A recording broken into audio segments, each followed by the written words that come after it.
Citation, Delegate Freeland here. Good morning, Shania. Tele, good afternoon. Oh. Just forgot how to send that thing. Delegate Freeman, no, Delegate Wilson. Yeah, then, Oh. Good morning. Oh, yeah, there's 9.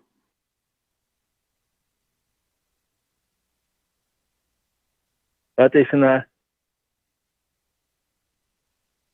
Oh, good morning. Oh, good morning.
Afternoon, this is Vice Chair Smith.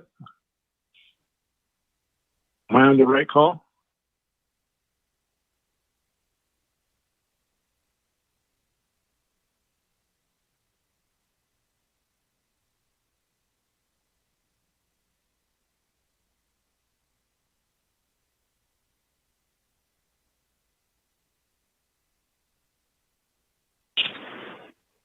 Good afternoon, Smith. This is Stuart.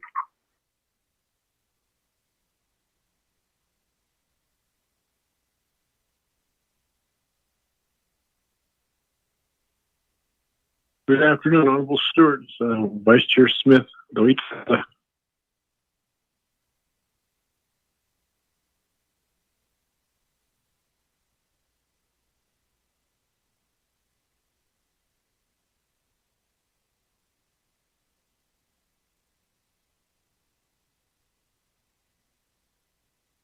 Somebody wake up the speaker.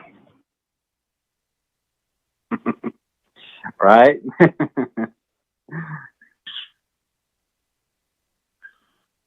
Yeah.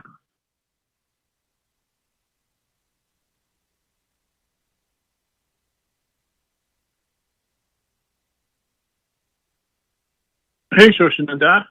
I was thinking, since we tabled 144, why don't we keep it tabled and go to the legislations that need to be enacted before Monday, and then go back to 144? I think there's only a couple of them, or 3 of them. Wanesha. Yeah, we'll take a hard. I second that. Oh. So, Joey, they haven't gotten anything yet on the 144. So, Eugenia, yeah, Nina, send us the corrected version, Nina. It's Seta. To get that in, and while we're debating the rest of the legislation,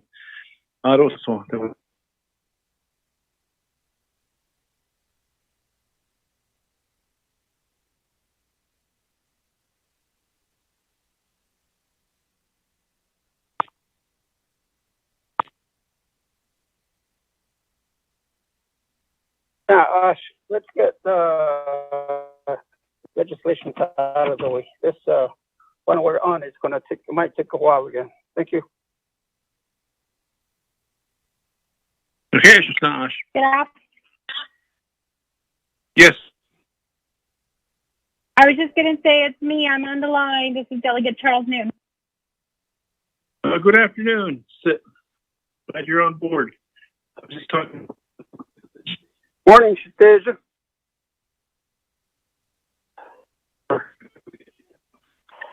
Hello, good afternoon, all my brothers, my dad, my Tsui, my kids, Yate.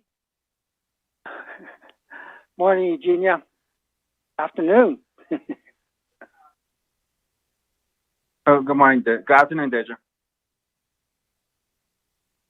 Morning, Good afternoon, afternoon. everybody. Oh, Yate.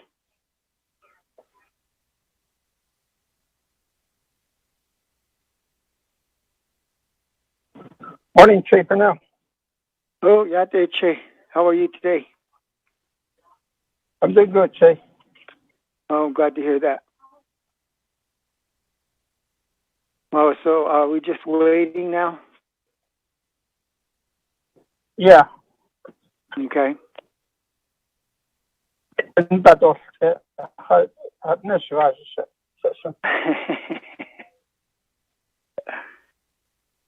Yeah, I'm still right in the middle of, I got half a day here this morning cleaning my house. I'm still working on it.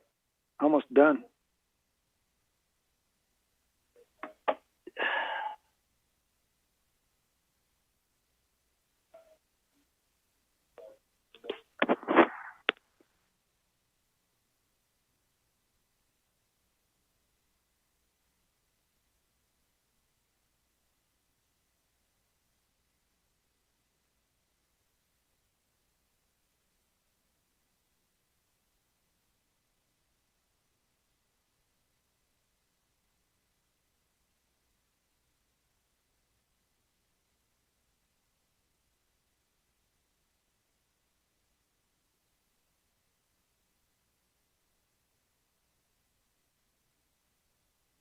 Good afternoon,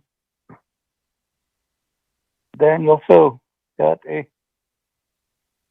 Hey, good afternoon. So, Yate. hey. Do you have a rundown of the legislation that still needs to be passed? Eugene, so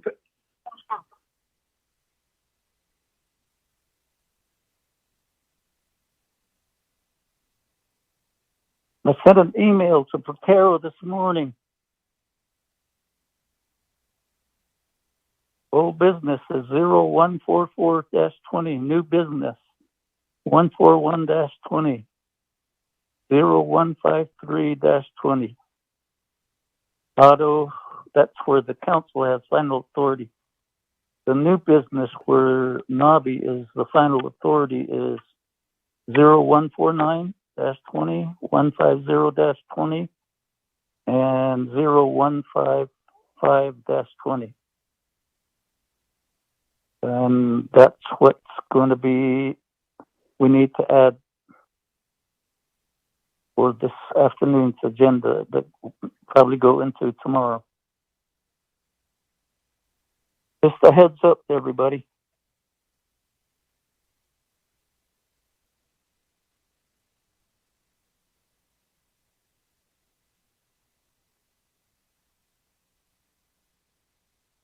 I have a question. Who is the board president for NHA? Does anybody know? thought it was Chris. Chris Beecher. No, it's not Chris anymore. Good afternoon, everyone. Sorry for my tardiness again. We've just now concluded a meeting with on the water projects with Mr. Rex Kuntz and Jason John. Answer to your question is Ms. Dareth Watchman Moore, Madam Chair, who's the new chairwoman of the Board of Directors, or Board of Commission for Navajo Housing Authority. Colleagues, we do have a Naa'bik'iyati Committee meeting ready to go. We're ready to go. Are we recording? Recording right now. Good to go. Speaker. Hello to everyone Delegate. on the line. Speaker, this is Delegate Nez here. Chairman Nez, how you doing? I'm good, sir. Sananta, is there any way that Byron can really control the static and everybody that doesn't meet? Is it just for council that we have this number, or is this number open to the public? Is that why we have a lot of static? To tell you the truth, Honorable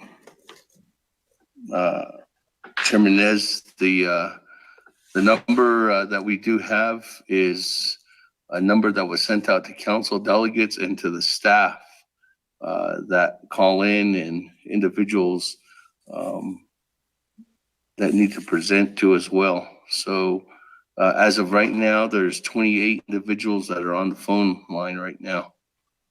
I will try to see if Byron or Mr. Tim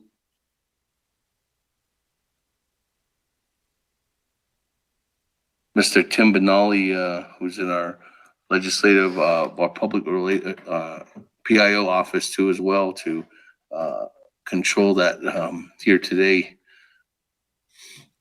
Chairman Nez. Thank you, Speaker. Okay, with that, colleagues, today's a special meeting via telecommunications, a Naa'bik'iyati special meeting. I am here in Window Rock, Arizona on the Navajo Nation. Today's date is Saturday, July 18th. The time now is 1:11 p.m. And thank you everyone again for calling in today, taking your time out. All the individuals that are online, thank you very much for joining us this afternoon too as well. All the staff members that are online or on the call too, thank you for taking your time out for this very important discussion that we're going to continue today. We have a proposed agenda before us, presided by myself, Seth Damon, the Speaker of the Navajo Nation. Call the meeting to order at 1:11 p.m. Miss Bobby, you mind doing a roll call?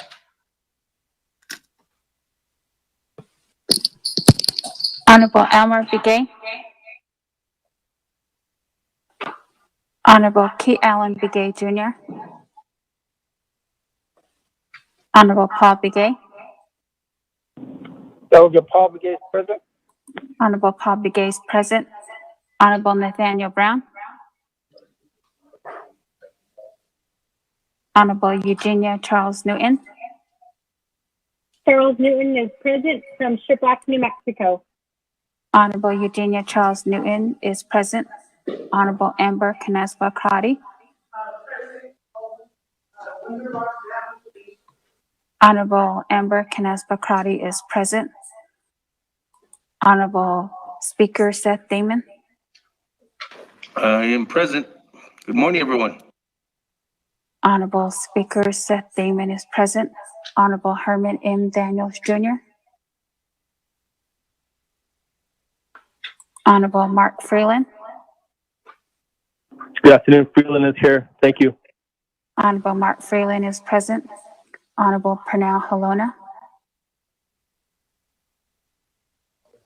Honorable Jamie Henyo. Sorry, Helena is present. Honorable Pernell Halona is present. Honorable Jamie Henyo. Honorable Vince James. Honorable Rick Nez. Delegate Rick Nez is present. Honorable Rick Nez is present. Honorable Carl Slater. Present. Honorable Carl Slater is present. Honorable Raymond Smith Jr. Present. Honorable Raymond Smith Jr. is present. Honorable Wilson Stewart Jr. Present. Honorable Wilson Stewart Jr. is present. Honorable Charlene So. Honorable Daniel So. Daniel So is present.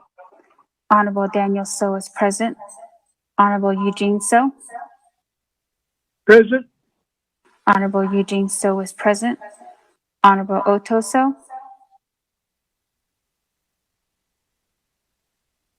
Honorable Thomas Walker Jr. Present. Honorable Thomas Walker Jr. is present. Honorable Edison Waneka.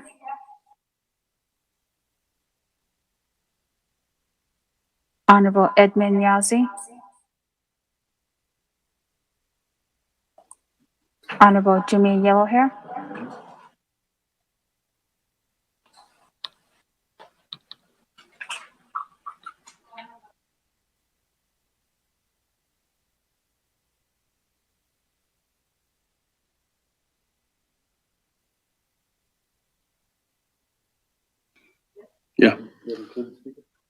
Yep. Colleagues, we have 13 members, right, Bobby? T. Allen's here. Thank you. You're not online.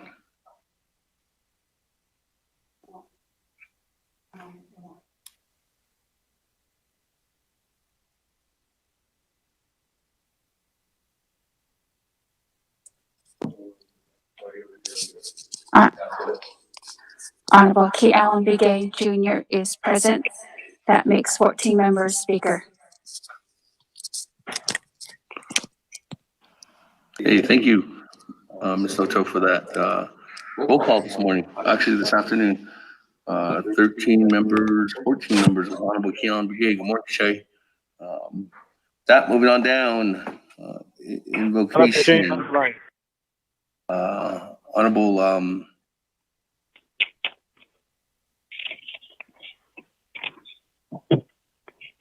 Honorable James? Yes. Honorable James, you mind doing an invocation? Honorable James, you mind doing an invocation for us?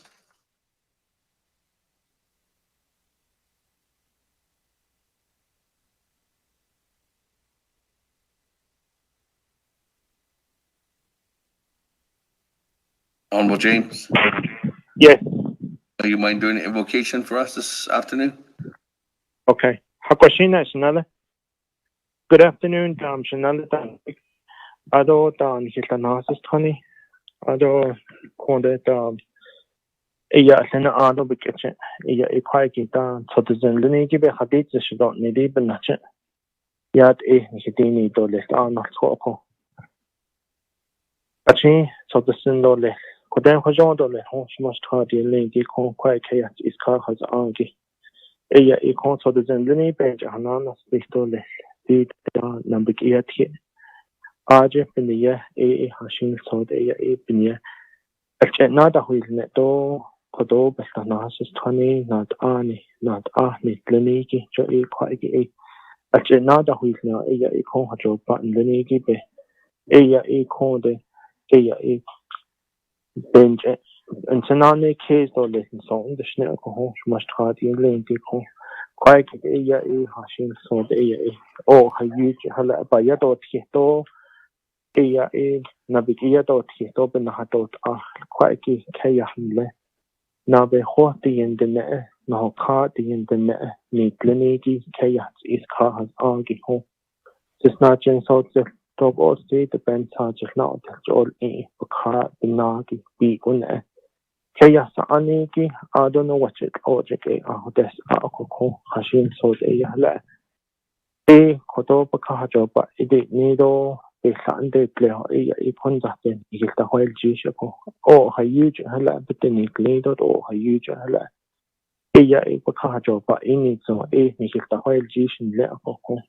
Conduct the whole Jis Aya 80 tona vagi, but our infant has unlevel. Who has unagin hit the net to the door, her you a hana launching as aunt our a baby and the hoist in level. I don't all be sassy glint or let you put a Kodoben hit and drop a dini dollars hard in Lindico, Ado, Nihinan shield any not unni gleniki. Naa'bik'iyati eho con hana holiado les con safety lini ben hikinadent eat or listen so on the snap con. Jingit Hishi, the Tahne Dado had issue with Hatchin Hitna Hordish, Nihilkahandel Jishu. Eya econat anime glow in Hinanish lini il alcohol. Adot ahon haliado les adot ahon hostan lenigi, but can't ne dado les yatis lenigi beyond dado les. But hojoban dini do les signals nel betrahon di da can't ne da car that is teen a coco what eco. Port has changed hobby yards betrahnas lago coco hashin so in his not position let coco arts one jet charge his hayos car speech coco.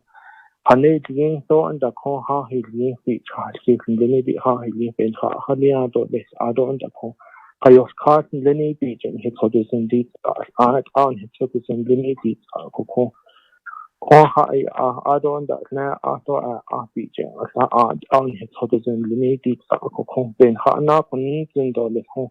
نجحون صدزن لنيجي بيلتي الآت أي بيلتي نحسن لنيجي بيدهوي تخاط الآت أي بيلتي بيدهوي تخاطيجي كون بينها عنزن دو كون نخنا دن بلان خنا دا ديجي دو لحن صالش نهت آده يأيكون زداد آبين سويدو بنش عنيد آي صدزن لنيجي بينجا حسي دو لحن نجحون ياد إلخانا هليا دو لحن جنادن إي دو لحن خانان شن دو لحن صالش نأكون ها أشد أنا كوشي يعني جسنا جن صوت جسقوسي دبين صادفنا بجول هاد آد يكون أوي نياجن سوي نشلون دو تاني كلون يكون صوت زنبنيجي تابين صوت بنش أنيت يكون صناعة السندول لخجن هاسلين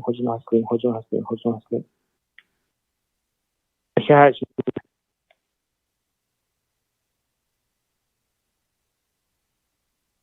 Thank you, Honorable James, for that invocation this afternoon. That, moving on down, colleagues, recognizing guests and visiting officials.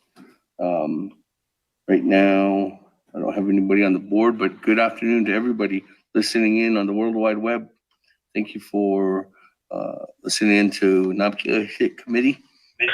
Special session today here on Saturday. So thank you, everyone. Any recognizing guests and visiting officials, colleagues? If none, we can go ahead and move on down, review and adopt the agenda.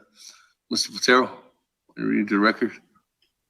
Speaker, members of the committee, Naa'bik'iyati Committee, the 24th Navajo Nation Council special meeting via telecommunications, Wind Rock Navajo Nation, Saturday, July 18, 2020. Proposed agenda, presiding chair, Honorable Seth Damon, Speaker, Navajo Nation Council. 1, call meeting to order, roll call, invocation. 2, recognize guest and visiting officials, 2-minute limit for delegates. 3, review and adopt the agenda. 4, review and adopt the journals, none. 5, receive reports, none. 6, old business, none. 7, new business, none. 8, close the meeting, announcement determined. Mr. Speaker.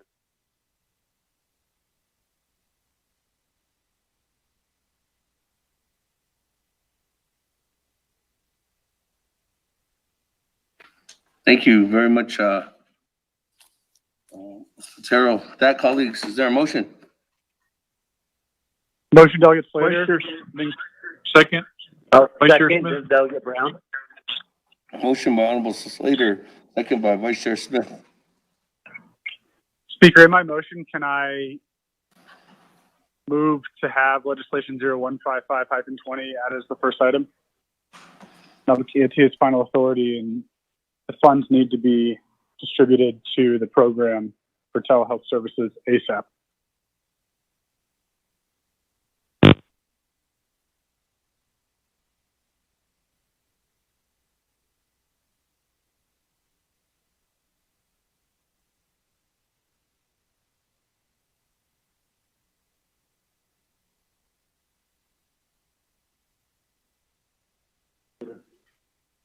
In the motion, Honorable Slater, what you're doing then is accepting the agenda with the agenda adding on 0115-20 as the first item.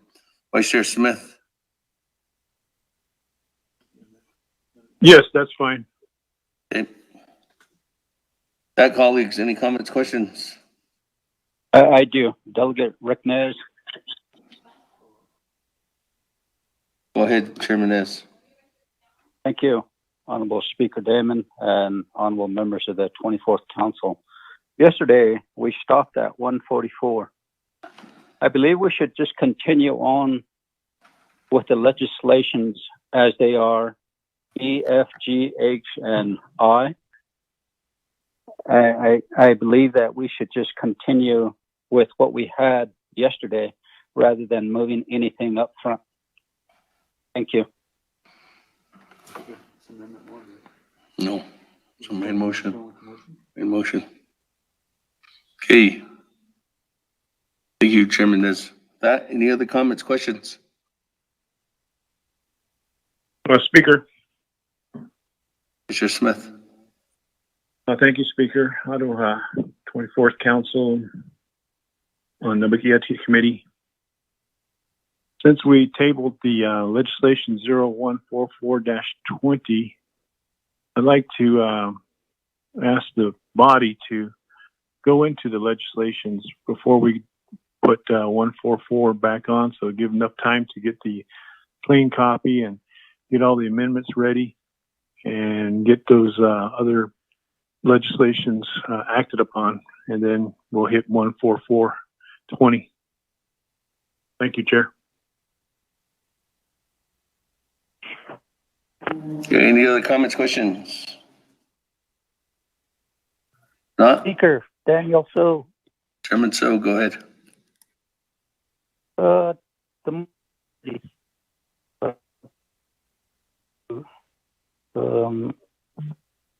consulted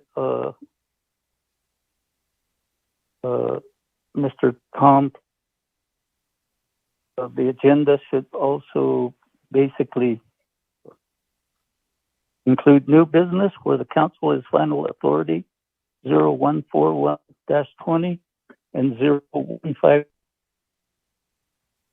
New business where Naa'bi is the final authority 01-20, 50-20, 0155-20.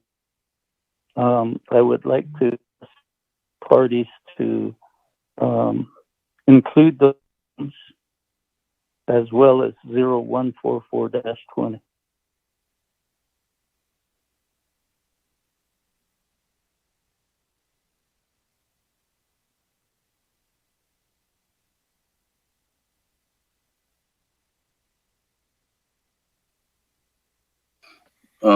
Chairman Daniel So, are you asking for the legislations that are final authority at Naa'bi to be first and then go into legislation 0144-20?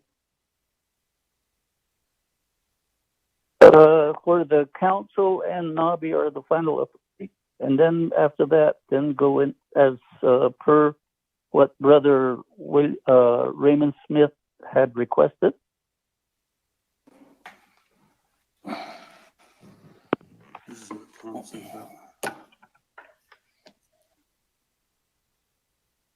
So 0144-20 is what you're saying is to be the last legislation to be discussed, Chairman Daniel So. Yes. Okay. So is that your amendment?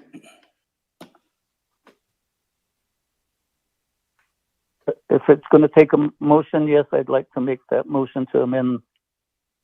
Okay, motion to amend to add on. Amendment 1 is going to be adding on 0141 first. Second is going to be 0153. It's the second. And then 0149 as the third. 0150 as the fourth. 0155 as the fifth. And then 0144-20 as the last one, which is number 6. Or that's his the amendment now. That's how he holds the amendment. So that is there a second? Second, Stewart. Honorable Wilson Stewart, seconds. Comments, questions on Amendment 1? Speaker, I have a question, Delegate Slater. Yes, Honorable Slater. If the motion to adopt the agenda includes having 155 at the beginning, would that supersede the amendment? No, Honorable Slater. It seems like that'd be a conflict. No, it wouldn't supersede the Okay. amendment because if council votes on this, and then they would oversee, they would over approve your recommendation in the amendment on the agenda, Honorable Slater.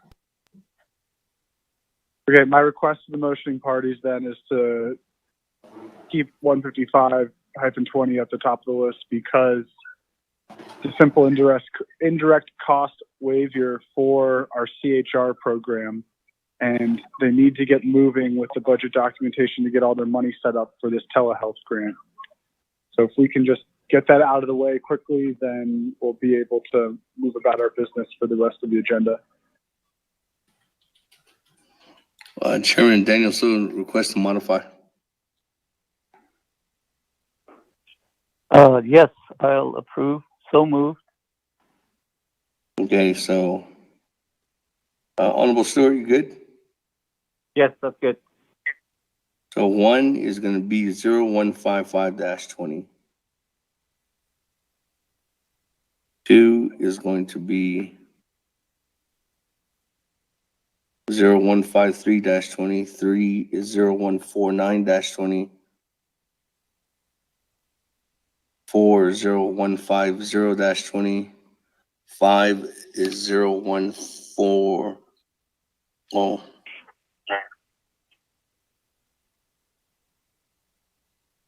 I can't see it. Hold on, colleagues. I can't.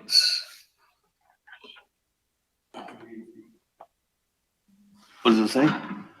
So A is going to be 155-20, then 141-20, then 153-20, then 149-20, then 150-20, then 144-20 is going to be added on as old business A. So you would have to put old business after new business. That's a recommendation. Because old business is 144-20. Chairman So. Yes. So you're good with that? Yes, I am. Okay, Honorable Stewart, you good? Yes, sir. Okay, so old business can be after new business. All right, with that, any other comments, questions? Speaker Damon, this is Delegate Crotty with a question. Madam Chair Crotty, go ahead. Thank you, Speaker. If I may ask the amending party, can we add a consent agenda for the items that just need approval by Naa'bik'iyati? I'm looking at, is it the legislation? I believe there's 3 of them that just need Naa'bik'iyati approval. And that will be authorizing the contract between NAPI. That would be authorizing the contract between NAPI, the second contract between NAPI and the United States of Interior, and then approving the administrative costs for the FCC, for the telehealth. Speaker?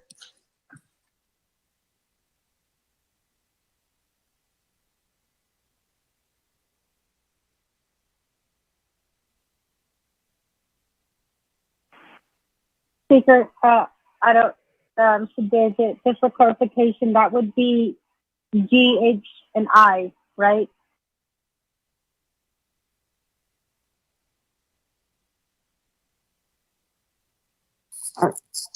Where? It's the old G, F, H, and I. They're new letters on this agenda.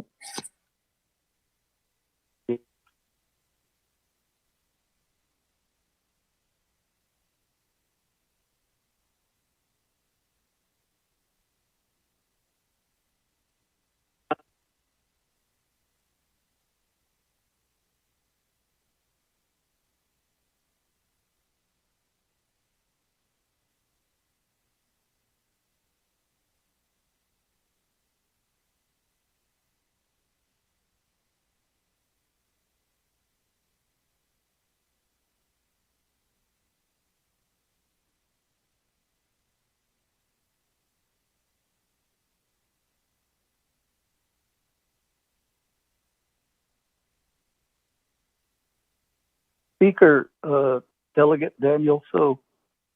Hold on, Honorable Daniel So. I'm trying to get this amendment corrected.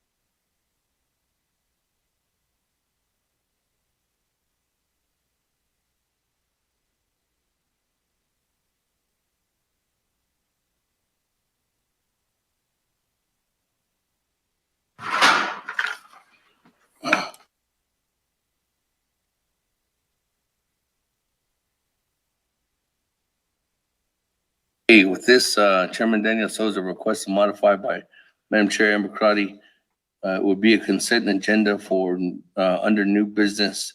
A would be legislation 0155-20, 0149-20, and 0150-20. New B would be 0141-20. New C would be 0153-20 on the consent agenda. Request to modify, Chairman So. Granted. Okay. Comments, questions?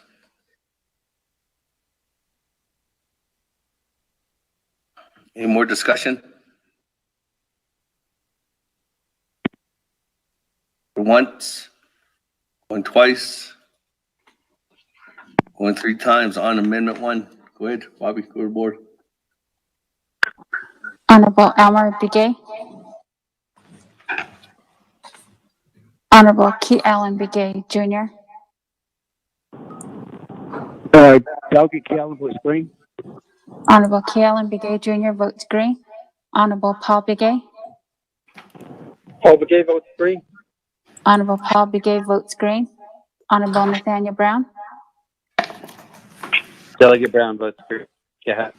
Honorable Nathaniel Brown votes green. Honorable Eugenia Charles Newton. Charles Newton votes green. Honorable Eugenia Charles Newton votes green. Honorable Amber Canespa Crotty. Delegate Amber Canespa-Crotty votes green. Thank you. Honorable Amber Canespa Crotty votes green. Honorable Herman M. Daniels Jr. So all the highlighted ones. Honorable Mark Freeland. Delegate Freeland votes green. Thank you. Honorable Mark Freeland votes green. Honorable Pernell Halona. Halona votes green. Honorable Pernell Halona votes green. Honorable Jamie Henyo. Henry votes green. Honorable Jamie Henyo votes green. Honorable Vince James. Delegate James votes green. Honorable Vince James votes green. Honorable Rick Nez. Delegate Rick Nez votes green. Honorable Rick Nez votes green. Honorable Carl Slater. Delegate Slater, green. Honorable Carl Slater votes green. Honorable Raymond Smith Jr. Green. Honorable Raymond Smith Jr. votes green. Honorable Wilson Stewart Jr. Green. Honorable Wilson Stewart Jr. votes green. Honorable Charlene So. Honorable Daniel So. Daniel So votes green. Honorable Daniel So votes green. Honorable Eugene So.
20, 0141-20, 0153-20, 0149-20, 0150-20, 0144-20 to the agenda. Also to add a consent agenda, which would include legislation 0155-20, 0149-20, 0150-20 as new item A. Legislation 0141-20 would be new item B. 0153-20 would be new item C under new business. Mr. Speaker.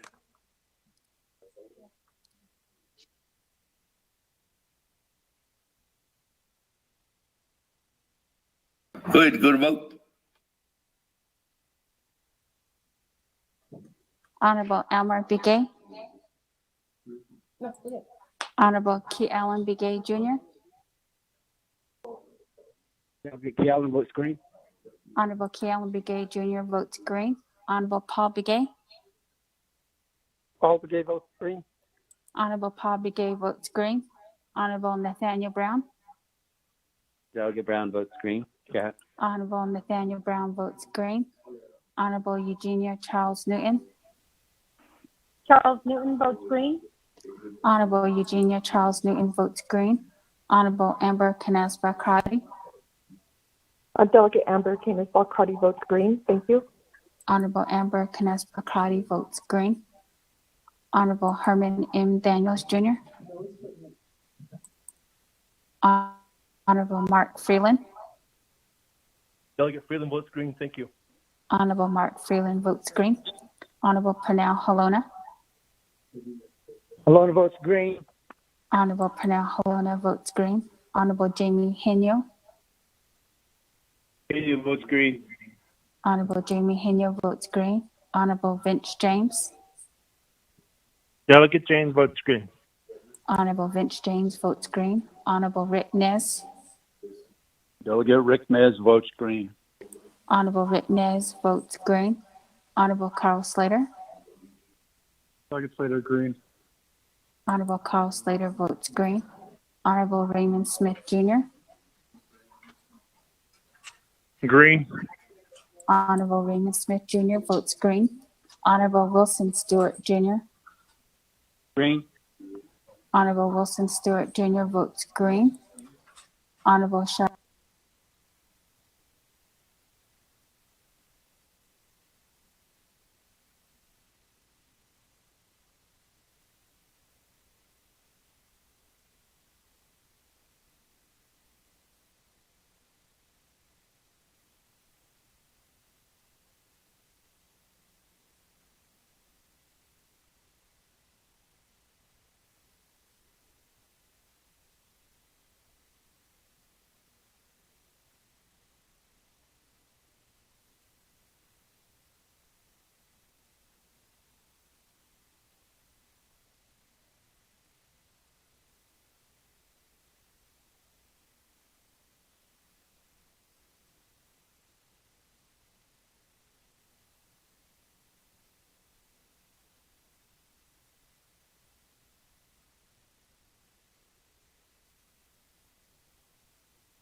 An action relating to Resources and Development Committee and Naa'bik'iyati Committee approving and authorizing a contract on behalf of the Navajo Nation between the Navajo Agricultural Product Industries, Inc., NAPI, and the United States Department of the Interior under 25 U.S.C. Sections 450 at PL 93-638 Indian Self-Determination and Education Assistance Act as amended for the operation and maintenance on farm development and agricultural testing and research laboratory on the Navajo Indian Irrigation Project beginning with calendar year 2021 and subsequent calendar years under a mature contract status and approving and authorizing the fiscal year and scope of work for the period of the contract term. And then we have legislation 0150-20, an action relating to Resources and Development Committee and the Naa'bik'iyati Committee approving and authorizing a contract on behalf of the Navajo Nation between the Navajo Agricultural Project Industries, Inc., NAPI, and the United States Department of the Interior under 25 U.S.C. Sections 450 at PL 93-638 Indian Self-Determination and Education Assistance Act as amended for a 3-year term construction contract agreement beginning with calendar year 2020 and subsequent calendar years and approving and authorizing the fiscal year and scope of work for the period of the contract term.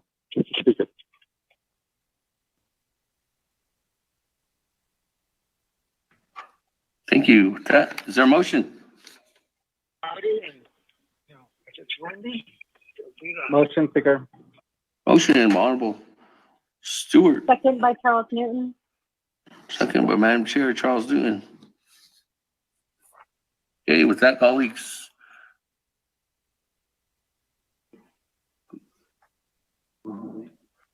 We're aboard on legislation 0155-20, 0149-20, 0150-20. Honorable Elmer B. Gay. Honorable Key Allen B. Gay, Jr. Delegate Key Allen votes green. Honorable Key Allen B. Gay votes green. Honorable Paul B. Gay. Honorable Nathaniel Brown. Honorable Eugenia Charles Newton. Charles Newton votes green. Honorable Eugenia Charles Newton votes green. Honorable Amber Canas-Bakrati. Delegate Amber Canas-Bakrati votes green. Thank you. Honorable Amber Canas-Bakrati votes green. Honorable Herman M. Daniels, Jr. Honorable Mark Freeland.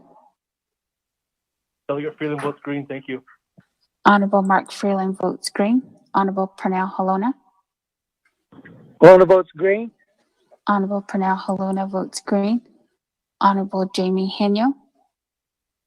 Kenya votes green. Honorable Jamie Henyo votes green. Honorable Vince James. Delegate James votes green. Honorable Vince James votes green. Honorable Rick Nez. Delegate Rick Nez votes green. Thank you, colleagues. Honorable Rick Nez votes green. Honorable Carl Slater. Delegate Slater green. Honorable Carl Slater votes green. Honorable Raymond Smith, Jr. Green. Honorable Raymond Smith, Jr. votes green. Honorable Wilson Stewart, Jr. Green. Honorable Wilson Stewart, Jr. votes green. Honorable Charlene So.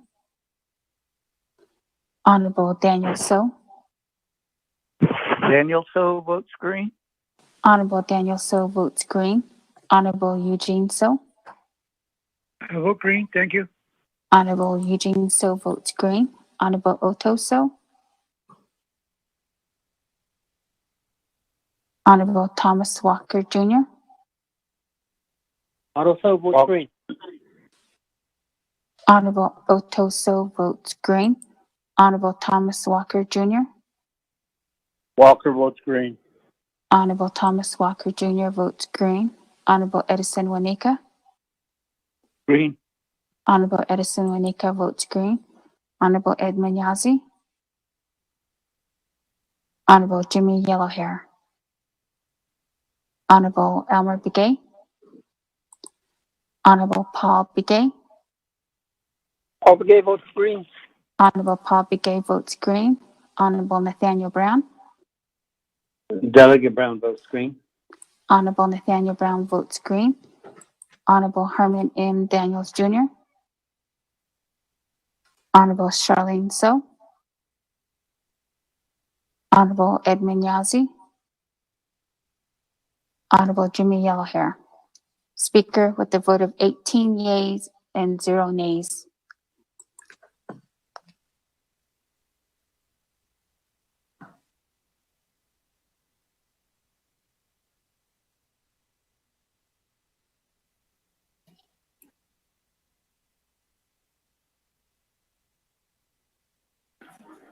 Okay, with that, 18 in favor, 0 opposed, chair not voting, motion carries.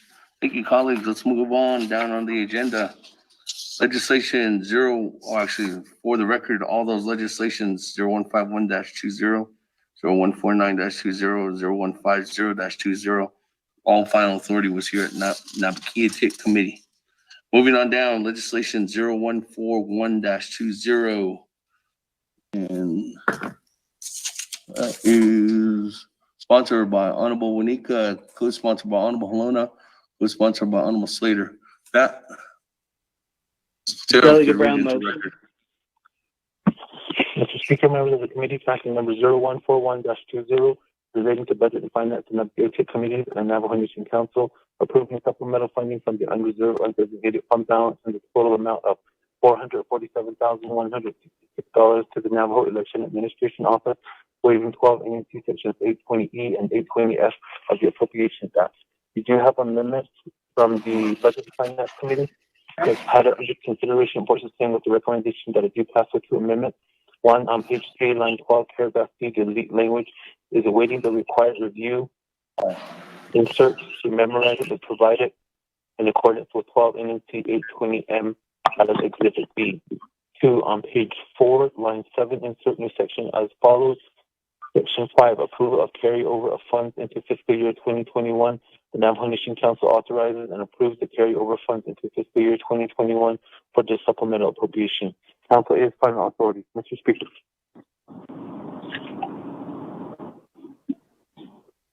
A motion by Honorable Brown. Second. Second, Stewart. Second by Honorable Stewart. Comments, questions? Going once. Vote. Going twice. 3 times. Board. Roll call vote.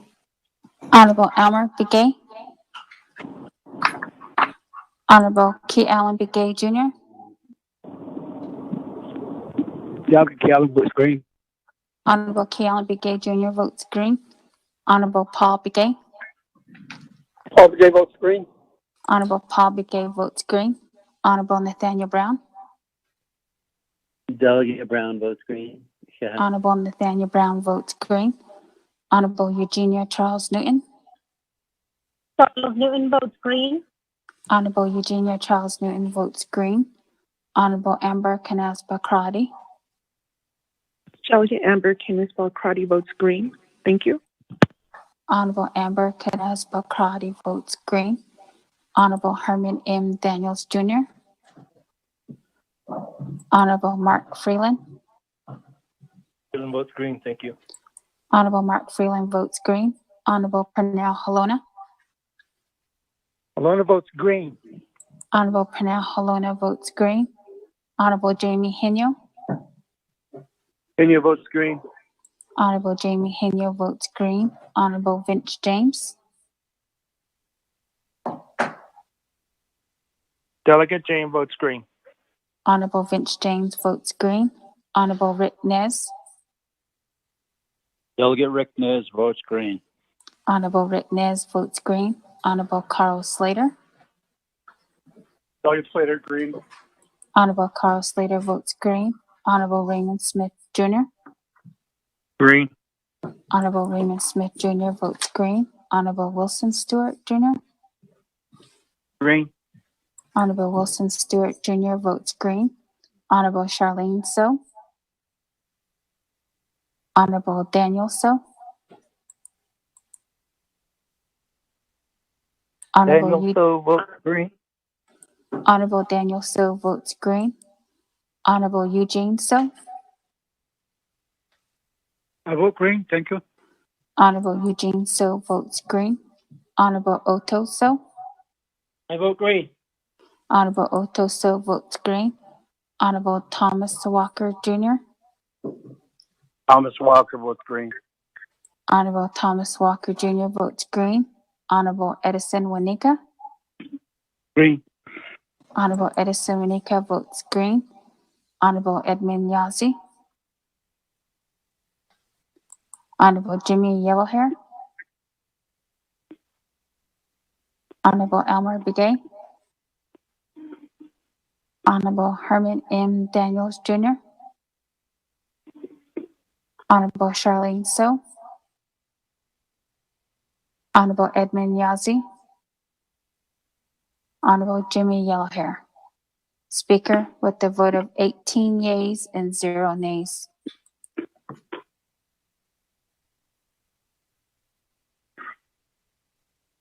In favor, 0 opposed. 18 in favor, 0 opposed. Chair not voting, motion carries. Moves on to Navajo Nation Council. That, moving on down, legislation 0153-20. This legislation is sponsored by Chairman Daniel So, co-sponsored by myself. That's payment. That legislation is 0153-20. Is there, Ms. Patero, if you can read into the record? Mr. Speaker, members of the committee, tracking number 0153-20, an action relating to budget and finance, law and order, and Naa'bik'iyati Committee and Navajo Nation Council, amending 2 NEC section 164A17 to include the budget line item veto authority language approved by Navajo voters through initiative election in 2009. Council is final authority. There are no amendments. Mr. Speaker.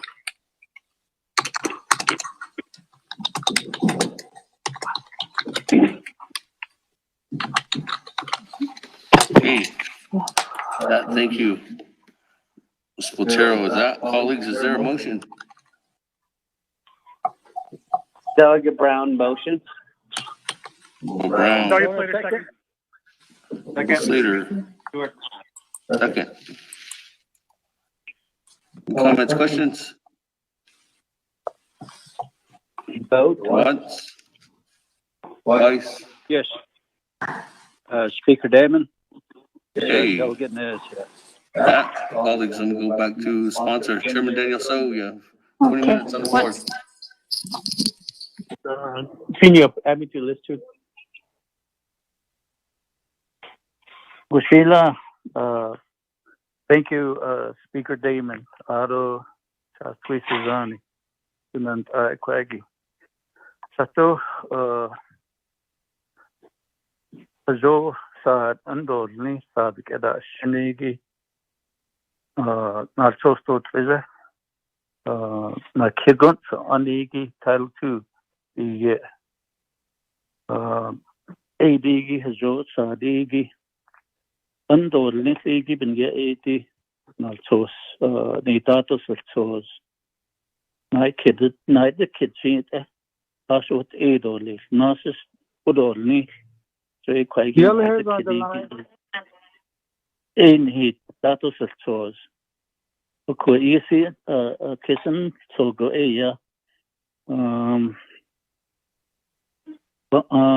nothing. Nas hata da is referendum will yagi.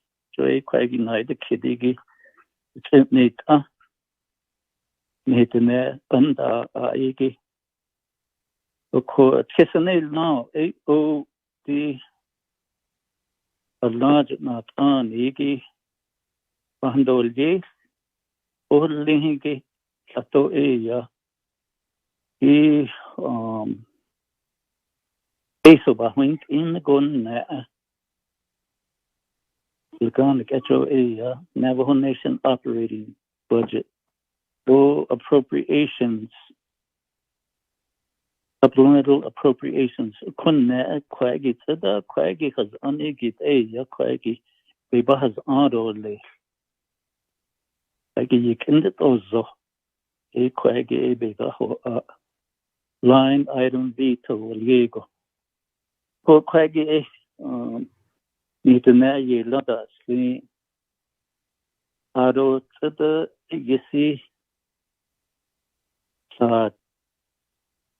Yelanda Sli Ado Hajo Nalso Sotlija Ado Hajo Bihistodala could hold Sisho ya Oyo to Hut A the Quaggy the line item V Kawigito the Hut Archo. So Quinton open A Yatina so see Adelia do the Sardine do Cans do Hajo AB also so being those so needy a Quaggy also need that to a Quaggy A Yato. A lot of these places so also Quaggy missed source. Without a Sadi Ginich and not Ado Listo he so out without a Bahonosen or a Quaggy a bin the Dichato Quaggy Nas with a deal a Quaggy without a Bahastito list. Tatata Bahastito Sato a Benidos Kidoli. Speaker Damon Quaggy. That would be my statement, and then I stand for questions. Happy yellow hair up this speaker. That'll get yellow hair. Okay, thank you, Chairman Nez. Honorable Yellow Hair, I'll put you in the queue. That okay. Go on down to Chairman Henio. Go ahead.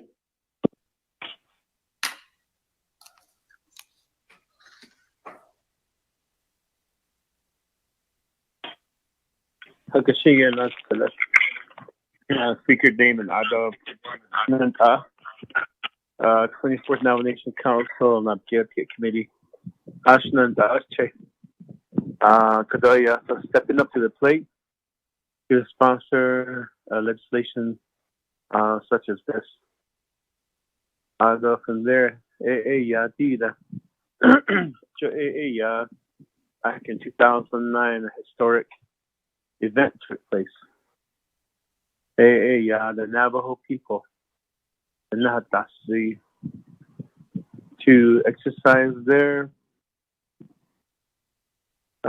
involvement in the Navajo Nation government with the initiative petition. So even the council delegates representation 88 to 24 de yila. Sada ne ya da isla. 24 na seat council. Adonda Sage ya Sabenane so Gijoy ya Dida. Ya line item veto hat no. Na Nebana Tani, Navajo Nation president. Blick at all yes. A coidea ya peso, show any peso, and the Tahagi. Archer, I think so is a Bahodinito, Kentas the home. To pay ya Bahasalado, ya, and yes, no, Sat had the Yakov. Of course, it's Sat had the Yagi, it Nayata isness. Behind not top. Other behind is not we get the other was a 88 to 24 days, but I had not not out so now not they will they gonna stay. They even not a nomination chief Supreme Court the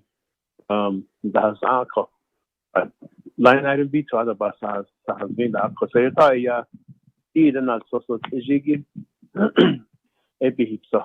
The Sadigi Doata Behitsoda. A hashing so with the Dojo, Sadi Dojo, Naya that is the la it'll be Sota. Sahata of a car is changed in that net out of the TT Tao Car, Tita Ya Kodo, Eshaman Siski, so did another car. But now I see Sada for Cha, Naya that is the land. A double cut, a quite chagida, Yahoo Zion. Show tiny that's a soza. A in the a day, let's at the start of car, a bit ego. So I thought a yabakan, not honest. No, I thought how I could saw there. The decide night, not ye. It's not the high, not the economy, not any. The class of time, now nation president, I thought, and now the heady or the yes, it's one of the declared that the Donner hashing. I think it's on your social media though. That's not hard, and they are what they this, either only a gig and has a lot, so in a chance, only a Osagi day, ya George Eliot. So even that, ya, the dinosaurs, the Nachinani could have other honey to need the nature. As she die, ya did, ya is the lead of a card. So die, ya the need equal. So I could so a day, ya die, change in equal. So even that, ya the line item veto, and the ya the whole link the bad. I think so, go ya the Nayan Sutas, Kizo, Saturday, Laya, ya, a jo, a deep can do Nika. So she was done in cop. Out there, even a jay, ya, Sahajin Sodna chapter. Now, nation chapters again, they get you that in the shako. Such a chapter, and based a bunch of the Taha. It's a lot of based a bunch of the Taha, it's probably key, that's all. I thought Ella, although hasn't laid on songs, this case, it's all about. I saw the chapter that is found in it. Could I be getting on the shako? Here, could I show what I need from chapter in the card or was even a lot based on which I had usually in the darkness. And so could I be one as an area by a Sunday, Mr. Hall. I was probably that's they, a kid about the case of. I asked for the alcohol. So even I like I did ask it or you said I did you can get so it's sad you be not so a Korea and the other is a Korea is Bosnia. And so show them on this case go again last to the Shabin and the social not funny though. She not saggy, the history clean out of each other. So I see get along.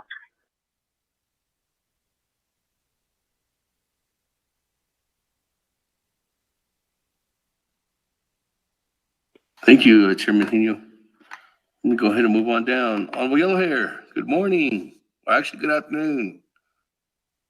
Floor is yours. Yeah, thanks. Good afternoon, and my 24 councilmen and my colleagues and our legislative staff and our attorneys and others who are also listening. I would like to say what my brother said too, Mr. Chair Henio, that concerns about the put the language back in there, make a complete one, and that is the lead. The whole it is of a cut and then you get I need it. I never had this. I don't know how to clap it out to go out there. Yeah, nice to Mr. Henio. Just put a language in there. Mr. Henio, if you have the language in there, maybe you could ask what's inserted for you. I want to stop literally Speaker Damon. Yeah, could only turn on slow like yeah, better care money. I was that it best as I don't listen. I saw not so shit out yet. So that call Nanistra. Thank you very much. I'm not in that's not case class. So I'm from Black Mesa, Delegate Yell here. Yeah. I turn back to you, Speaker. I'm go back on mute now.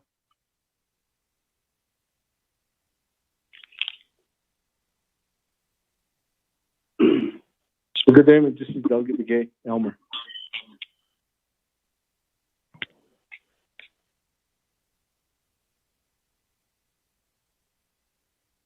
Speaker put me on the queue. This is Vice Chair. I was talking to myself the whole time. Sorry.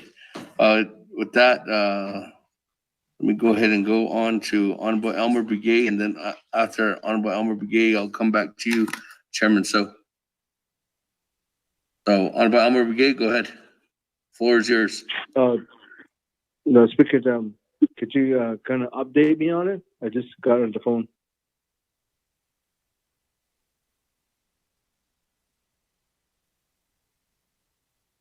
Speaker, can you hear me? I can hear you now. What's going on? Okay.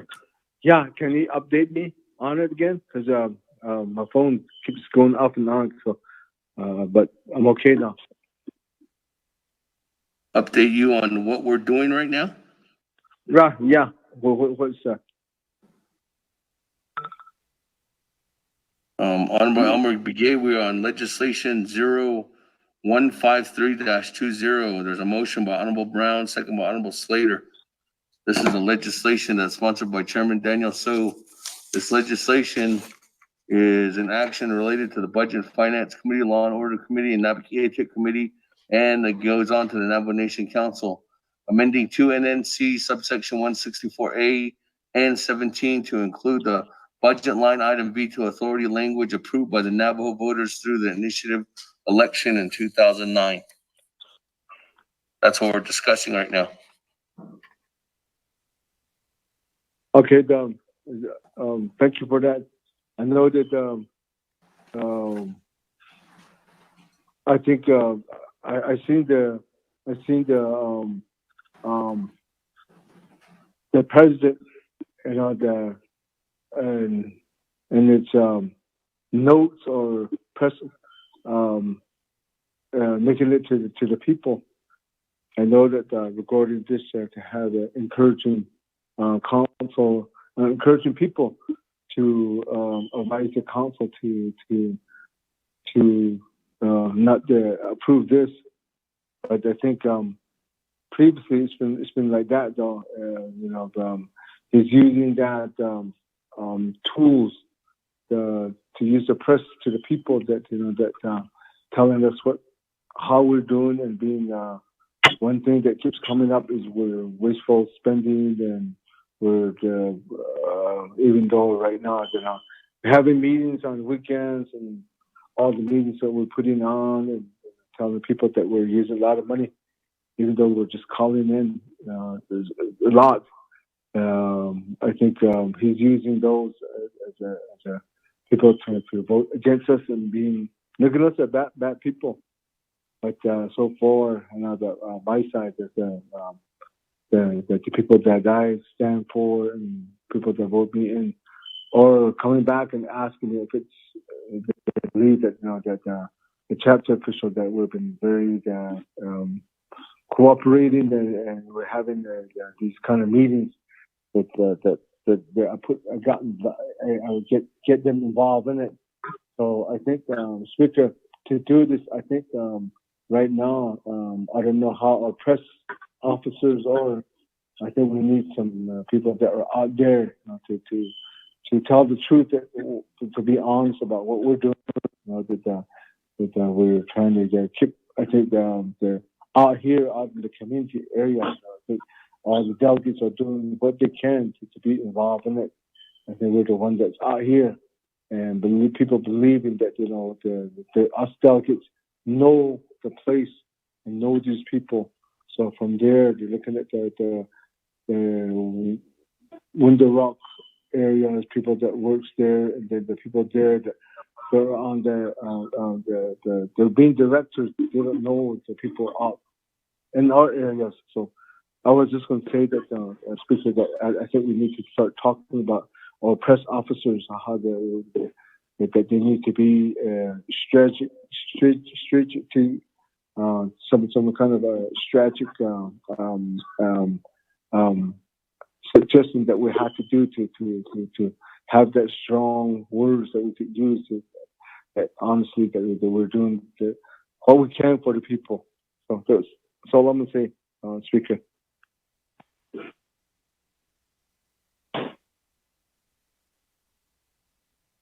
Okay, I'm gonna go back to you, Chairman Daniel Soga. Floor is yours. Sheila, what Edolis, just tweets Zani. So I see a Behazani Gita Narcos Hadaliato, John do Casto, do or Linky to not on any cheat. Oh, the ne, the hotel has his army. Undorling. What are no Kasigi a private stores? What is Squeezes on Patao iba hanana ida. Oshi. Right now Shabbat Khadahasotito Speaker Damon, thank you for letting me respond.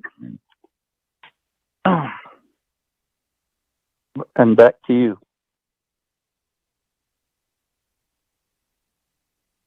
Okay, with that, we'll go ahead and move on down. Honorable Vice Chair Smith, floor is yours.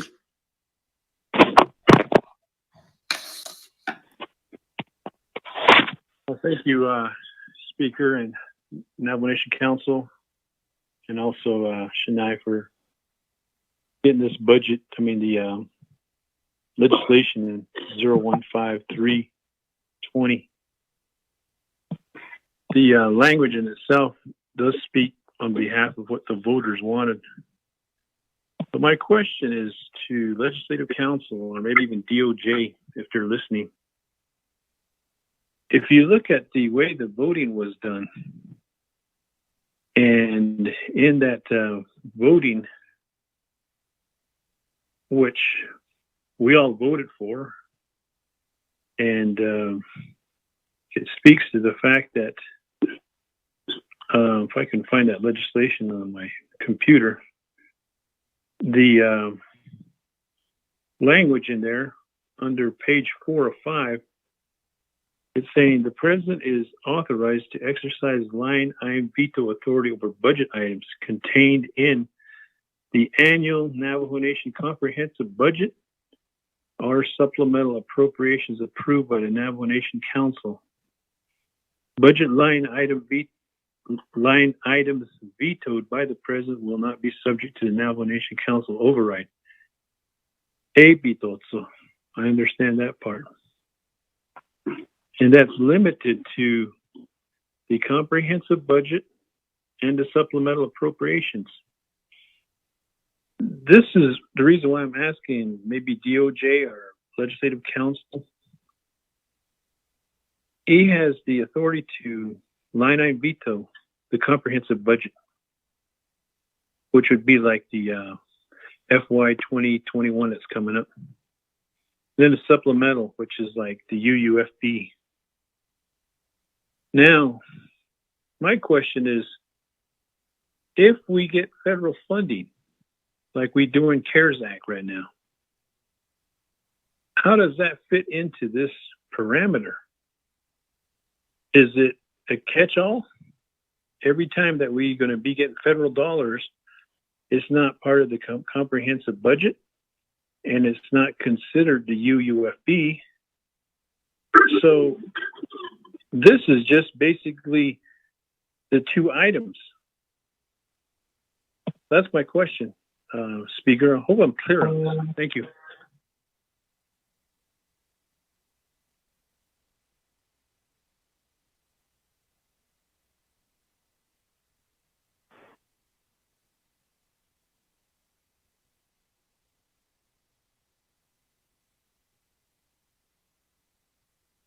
Thank you, Vice Smith.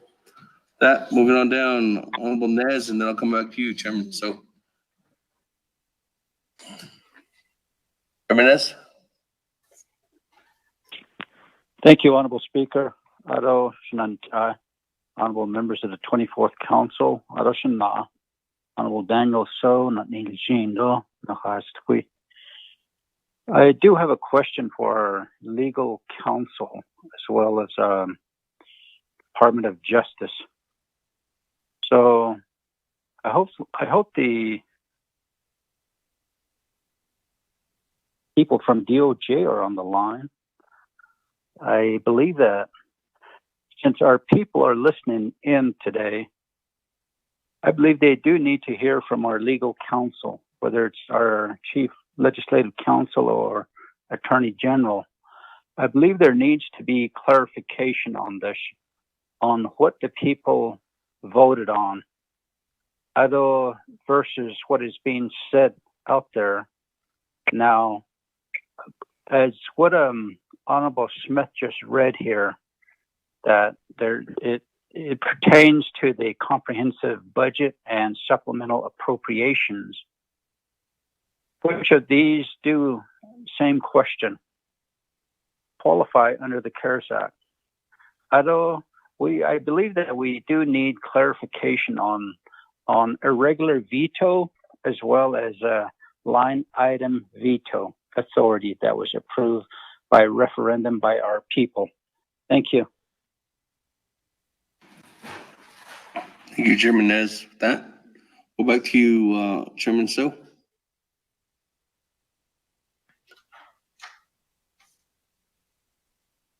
Thank you, Speaker. Other members of the Naa'bik'iyati Committee. Basically, the exhibits basically have the referendum language that was posed to the voters in 2009. And that referendum was certified. We have to realize that the legislative staff aren't responsible for the publication of these actions into the Navajo Nation Code. They're sent out to printers. And possibly it was a human error, a grammatical error, or interpretation. And when those came back to be printed from the printing, I'm sure there was proofreaders missed this particular aspect. And those are why there's a difference between what the voters voted on and what was published in that particular Title II. So that would be the only aspect that I suspect occurred. Human error and not proofreading the what was going to be printed. So that's my only response. Legislative Council, when I asked that this bill be drafted, Chief Legislative Council is the one that wrote this particular legislation. So the legal questions will refer to Chief Legislative Council, and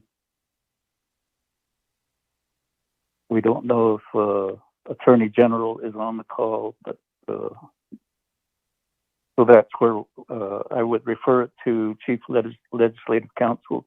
The questions that Honorable Vice Chair Raymond Smith and Honorable Chair Rick Nez posed. Thank you.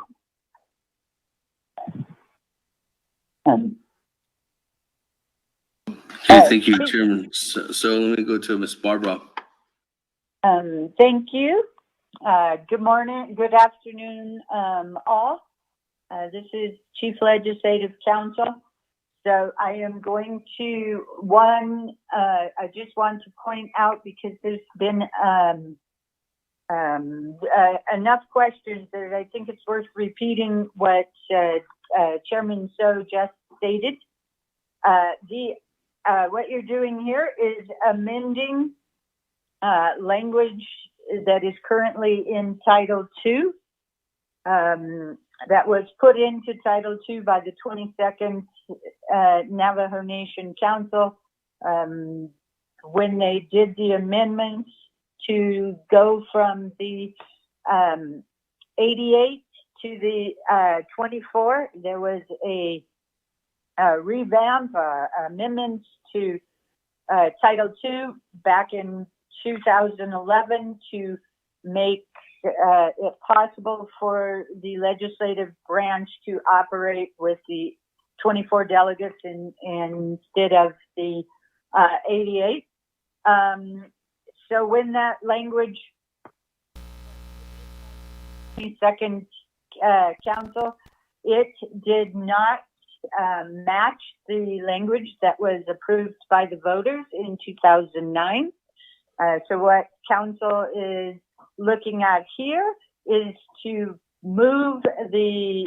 get the language approved by the voters in the 2009 initiative into the code, make sure it all matches. As Delegate or Chairman So stated, in your exhibits are the documents from the 2009 initiative. These are the documents that were put forth in front of the voters. This is what the voters voted on. And so what we're doing is putting the ballot language, what the voters actually voted on, into the code. So if you wish, you can compare Exhibit A to the amendment that shows on page 4 of 5, and you will note that it exactly matches what was approved by the voters.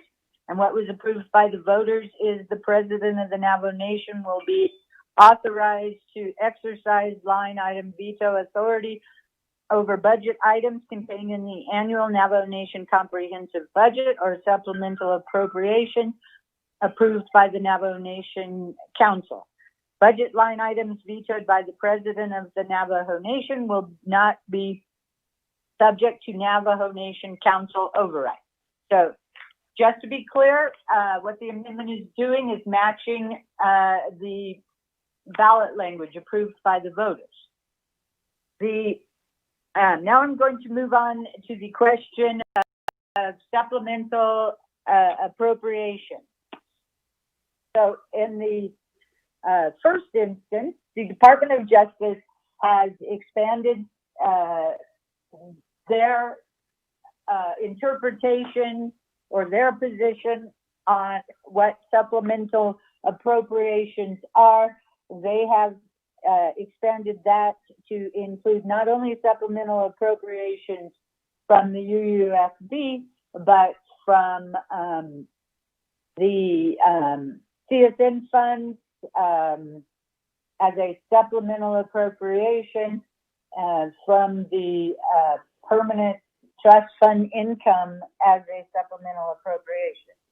Now, the CARES fund brings up an interesting question. So I'm hoping the Department of Justice will answer this question if they can.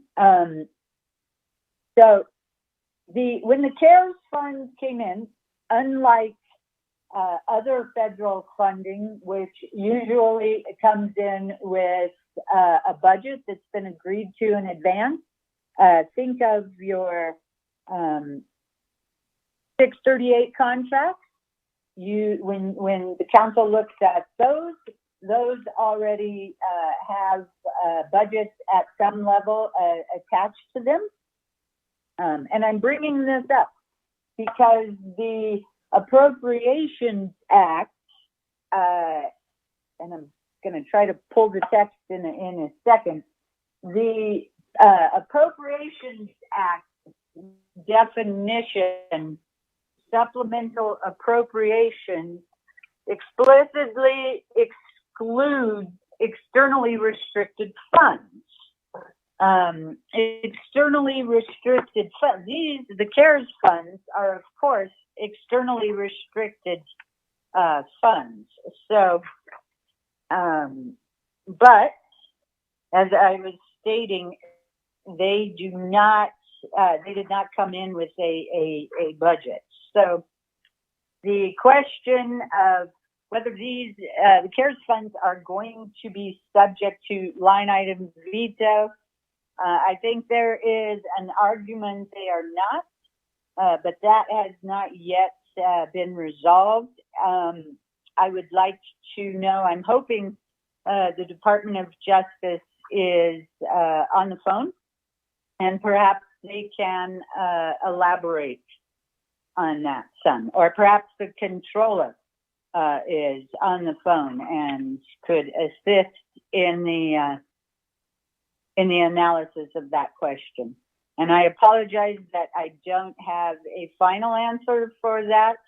That is still being, I suppose, debated between my shop and the Department of Justice and the President's Legal Counsel. So I think I can stop there. I've covered what I am aware of. Thank you.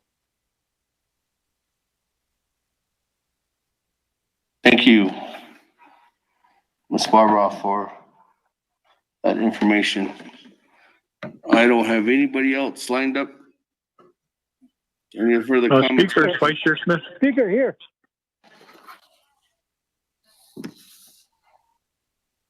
Vice Chair Smith, go ahead. Thank you again. Thank you for that information, Dana. Yes, I understand what the language is actually doing from the 2009. And I do understand that there's supplemental appropriation and that there is the comprehensive budget. That's why I was hoping that the Attorney General would be on board to clarify. Yes, 638 is a budgetary funds restricted, and these two items that the people voted on, I think that's where they're getting the people confused. All this legislation is doing is ensuring that what the people voted on cannot be overridden by the council. The people spoke, and that's just those two items. The comprehensive budget, the supplemental, the permit trust fund income, the citizen, like you mentioned. But this CARES Act is a whole different animal or a category. And I think the intent of this legislation is to clarify where the president under Title II, 1005, C, 10, and 11 gives that authority for the line item veto. That's clear cut. But now we're talking about the CARES Act. We're talking about legislation 0144-20, which will be coming up. Hold up order.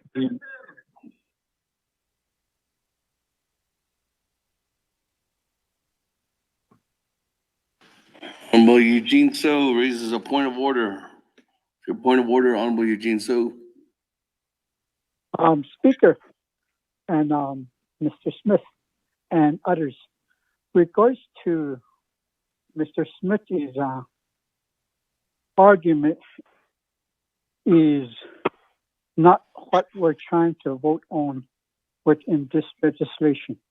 It's just the language change, how it was voted on. That language to be put in there. So we can't go anywhere else except that. So that's why I think it's a point of order that we had to stick with the legislation. Thank you. Okay, thank you for your point of order. Honorable Vice Chair Smith. Thank you, Speaker. Otto Shinai. The reason why I'm bringing this up is because I'd like to hear from the Attorney General on the CARES Act. Yes, I understand that we're trying to just do the language. Idea. Ako nasnan yahad obi ahatos insto benachet di da behes ani ko shijagi ebi ahatos instan yedna idish kedida. Ako ehena shinada sidaki. Thank you, Vice Chair Smith. Any other comments, questions, colleagues? Speaker Calvin. Honorable Calvin Begay, go ahead.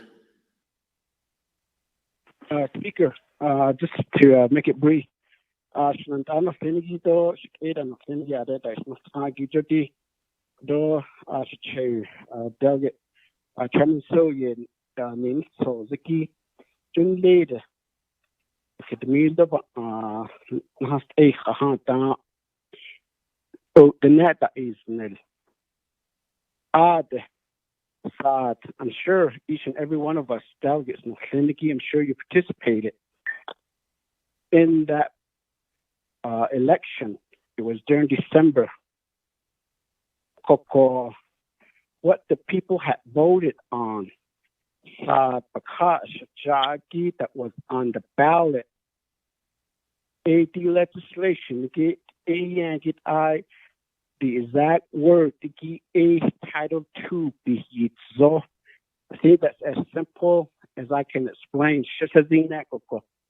The other neck at Chicago. So the Naya that is the Losa Bakaki cut now Tosto Treasure. Now Kikon Anaki Title II Niniki A they not need the so President Ye na list or list Niniki 8 quit or be so word for word. Ko ot go get this key. A baby na go the ne ye near ha. O puppy is na. Because only puppy heat so ot nash. So 8 a cogot on me, what the it up in 9 Nishiki 8 to 8 ash in me. I them. His own hit ego than the case got a lady. He gishi, be you hold the gishi. Toto Jot and Nepe with Napen and Coco. Then at the net I dance outside hitch another ye, especially those of us that were during that time. Because a Ojo could do at neck at your be had this some day quite in and only speaker could Shahasi of the Kiel. Thank you.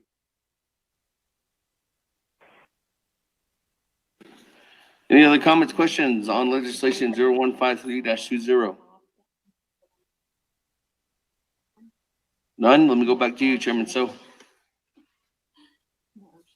final remarks, and we can go to vote. Oh,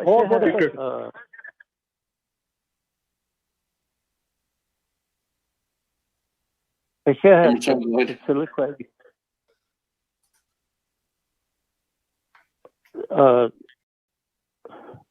Chair, are you going to give the floor back to the folks that are wanting to speak before I make my final comment?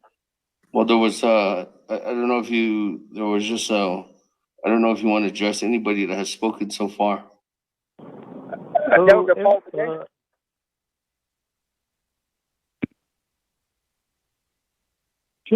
called for the question. It's understood easily. Chairman Daniel, so you want me to go back to the floor? Yes, I'd like to hear from Che Paul Begay. Okay, Honorable Paul Begay. Thank you, Chair. Article Che, the legislation name so to be colleagues. I have mixed feelings on this legislation. Anytime we have a referendum, the next and then it's there go. Now, for the notice, you look up here, although for those cities, then you give it's how other needs now, Nigo, a party or you should for Halisego, it appears to me that what happened in 2009, they lost me up in there, so basically, it seems like an initiative that was created in 2009. Oh, what there you go. And over 10 years,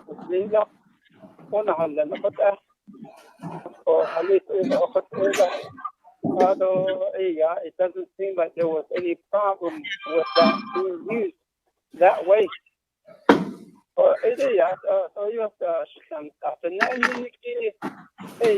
Referendum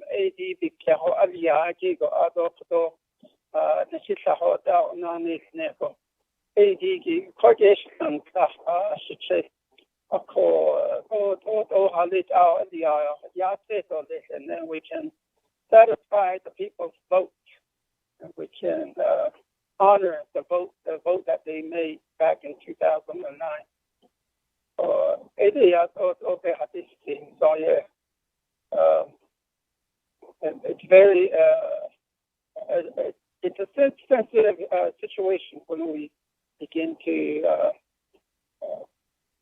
try to recorrect or reroute or whatever the word might be used to change a legislation, especially a legislation that was approved by the people through referendum. I think between now and the council session, I can get a better idea of what the real intention of this legislation is. But for now, I'll try to just listen and learn and get more information on this legislation. So thank you.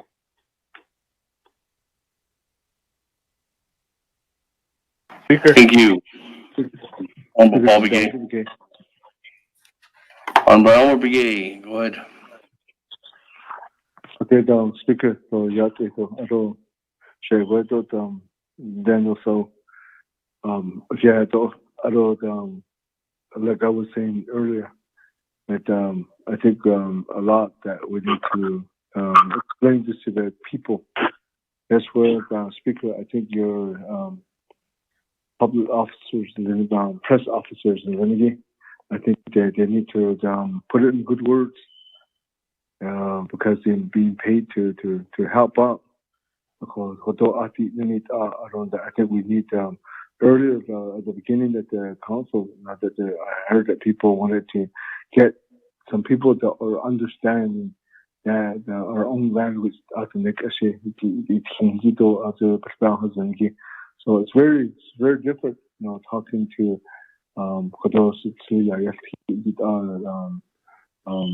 delegate Kiel McGee to make a shabak neko has who the son that you're getting to yogis because I know that my shandale that would say that when you come over visit them, that's what they say. To make a shayat kill you open the screen. Arab gun Kashiko Yayat Ito Shisbahos at the Tabon at Lingwater to Danito.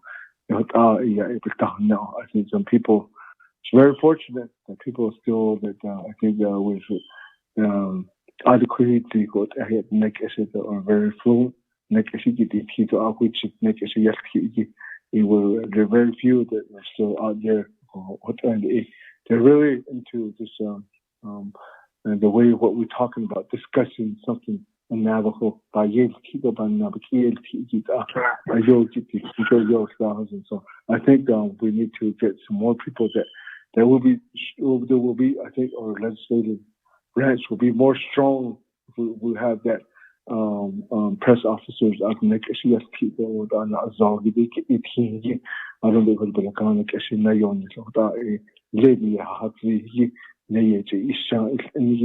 I think although a bank hits schedule this instant, that's what I mean by I think the only way that we could be strong Ben I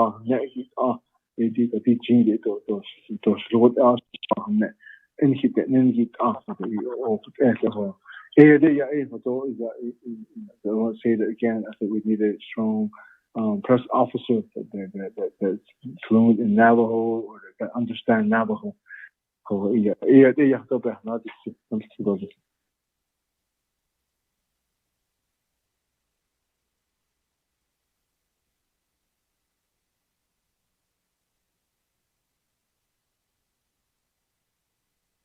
Speaker, include me in.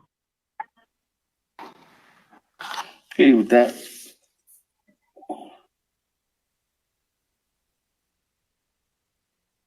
Go ahead, Honorable Eugene So. Just to remind myself what I'm doing here. During the LOC meeting, I've asked a question. regards to this legislation. That question is make sure, is it going to coincide the voters' ballot, which is within the exhibit that's looking right at me. That language was interpreted to me that's going to be put on that one. This legislation now we're debating on.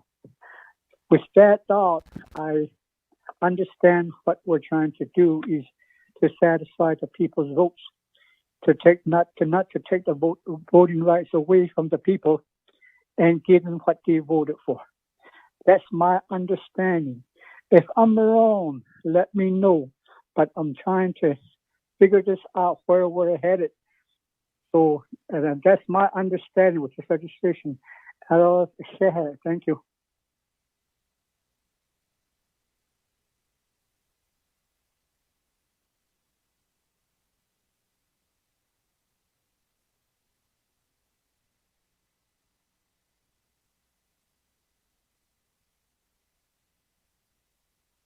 Speaker. Okay, with that, colleagues, any other comments, questions before I go back to the sponsor? Speaker. Freeland. Omar Freeland, go ahead. Thank you. Honorable Damon. I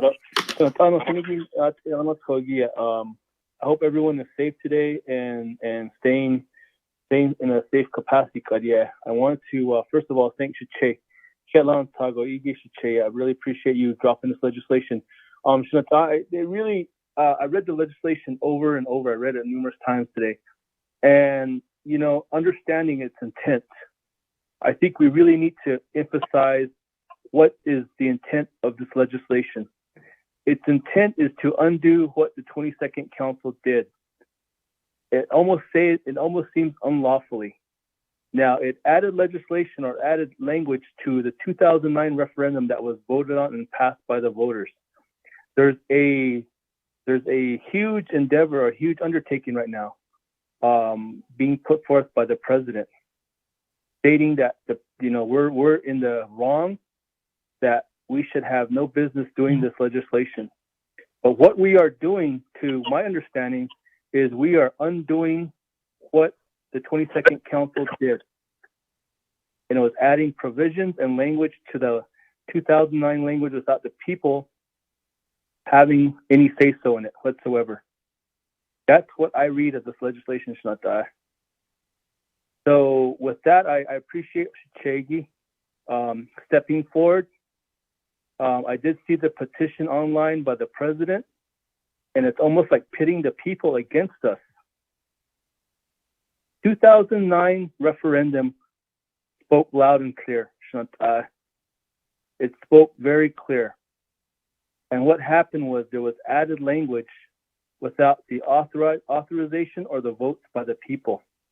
And we're just undoing what was done then by the 22nd Council. That's my understanding. So, Eddie Ashnat, thank you very much. God bless you, and let's vote.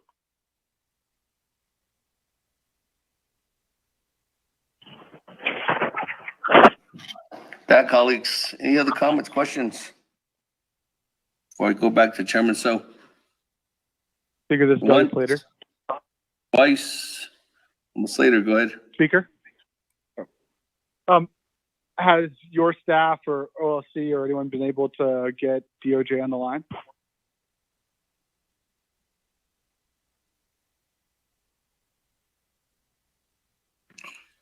Department of Justice, are you on the line?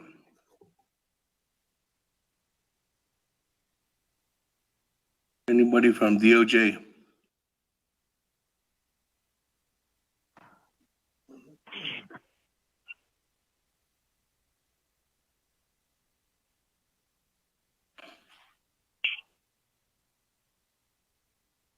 Nobody's on the line, Honorable Slater.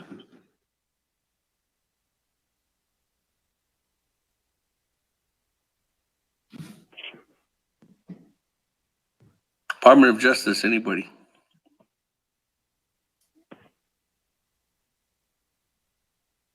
Oh. Any further question, Honorable Slater?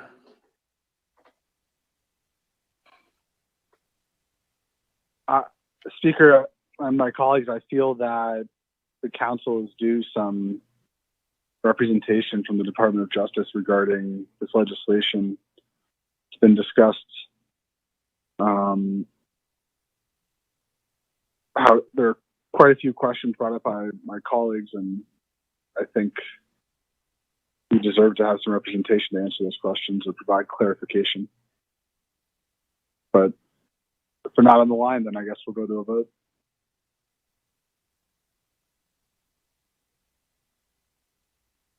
Honorable Slater. Honorable Slater, what we can do is ask the Department of Justice clarify it, request a written document from them on this legislation as a formal breakdown, and have that ready before we can go ahead and act on it at council.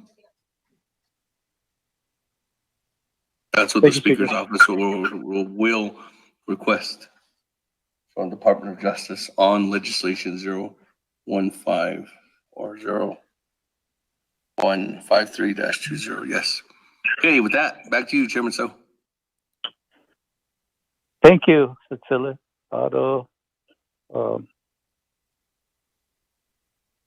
Regarding the questions to Legislative Council, she basically explained it to where we could understand it, and several of our colleagues also supported the understanding that they have. So sadna gizigi eta okaz tonako ajo sa bindo so nitene yata is aha sadiki da out ajoti nal chosto is bindo so a ideya I nal chos kwagis chosigi idor lis elas be landat se client e what as twices on the appears in because that kansi what a hanana state or Speaker, that would be my final comments on this legislation as the issue is before the Naa'bik'iyati Committee.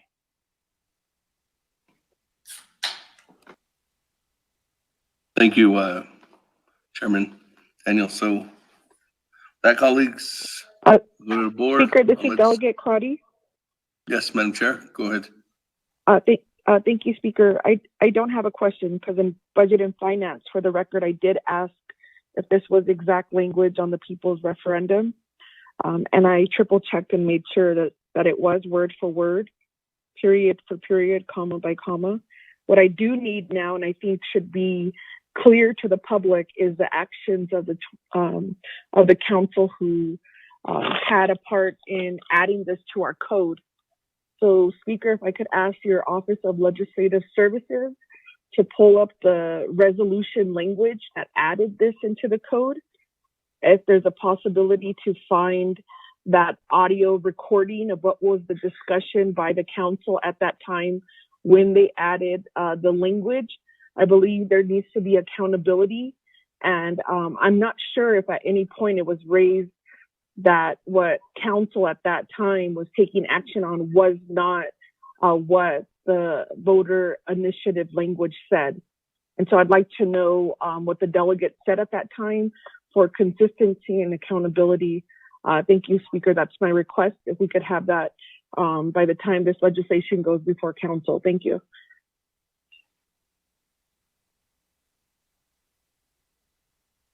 Speaker Kiawan.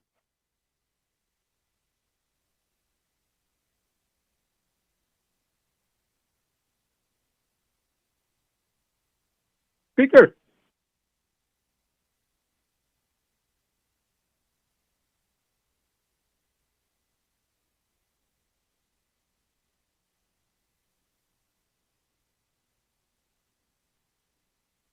Okay, thank you, Madam Chair. We will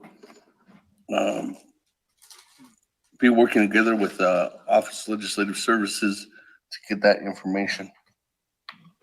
Honorable Keon Begay. Speaker, Kadosh Mayoke, Diki, Ms. Crotty, just for the, I guess I want to say for the record, but for clarification, the council at that time did not develop this language. Remember, it was by then President Ida Dineh Di Sadiki Hota Hatiliaki Nihije Ada Dine Na Tanitsaniga Go Aja Dineh about signature oh United La Go to Ado language as Pahatilia election office Hayi Akuja election office schedule a special election in the December. So at all we're doing is putting that language into Title II. So this was never a debate by the council at that time. It was the president, then Mr. Shirley. Initiative. Do you ever remember initiative? Versus a referendum. Council, the initiative, industry, the then Liniki ABC Kada Yilago Benago election office Aja Kolia. Just for clarification, Speaker.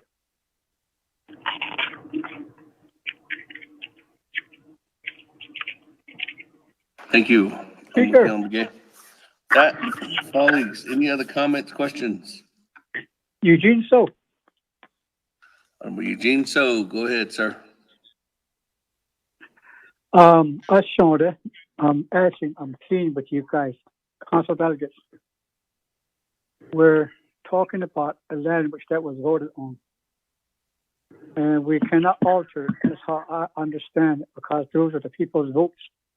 We're just trying to put it on the legislation here to that's what we're doing right now. Any other questions? That's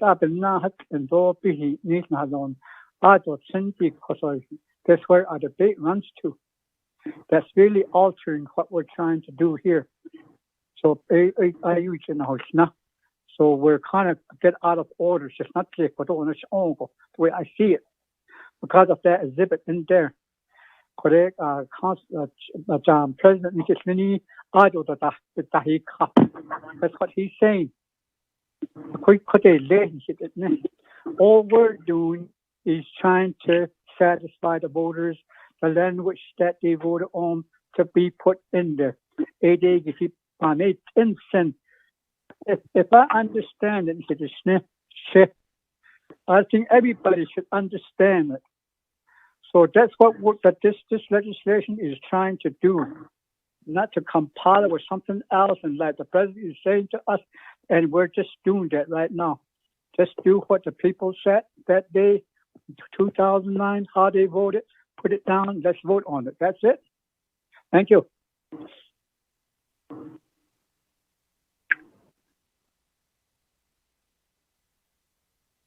Thank you, Honorable Eugene So. Colleagues, any other comments, questions on legislation 0153-20? Going once. Going twice. Chairman Henio, go ahead. Okay, thank you, Select Speaker Damon. And just again, listening to the debate here, listening to Cecilia, Mark Freeland, and then also Delegate Crotty. We do need to have the Secretarial's shop research this as far as the 22nd Navajo Nation Council and how they, who sponsored the legislation, who made the motion, who seconded, who voted on this amendment and negating the people's vote and putting their own word language in there. They should make that available for discussion at the summer session. But Delegate Eugene, so we're just all we're doing is correcting the language to where we're putting in what the people voted on. So yeah, last today.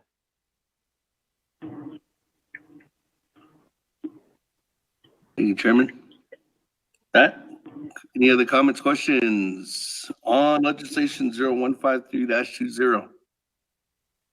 I know that there was no, there was just comments, nothing going back to the sponsor since he's in his closing remarks. So going once, going twice. One quick question, Chair. One quick question, Chair. Vice Chair Smith. Thank you. Once this is passed by council, does it go across the street for the signature to be enacted in law? That's my question. Thank you.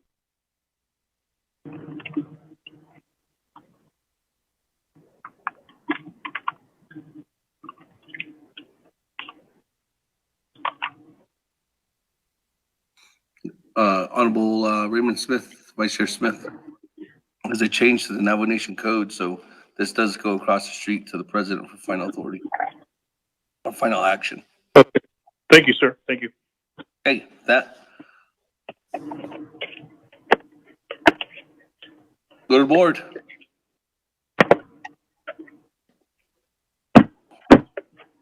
Honorable Elmer Begay. Vote green. Honorable Elmer Begay votes green. Honorable Key Allen Begay Jr. Vote green. Honorable Key Allen Begay Jr. votes green. Honorable Paul Begay. Paul Begay votes green. Honorable Paul Begay votes green. Honorable Nathaniel Brown. Delegate Brown votes green. Honorable Nathaniel Brown votes green. Honorable Eugenia Charles Newton. Charles Newton votes green. Honorable Eugenia Charles Newton votes green. Honorable Amber Canasba Crotty. Delegate Amber Canis-Ball Crotty votes green. Thank you. Honorable Amber Canasba Crotty votes green. Honorable Herman M. Daniels Jr. Honorable Mark Freeland. Delegate Freeland votes green. Thank you. Honorable Mark Freeland votes green. Honorable Pernell Halona. Delegate Halona votes green. Honorable Pernell Halona votes green. Honorable Jamie Henyo. Henyo votes green. Honorable Jamie Henyo votes green. Honorable Vince James. Delegate James votes green.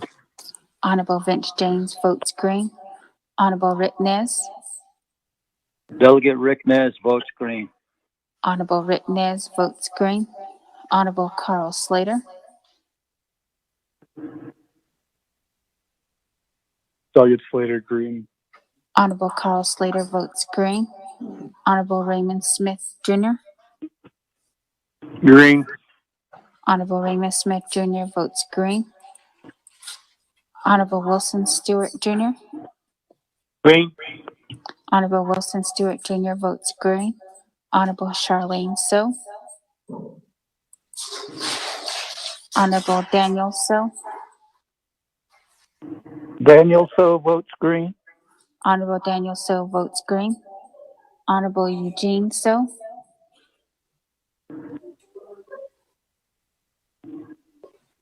Honorable Otto So.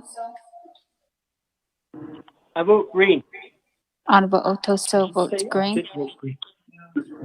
Honorable Thomas Walker Jr. I vote green. If she comes back Honorable Thomas Walker Jr. votes green. Honorable Edison Wanika. Did they finish their comeback? Honorable Edmund Green. Yazzie.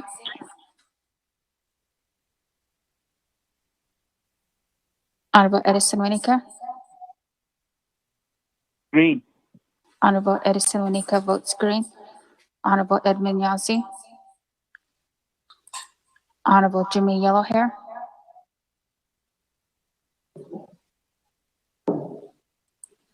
Honorable Herman M. Daniels Jr., Honorable Charlene So, Honorable Eugene So, Vote green. Thank you. Honorable Eugene So votes green. Honorable Edmund Yazzie, Honorable Jimmy Yellowhair. Speaker, with a vote of 19 yeas and 0 nays. On the main motion, 19 in favor, 0 opposed. Chair not voting, motion carries. Legislation 0153-20 moves on to council. When it does get to council, this legislation is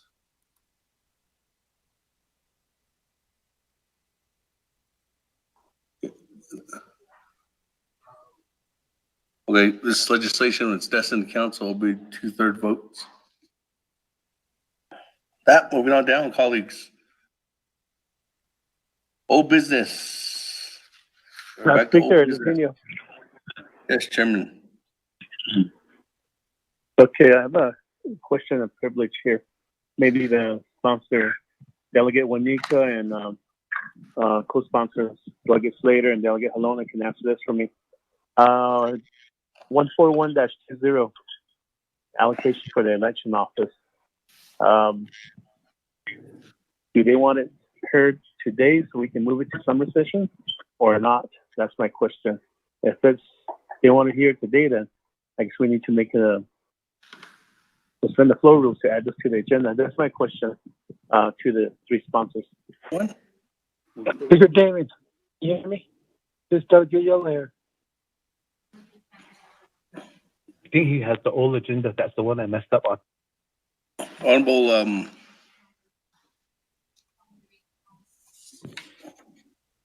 Jimmy Yellowhair. Honorable Chairman Hino, legislation 0141-20 was acted on before legislation 153-20. The vote was 18 in favor, 0 opposed, and speaker not voting or chair not voting. We acted on that legislation and it went on to count. It's destined for council now. Speaker David. Okay, I'm sorry. I heard in my Billy Goats. That's why I missed it. Thank you. Okay.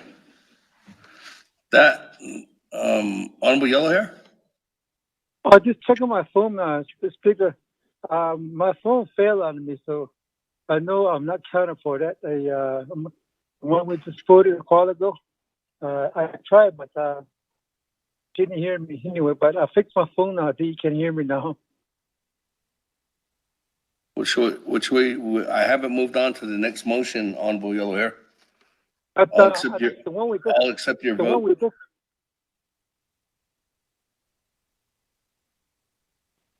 Honorable Yellowhair. On legislation 0153-20, Honorable Yellowhair. What is your vote?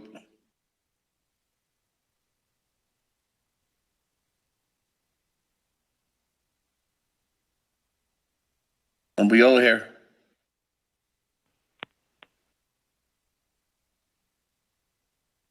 Honorable Yellowhair.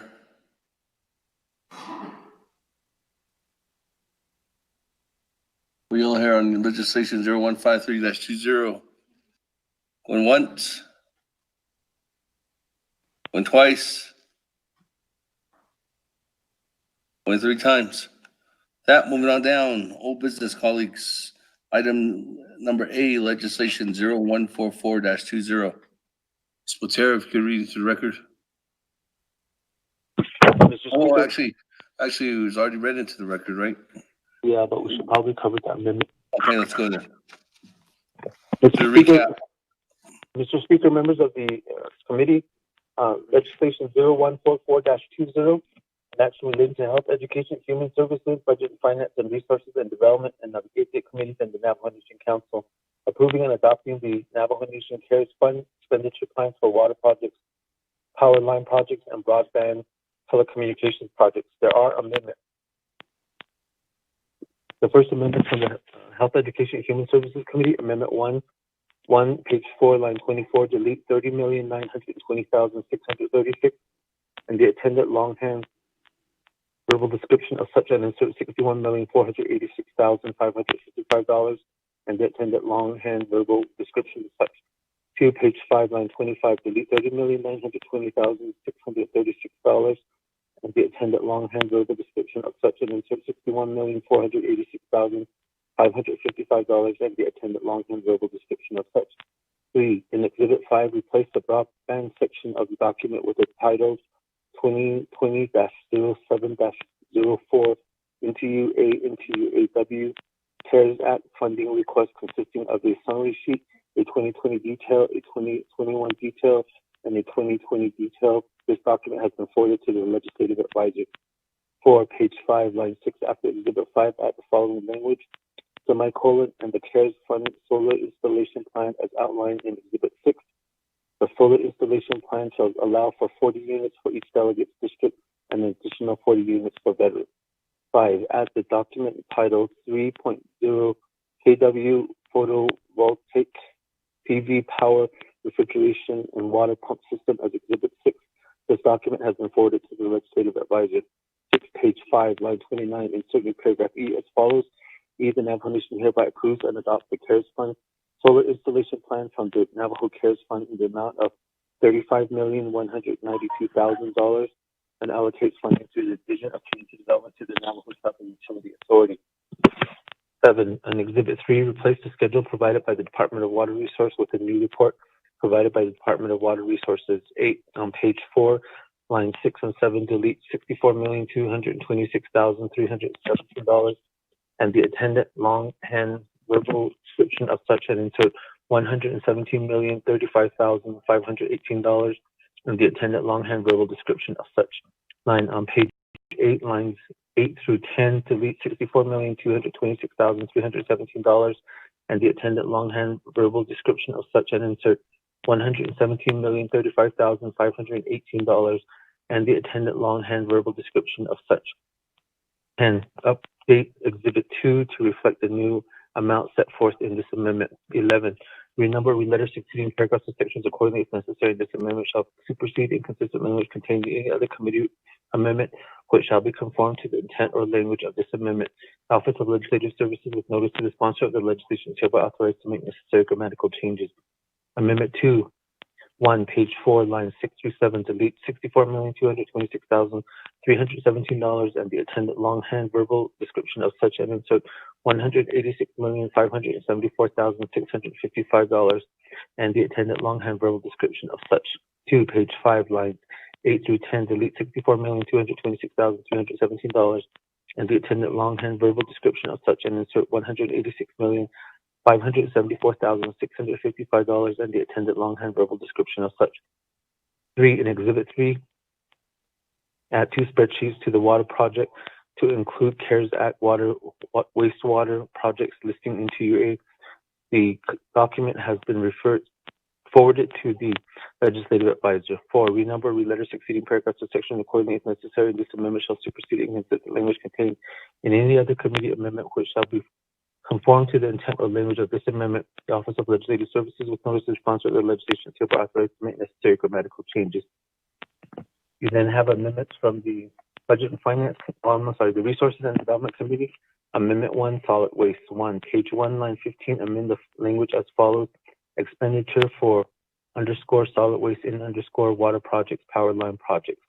2, page 5, line 29, add a new paragraph F to section 3 after the new paragraph E that was approved by the Health, Education, and Human Services Committee. Re-letter the remaining paragraphs in Section 3 amend as follows. F, the Navajo Nation hereby approves and adopts total funding for the solid waste expenditure plan from the Navajo Nation CARES Fund in the amount of $41,735,786.50 and allocates the funding to the Navajo Nation's Environmental Protection Agency for funding the project set forth in Exhibit 7. 3, page 6, line 14, amend the language as follows. Purposes set forth in Exhibits 3, 4, 5, 6, and overstrike 5_7. 4, page 7, line 2 and 3, amend the language as follows. Expenditure plan, CARES Fund, power line projects expenditure plan, and the CARES Fund broadband and telecommunication projects expenditure, and the the CARES Solid Waste Expenditure Plan. 5, page 9, line 12, amend the language as follows. Navajo CARES Fund Water Projects, Power Line Projects, comma, underscore solid waste projects, and underscore, and 6, amend Exhibit 2 to include the solid waste expenditure plan monetary amount. 7, page, add Exhibit 7, solid waste expenditure plan to legislation 0144-20.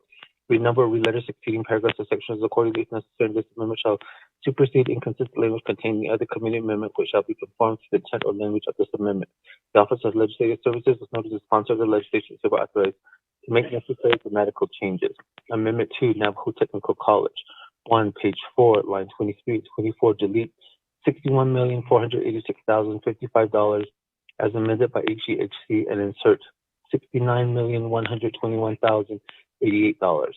2, page 5, line 25, delete $61,486,555 as amended by Health, Education, Human Services Committee and insert $69,121,088. 3, insert as Exhibit 5-A NTU request for funding and budget forms provided. Documents have been forwarded to the legislative advisor. 4, update Exhibit 2 to reflect the new amount set forth in this amendment. 5, renumber, reletter succeeding paragraphs or sections according if necessary, and this amendment shall supersede inconsistent language contained in other committee amendment and shall be conformed to the intent or language of this amendment. The Office of Legislative Services is noticed as sponsor of the legislation is authorized to make necessary grammatical changes. We then have a report from the Naa'bik'iyati Committee. Amendment 1, page 4, line 23, increase the amount set forth by $30 million. Page 5, line 27, after college, insert a non-tribal owned eligible telecommunication carriers, ETC. 3, replace existing Exhibit 5 with new Exhibit 5 provided by Office of Legislative Counsel. 4, swipe out the Net College Memorandum in Exhibit 5 with new Net College Memorandum dated July 14, 2020, which increased the amount by $2,076,842. 5, renumber, reletter succeeding paragraphs or sections accordingly if necessary. This amendment shall supersede inconsistent language contained in the other committee amendment and which shall be conformed to the intent or language of this amendment. The Office of Legislative Services is noticed to sponsor the legislation authorized to make necessary grammatical changes. Amendment 2, 1, page 4, line 6 and 7, strike $186,574,655 and insert new amount as follows: $129,088,920. 2, Exhibit 3, page 1, strike Section 1, strike $64,226,317 and insert new amount as follows: $129,088,920 and strike $291,907,869 and insert new amount $387,627,966. 3, add the Sand Spring water supply pipeline packet attached to Exhibit 3. 4, Exhibit 3, add new into a water and wastewater project listing dated July 11, 2020. 5, renumber or reletter succeeding paragraphs or sections accordingly as necessary. This amendment shall supersede inconsistent language contained in the committee amendment, which shall be conformed to the intent or language of this amendment. The Office of Legislative Services with notice to sponsor the legislation is authorized to make necessary grammatical changes. Then you have a tabling motion to table legislation 0144-20 until the next Naa'bik'iyati Committee meeting, July 18, 2020. Mr. Speaker.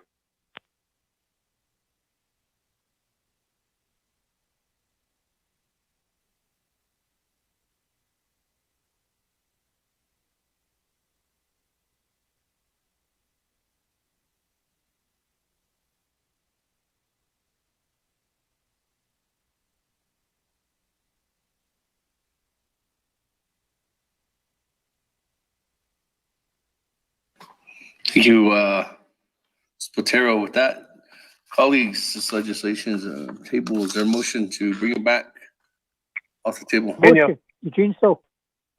Oh.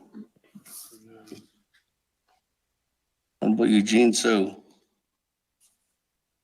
Second, Henio. By Honorable Henio. That, colleagues, any discussion on the table or taking this legislation off the table motion? There's none. Go to board.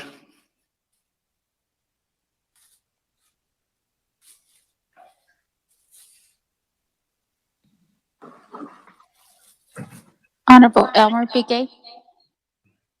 Vote green. Honorable Elmer Bigay votes green. Honorable Key Allen Bigay Jr. Vote green. Honorable Key Allen Bigay Jr. votes green. Honorable Paul Bigay. Paul Begay votes green. Honorable Paul Bigay votes green. Honorable Nathaniel Brown.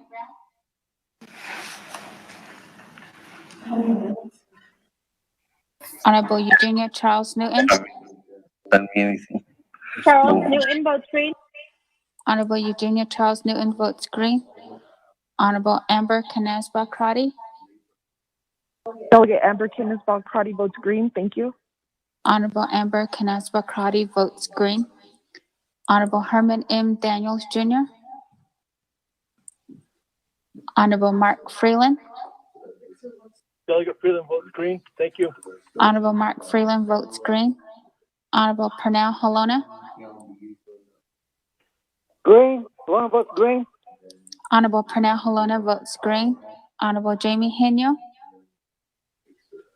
Henio votes green. Honorable Jamie Henyo votes green. Honorable Vince James. Delegate James votes green. Honorable Vince James votes green. Honorable Rick Nez. Delegate Rick Nez votes green. Honorable Rick Nez votes green. Honorable Carl Slater.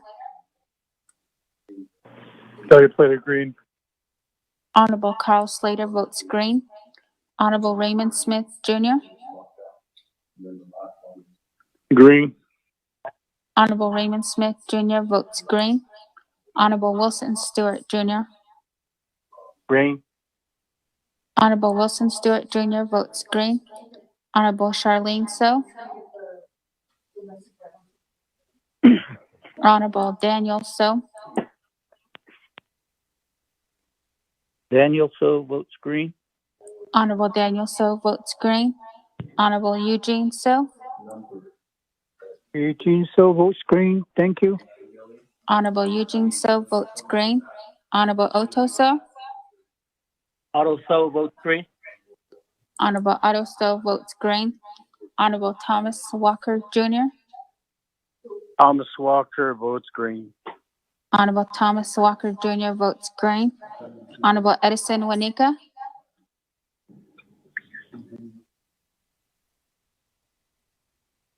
Honorable Edmund Yazzie. Honorable Jimmy Yellowhair. Yellowhair votes green. Honorable Jimmy Yellowhair votes green. Honorable Nathaniel Brown.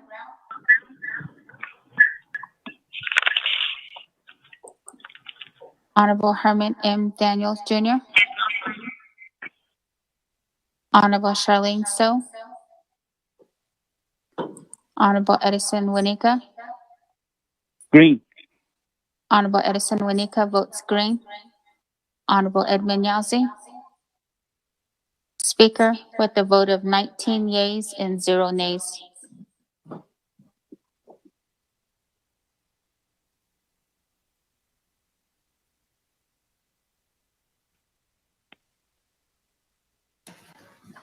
Thank you. 19 in favor, 0 opposed. Chair not voting on the legislation to bring it back off the table in motion. Motion carries. That, colleagues, is the lineup that we have right now. We did table this legislation yesterday before adjourning. We are brought it back off the tabling motion. And there is nobody in queue. First one off the bat is Honorable Henyo. Honorable Henyo, you are on the main motion. Speaker Kellen.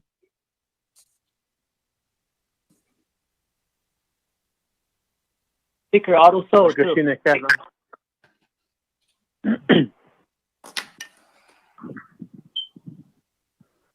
Kevin Sula. Speaker Damon.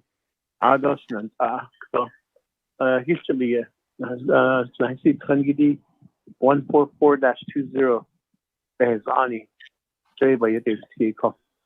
Adam Nachaya, Zinza, that is still amendment. So even Nachaya could either should not amendment at issues so yeah for the communities I represent. I need to email the Isha regarding my amendments, and there's two in amendment number 1 with my motion again, I would like to propose this amendment, and I believe I emailed it to everybody. If you received it, if you can follow along. If not, Manuel, do you have this amendment regarding the healthcare facility projects?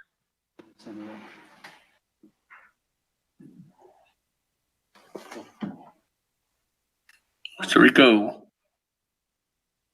Mr. Speaker, that amendment was just sent out. Okay. And it's regarding the Canyoncito Health Center. Is how they identify themselves. And AA is in the community of Tojile. Tojile, they are remote. They've been underserved for so many years, but through their own initiatives, they created a 638 health program. And with that, though, they finally were able to build a clinic, a small community clinic, just to serve their own community. And they've been successful in providing health care. And right now, they just recently added EMS services, ambulatory services. And so they started moving along. But what happened now is that there are a lot of Navajo citizens living in Albuquerque from different parts of the Navajo Nation. Now, what happened is they are starting to utilize the Canyoncito Bend Health Center. And with that influx of patients, they are starting to become overwhelmed with space. And so with that, they do not want to turn no Navajo citizen away. So they provide healthcare services to not only the Tojile community members, but outside other Navajo citizens too also. But even after, there was a need to expand the clinic. They started working on that. And so where this hang up is right now is they need $2 million plus some actually $4.2 million to finish the construction. Construction is ready. Everything is has been bidded on, everything, but they just need the 4.2 million to start put that shovel in the dirt, so to speak, and start the construction. And this, in my opinion, speaking to the Tojile Health, Canyoncito Bend Health Board, they are confident this will be completed by December 30th, 2020. Everything expended. You can do it. It doesn't matter. Can somebody mute their phone? Sorry. So even after couldn't Tojile community with the beginning of the construction and completing construction of the clinic, but because they're not only Tojile, but other Navajo citizens, like I stated before. So could amendment, I should say so. And if everybody has the amendment that I sent out, it's on page 1, line 16, after projects. Insert the new language healthcare facilities projects with Chicago. On the page 4, line 30, insert new paragraph as follows. New language here. The purpose of the CARES Fund Healthcare Facilities Expenditure Plan attached here as Exhibit 8 is to immediately provide $4,217,742 to ensure that adequate medical services are available to treat, mitigate, and respond to COVID-19 in the Navajo Nation's underserved communities. The third area is page 5, line 29. Insert new paragraph as follows. The Navajo Nation hereby approves and adopts total funding for healthcare facilities expenditure plan from the Navajo Nation CARES funds in the amount of $4,217,742 and allocate the funding to the Canyoncito Band of Navajo's Health Center, incorporated through the Department of Health for the respective purpose and amount set forth in Exhibit 8. And then page 6, line 14, Before the period, insert 8. To attach new exhibit 8 as attached, and then of course, the renumber, re-letter, succeeding paragraph, the sections accordingly become. So I amendment, part A of my amendment. There's a part B too, part A, and indicator to assist the teacher. And also the COVID-19 numbers in Torjile have been steady, meaning stable. I mean, they're not steady, stable. They have flatlined because of their efforts to stay home. They have their own healthcare facility there. Then they have outreach, CHR, that's constantly out there educating the people to stay home. So that's young. And so with that, as an incentive, we'll just help them with this completion of their healthcare facilities. So that's Amendment 1, Part A. Part B, Nana, and it's related to also the COVID mitigation of COVID-19 again, is here in Rama, at the Rama chapter through the Rama Navajo School Board. Pine Hill Schools, to be exact. Pine Hill Schools is on a small campus, and it was built in the 70s. And through the years, as they upgraded their electrical system, many contractors would come in. They originally laid their first electrical system underground. What happened is another contractor came in several years down the road, and they put a new system underground again, and so forth. So up to this day, those systems are shorting out each other. And when it does, it causes a blackout within the school campus. Also, what it does is it shuts down the broadband too for student learning now. And then also what it does too is it shuts off the water pump. Pine Hill campus, they are the main water supplier to the campus and to the homes within a 5-mile radius around the campus, which includes NHA housing also. So the water that's pumped out of the Pine Hill School campus is fed into a gravity tank, and then that gravity tank, what it does is it brings it back down to the community members for their water usage. So when the electric goes out, the water goes out also with it. But even now, they've hired a consultant, and that consultant did the pre-engineering requirements. And so now there is a need for CARES funding to begin the construction right away as soon as they get the funding. The contractor is there, and it's an amount of $3.5 million. And that's a small amount compared to $714 million. So dito tayo nag-okay to get the electrical system all back up to par, take out the old lines, whatever it is, and put in the new line that will service the school there. And this is part B of my amendment. If I'm an order speaker, if you receive the email, it's on page 4, line 16.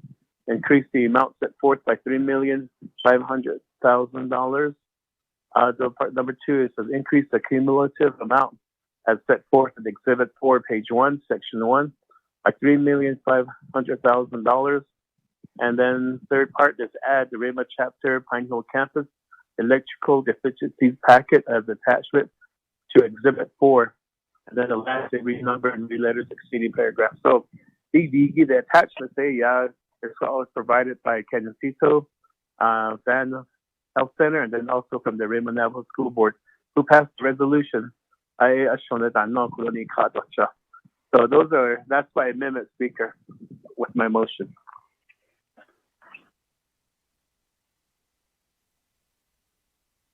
My one question before I accept the second, Chairman Hino, is again with high caution. I just want to make sure that both of these amounts, the 4.2 and the 3.5, is going into the first year, right? It's this year. They will be completed before December 30th. Okay. Second that motion, Kelowna. Chairman Hino, and to my colleagues, we're going to have to change a couple other areas too as well. So you're gonna have to give us about maybe a couple of minutes for us to go ahead and make sure, because we have to change the fund management plan too, which is in Exhibit 4. We're gonna have to add on 2 new numbers. One is the first year. I don't think we're gonna touch the second year because it's just those 2. We're gonna be adding on to those 2 years, the fund management plan. Honorable Chairman Hino, hold on with us. Colleagues, hold on.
Last Saturday evening.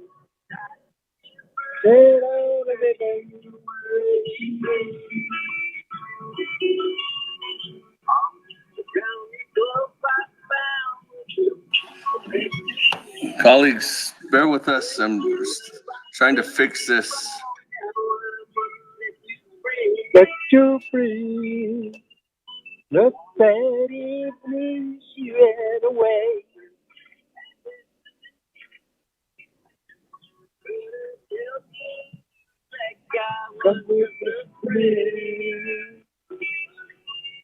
Karaoke this. Oh, excuse me.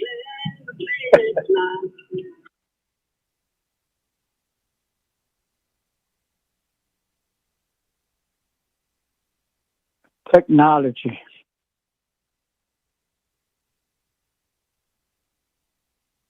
It's 5 o'clock somewhere.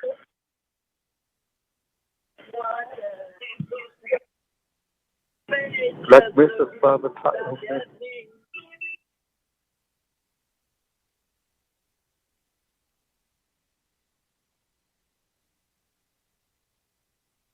So the president is opening the casino tomorrow.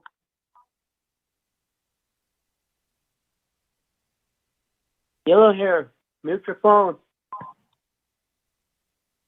Stay home. Don't go to the casino.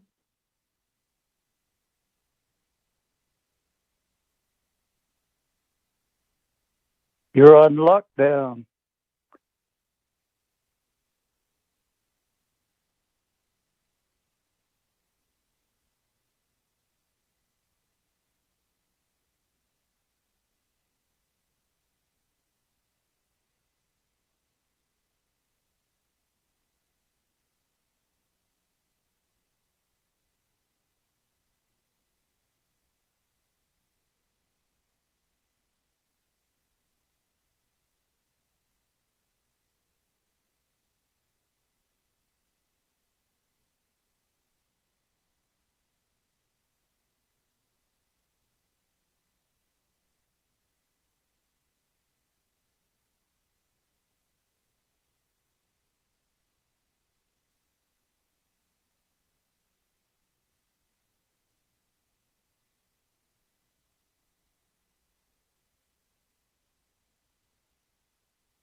Hello? Are we on break? Hold on, colleagues.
Okay. Yep, send it out. Chairman Henio, we had to add language in there. If you want to read that portion into the record, Mr. Rico. To modify. Mr. Speaker, members of the committee, modification is to add number 9, Exhibit 4, swap out NQA power line projects listing CARES Act fund request for power lines dated June 30th, 2020, for updated document dated July 18th, 2020, with new amount of $51,532,669. Number 10, Exhibit 4, page 1, Section 1, strike $36,456,395 and insert new amount as follows: $39,870,832 and strike $158,325,161 and add new amount $153,514,756. Mr. Speaker, I will also email this out. Chairman Henio, are you good with that? Yes, Speaker. Okay, with that, colleagues, on amendment.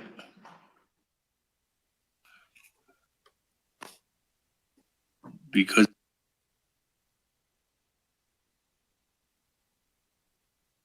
that on Amendment 3, colleagues. Chairman Henio, is there a second? Second, Wanika. Second by Honorable Wanika. That, colleagues, any comments, questions?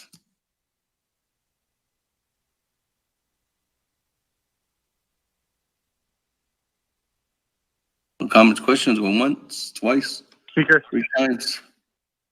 Speaker. Almost later.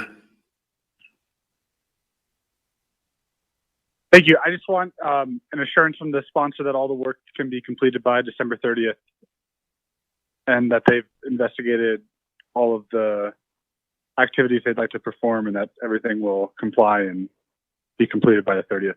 Thank you.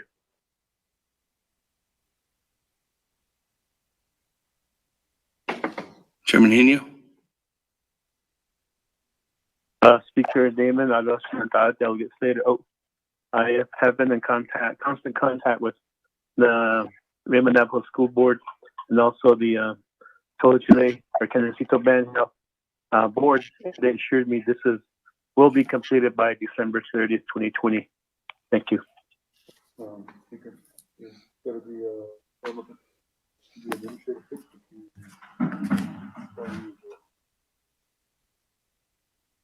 Where? Number 1. They had 17. They had 4,217,742. Okay. We can put to the. Okay. That's what it says in the numbering part, right? Yeah. Administrative. Okay. That. Any other comments, questions on Amendment 1 or Amendment 3? Once, twice, 3 times. Go to the board. Honorable Elmer Piquet. Vote green. Honorable Elmer Piquet votes green. Honorable Key Allen Piquet Jr. Delegate Key Allen votes green. Honorable Key Allen Piquet Jr. votes green. Honorable Paul Piquet. Green. Honorable Paul Piquet votes green. Honorable Nathaniel Brown. Honorable Eugenia Charles Newton. Charles Newton votes green. Honorable Eugenia Charles Newton votes green. Honorable Amber Kanazba-Crotty. Delegate Amber Kanazba-Crotty votes green. Thank you. Honorable Amber Kanazba-Crotty votes green. Honorable Herman M. Daniels Jr. Honorable Mark Freeland. Freeland votes green. Thank you. Honorable Mark Freeland votes green. Honorable Pernell Halona. Vote green. Honorable Pernell Halona votes green. Honorable Jamie Henyo. Henyo votes green. Honorable Jamie Henyo votes green. Honorable Vince James. Delegate James votes green. Honorable Vince James votes green. Honorable Rick Nez. Delegate Rick Nez votes green. Honorable Rick Nez votes green. Honorable Carl Slater. Delegate Slater, green. Honorable Carl Slater votes green. Honorable Raymond Smith Jr.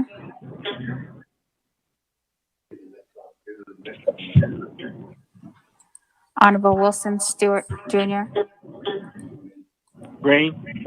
Honorable Wilson Stewart Jr. votes green. Honorable Charlene So. Honorable Daniel So.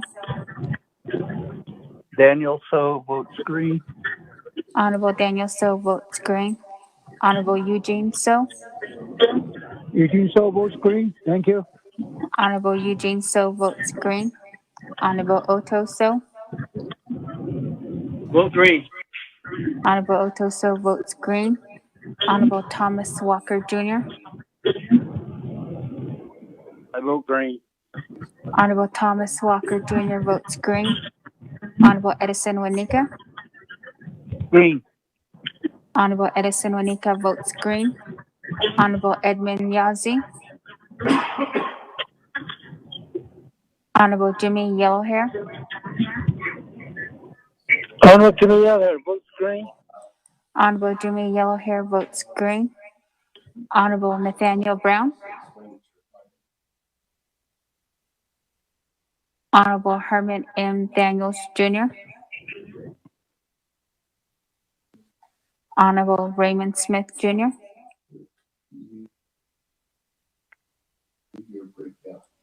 Honorable Charlene So. Honorable Edmund Yazi. Speaker, with the vote of 18 yeas and 0 nays.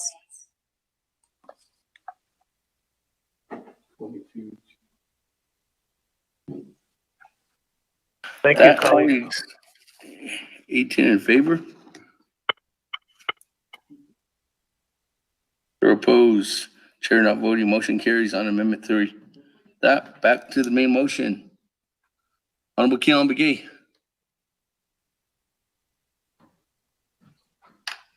Speaker. Yes, Honorable Honorable Keelan McGee. There was an amendment made at the Resource and Development Committee regarding the solid waste management funding appropriation. There were certain corrections that needed to be made. Could I ask staff to forward, if they haven't, the corrected documents and swap out the documents. Swap out those links.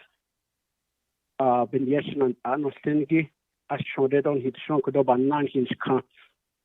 you know, that solid waste is a big problem across the Navajo Nation. So we have people beginning to discard their trash along the washes and so on. And with the limited services at the chapter, in some of these transfer stations, also, especially those people that are working during the day, by the time they get home, these transfer stations are closed again. So, so Mr. Speaker, if I ask the staff to disseminate that information to the council, and the amendment was already made at RDC, but I'm asking the Naa'bik committee to swap out the amended language and replace it with a revised document. Speaker.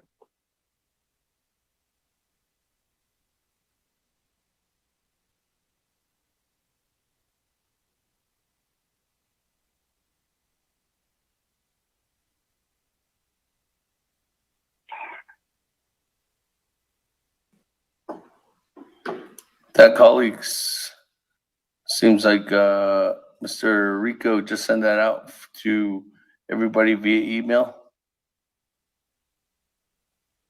And I do have staff sending out the two components that's going to be. So, Mr. Rico, if you want to read the amendment into record, or Tom, Sarah, whichever one. Mr. Speaker, members of the committee, amendment number 4, 1, Exhibit 7, insert new solid waste fund management plan. 2, swap out Navajo Nation solid waste expenditure plan with 2-year breakdown totaling $22,223,000 for the first year and $19,512,787 for the second year.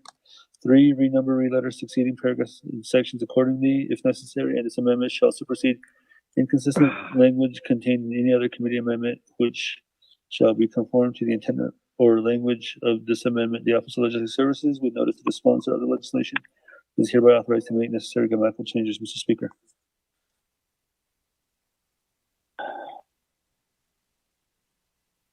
Colleagues, is there a second?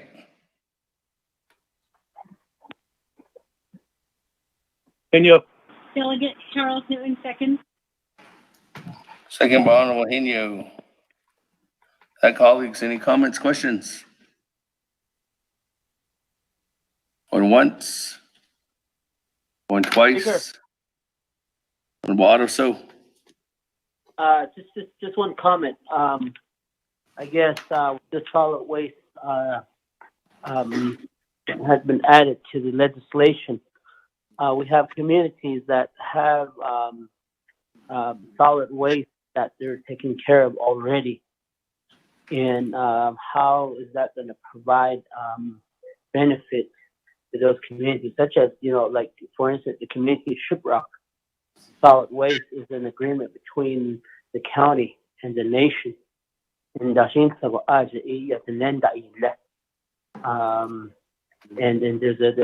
it's a small fee. It's not a huge amount, but will that be able to be utilized to provide some sort of relief to those residents there in that region?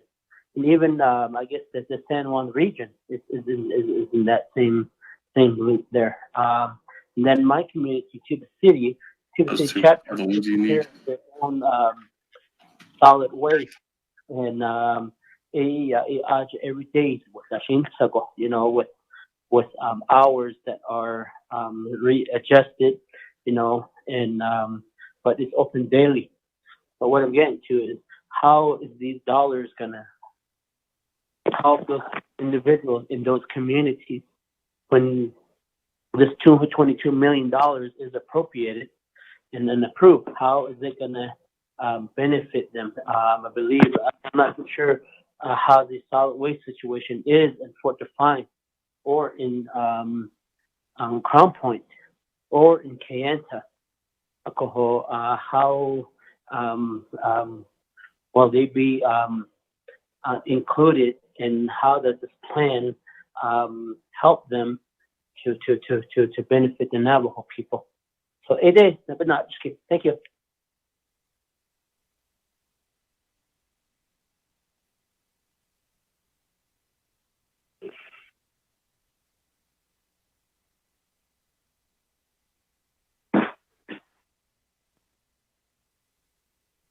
Thank you, Honorable Otto. So, any other comments, questions?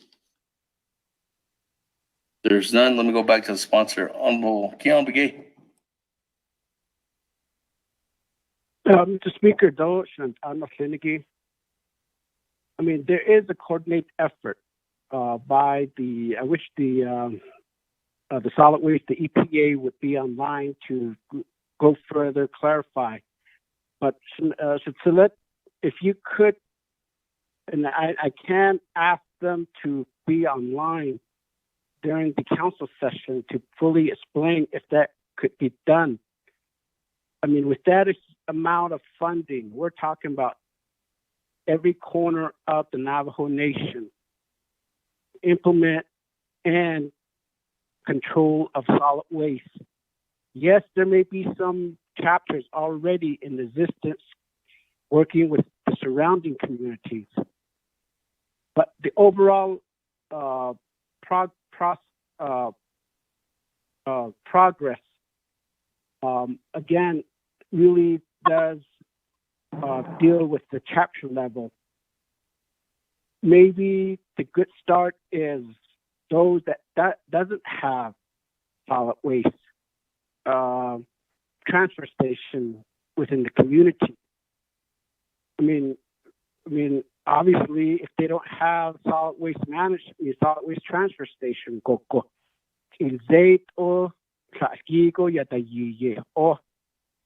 who's going to travel more than 15 miles just to dispose a 2-bag trash that they could easily just drop it off somewhere without paying for it in the ditch somewhere?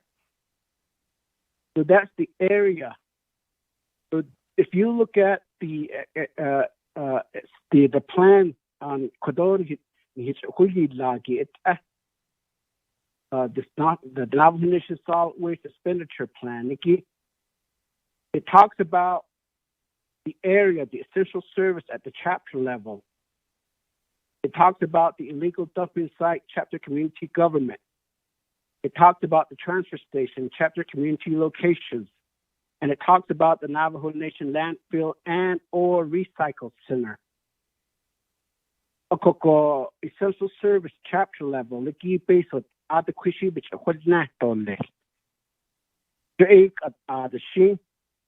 a lot of these funding, just the implementation, the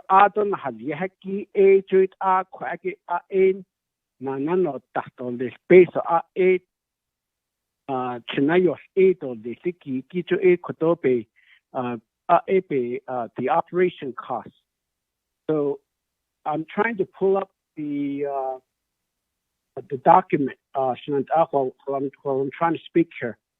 But I believe you guys have the Navajo Nation Cares Fund Act Solid Waste Expenditure Plan, because it has the purpose on there, and the usage and the assignment, the implementation and monitoring, the administrators of funds, means of fund accounting and reporting requirements, the oversight committee of affirmations of administrative and management of the Tabaka.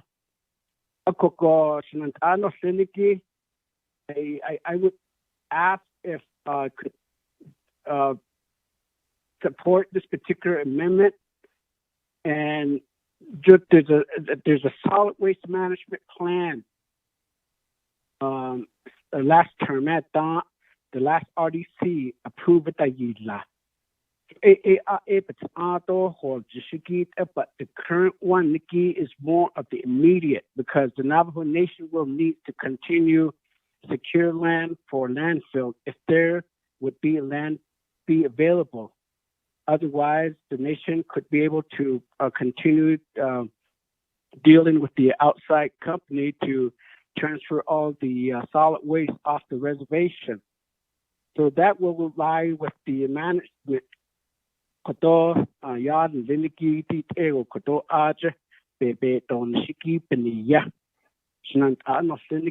I would plead with the council that we continue to support the solid waste management.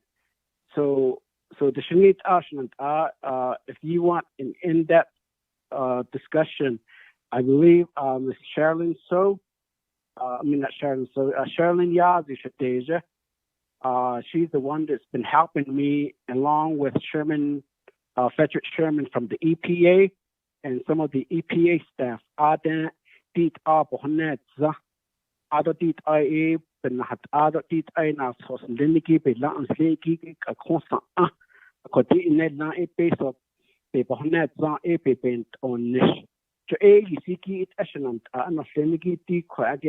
Amendment otherwise, if we don't resolve our solid waste issue on the Navajo Nation, we may not solve it right away, because we got to start cleaning up a lot of these ditches and so on. Even though if we maybe continue to increase a transfer station to a certain location and then have them transfer off the reservations. Like, for example, in our area, the Chinle area, they do the transfer off to St. John. Transfer station, mean solid waste, transfer down. So, with Eshaman, I'm not syndicate because it's a little shown it off. Again, I leave it up to you. It is a good amendment, I believe, that we really need to solve the solid waste problem on the Navajo Nation. Speaker.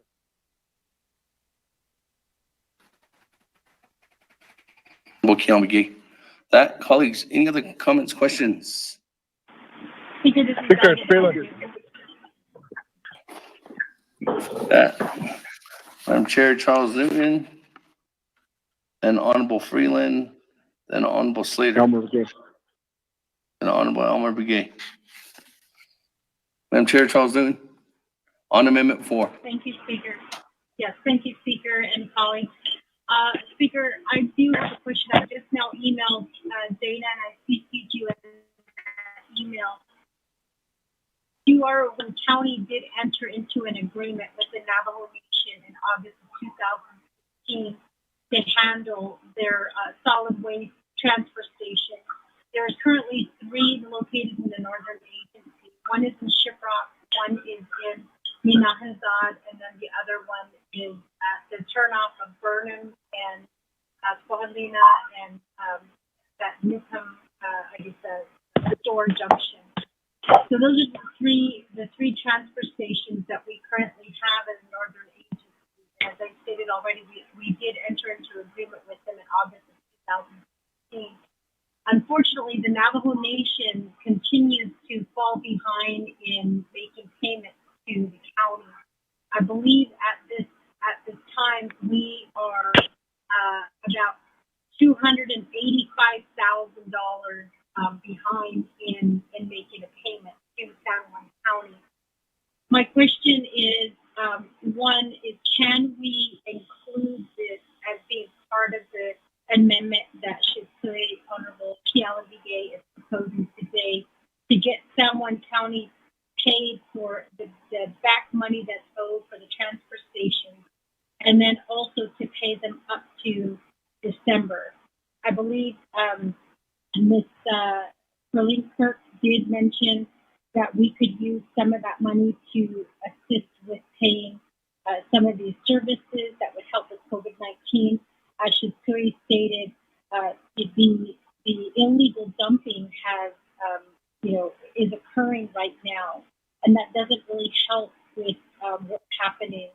And I think a lot of it is, people are staying home, they're cleaning their yards, and instead of taking it to the transfer station, because these transfer stations are closed, they've just been dumping them. I received a picture of one of the dumpings last night. A woman drove up to the transfer station and saw that it was closed, and so she just dumped her trash there, like right at the gate of the transfer station. And so right now, the transfer station is operating on limited hours. I don't know if it's because of the curfew itself or if it's because we have not paid them for several months now. So I'm wondering if this could be added into the amendment. What I worry about is it is a bill that the Navajo Nation currently owes. So I'm worried that this may not qualify. But again, based on what the controller stated to us about using funds to help assist with some of the accounts that are currently open that would help with COVID-19, I believe that this amendment actually does assist with COVID-19 because people need to get rid of their trash, obviously, it's a service that needs to be provided. So I did send an email to Dana with the information, and I'd like to know if this is something that can be added to the legislation, again, to pay off the past due balance that we owe to San Juan County, and then to also pay them at least up until December of 2020 with services that they can provide to the northern agencies. Thank you, Speaker. I'm going back on mute.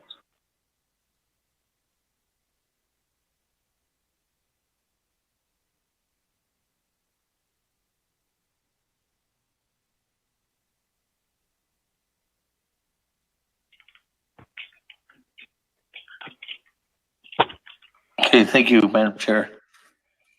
That,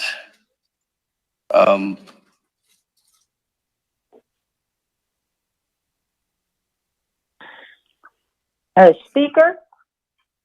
I'm trying to come up with the best response. I don't know if, I know that there's certain provisions of the CARES fund we'd have to look at, and I don't have that document in front of me right now. Ms. Barbroff? Thank you, Speaker. I want to remind Council that the CARES fund can only be used for expenses incurred from March 1st to December 30th, 2020. The information that I have been provided is that the amount being requested was incurred before March 1st. So the outstanding invoice would not qualify for CARES funding, as it identifies the outstanding amount as of February 27th, 2020. So that means that the expenses were incurred before March 1st. Thank you, Speaker. Thank you, Madam Chair. Okay, thank you. With that, moving on down. Honorable Speaker, Freeland. follow-up question. Hold on, Honorable Freeland. Madam Chair, Charles Newton, go ahead. Follow-up question. Yes, but could we pay for the trash services beginning from March 2020, ending in December 2020? Thank you. Thank you, Speaker and Madam Chair. That is one, you need to tie into how that's a additional expense incurred caused by the pandemic. If it is an additional expense caused by the pandemic, then yes, we can add it in. If it is not an additional expense created by the pandemic, then it's likely that we cannot include it, except if you can make some type of analysis about how it is mitigating COVID-19. And so perhaps, in the end right now, this caught me off guard. I have not had time to research the part going forward enough. If the controller's office is on the line, perhaps they can weigh in. DOJ may be on the line. I'm not sure. Perhaps they can weigh in. Thank you.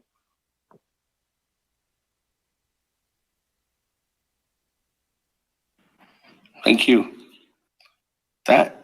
Is anybody from the Department of Justice on the line? Wants to respond to the question too as well?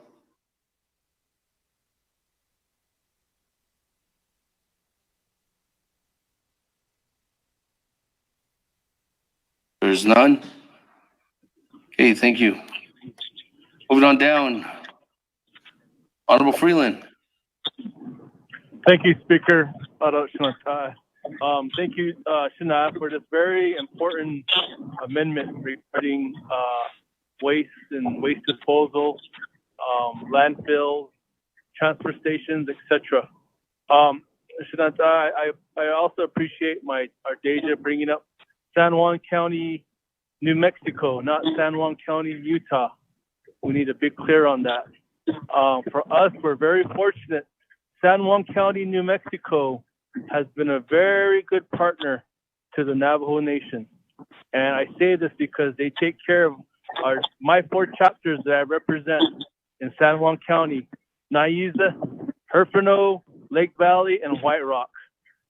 The county has been very, very, how could I say this, patient, and has been very responsive and very good to our people in those areas.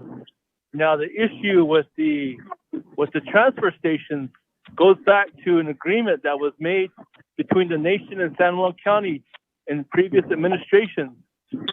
It was agreed upon that San Juan County would pay half as long as the Navajo Nation also paid their half, just to take care of the disposal of the trash. Apparently, the Navajo Nation has fell on its wayside and fell behind on those payments and owing to San Juan County. They have taken care of their part. Nahisha, we haven't been able to take care of our part. This has always been an issue going back who knows how long. But we need to do something about this, Shanata. We need to hold our agreement, our end of the bargain, and help take care of our people out there. Knowing that there's 2 transfer stations that real important that I can name, just not Disney. There's also the one in Lake Valley. And I think our Deja also mentioned the other ones in her area, as well as Honorable Amber Crotty and our brother Honorable Rick Nez's area. But Shanata, we really need to consider, and I'm glad Chairman Henyo and the BNF committee is on this call as well, because budget season is coming up. Establishing a line item for this very important agreement and holding our word is going to be very essential. How can we help pay for disposal of trash in San Juan County? When you go to these transfer stations, they're kept very up to date, very, very clean. And, they take care of a lot of the disposed trash that our people dispose of. So, Shanata, I really want to plead with you this coming budget season, if we can look at establishing a line item under the Division of Community Development. I know there's not going to be a one in their budget, but maybe an amendment through the budget to get this taken care of so we won't have to face these types of scenarios in the future. Shadeja, Shanata, all of my colleagues in San Juan County, we may have to do a UUFE request. And if that's the case, if Chief Legislative Counsel is stating that CARES Fund provisions prohibit any sort of expenditures prior to March 1st. So I will be willing, or I'll be glad to sponsor that legislation to UUFE to take care of the outstanding balance that is owed to San Juan County, New Mexico, on behalf of the Navajo Nation. So I'll be working on that with maybe the speaker staff, but I just want to say thank you to our my little sister from Shiprock and bringing up this very important matter. You took the words right out of my mouth, sister. So thank you, Shata. Great minds think alike. Okay, with that, moving on down, the Honorable Freeland. Honorable Slater, what was yours? Thank you, Speaker.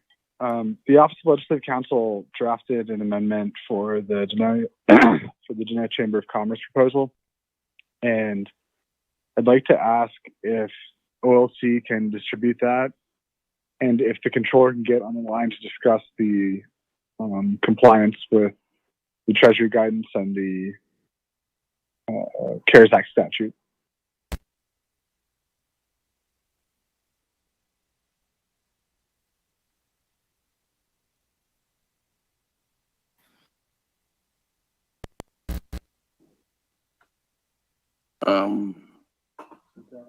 Okay. That gives a reach out. I think Rob's on the line, right?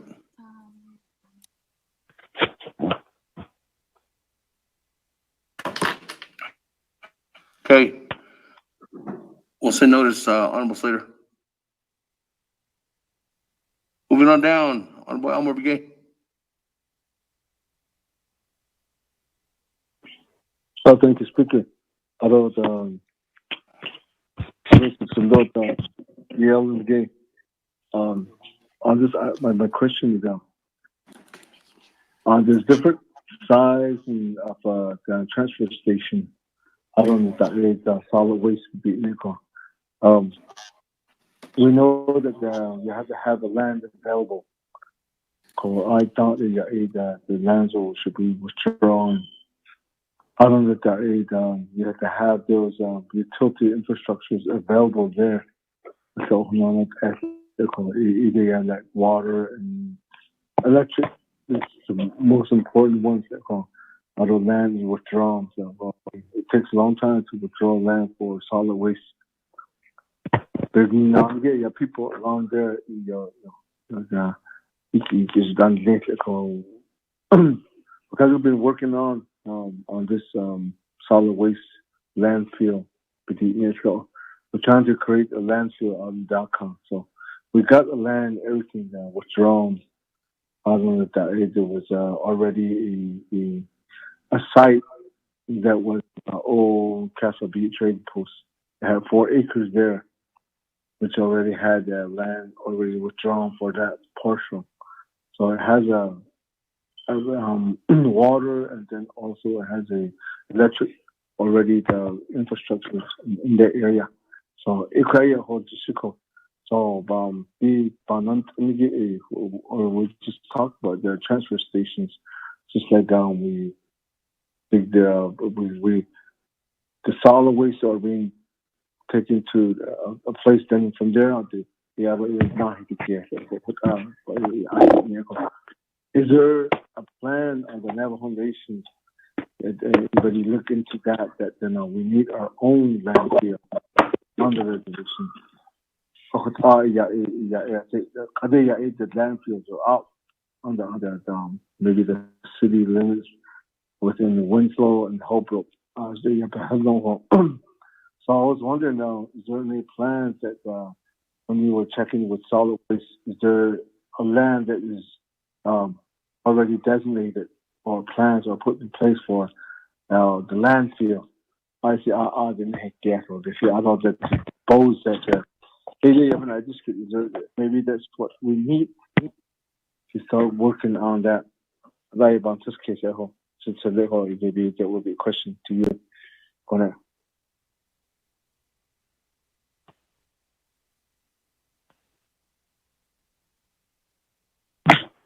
Thank you, Brigade. Any other comments, questions? We'll go back to the sponsor.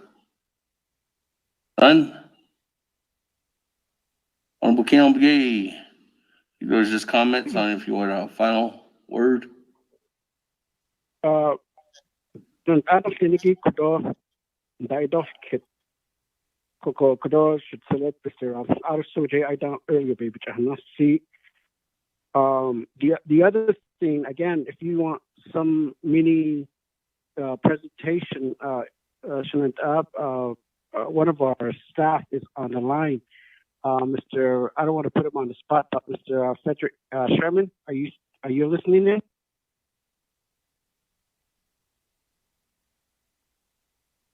He needs to be unmuted.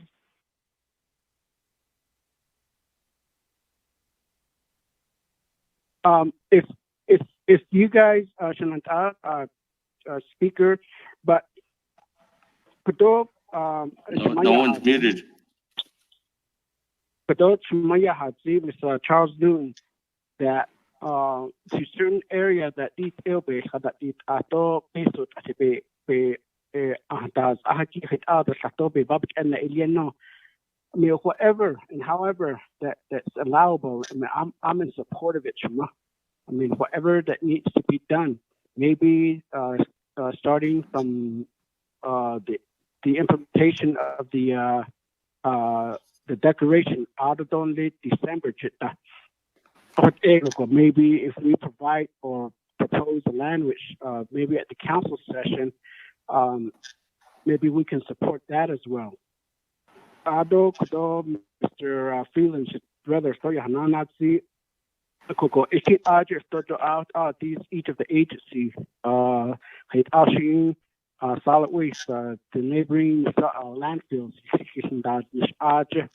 So the most inner part. So I guess there's an advantage for those chapters that reside closer to landfill that they service with. But if from the city agency the inner part, maybe that's an area where that's where we're having a lot of problems with illegal trash dumping. But ishit an at akrit ashi kuto amendment land was in lago kuship net sound or ashma. I'm open to that.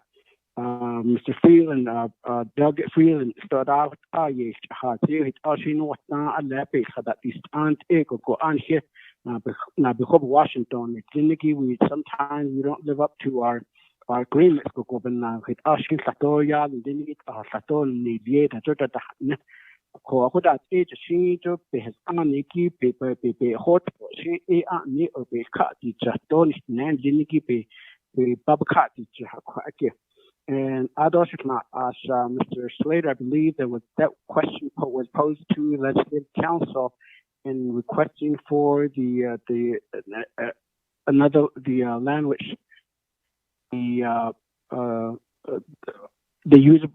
not the usable the allowable and non-allowable land which community give.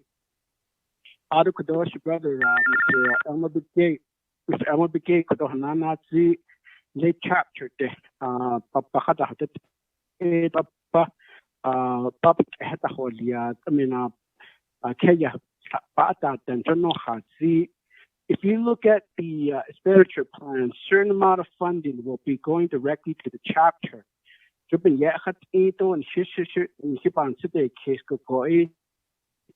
Another reason why our chapter don't have are not planning on search stations or talking about solid waste is that they don't have the money.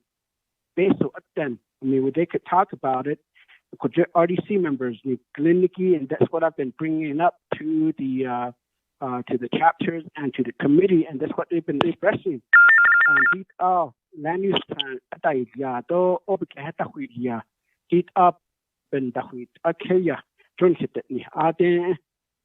My response always to the RDC was that okay, we approved it. Now what? So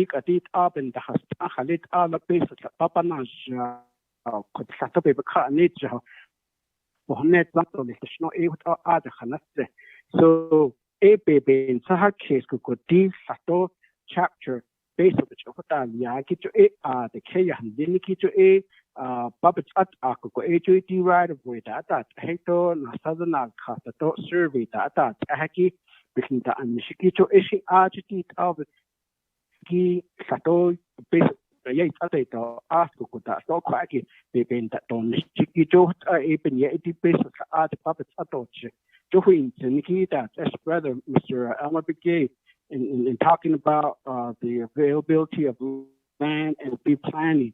If they had already an updated land use plan, I'm sure they're ready for just waiting for funding to be available for them in discussing land use, in discussing the solid waste and transfer stations.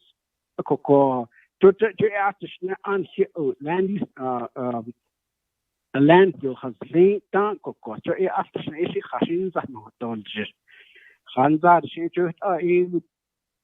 change a plan. Putting trash off taking trash off the reservation. Maybe the Navajo Nation can have their own land use. But those are discussion and plans, particular funding that will be established.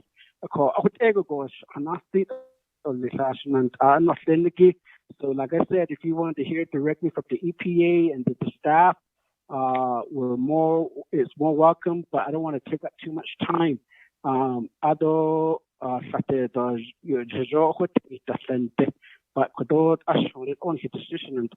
you know, and we know we have a huge problem with solid waste on the Navajo Nation, particularly illegal dumping on the Navajo Nation. And so it is nice, Mr. Speaker. You, Honorable Speaker, I have a question. Doug Slater. Honorable Kellen Begay. That. Go Go back to the floor. Honorable Otto, then Honorable Slater. Thank you on the Chana for getting the information. Not behind the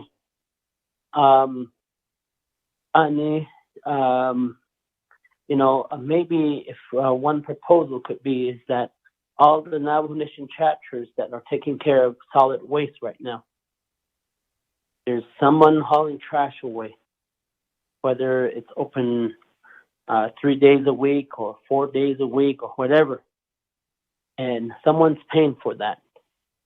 And I believe an amendment to include reimbursement of the chapters of those waste expenditures that they have incurred from March 1st to December 30th to be recommended to add to the language that you have on this amendment.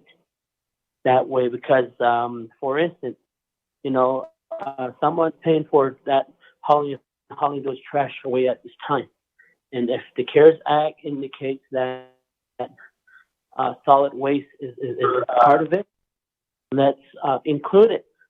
That way, the chapters that are incurring those costs right now will get reimbursed for providing that service. And from whenever the pandemic began, I guess whether it's related how the CARES Act identifies when, what day, or from the Navajo Nation executive order or the health order that was put in place to December 30th. I think that is fair because the chapters out there are struggling, and all of you guys indicate, we all know that chapters have limited funding, and whether it's a small chapter and or so forth, but someone is hauling that trash and the chapter is paying for that cost. So therefore, I believe that the chapters have that mechanism to put their numbers together.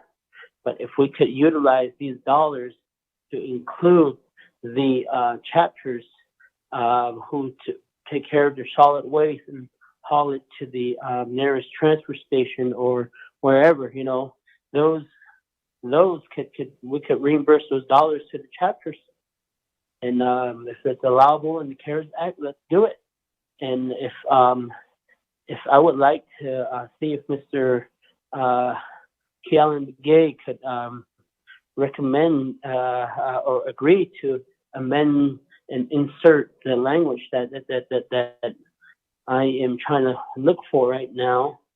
That way, our legal counsel could go ahead and insert that language to include the chapters to be reimbursed. That way, we have money set aside, we have dollars identified for that purpose. Because solid waste, whether it's taking your trash from the home or taking it from the transfer station to the landfill, it's all part. And with that, I believe I just like to see if Mr. Kealan Gay could insert that language for all the 110 chapters, because someone has operating that, opening that gate there at the chapter houses to provide solid waste. What comes to mind? You go to Kaibito. They have a transfer station there. Someone will has in order to get those to get allow the people to dispose their trash, household trash. And then Gap had one, and then Cameron. So I believe Cameron is doing their best to try to. But some of these chapters are not certified, so they are struggling to try to find ways to pay for this in abundance. But if we could get our chapters to be reimbursed those dollars from the CARES Act, let's include them in this amendment. If we could allow our legal counsel to insert language to address the reimbursement issues to our chapters that are currently providing some sort of solid waste disposal right now. And from the pandemic, the day when the pandemic started to the December 31st, because that way, your chapters will get reimbursed for their amount. I could only the areas that I see the solid waste where I drive in Nashage, alcohol, I'm sure other look at where Shanto takes their trash, or Inscription House, or even Navajo Mountain. Yeah. But we need to reimburse chapters for those funds, and if it qualifies under the CARES Act, let's insert that so that it checks these dollars reimbursed. Thank you.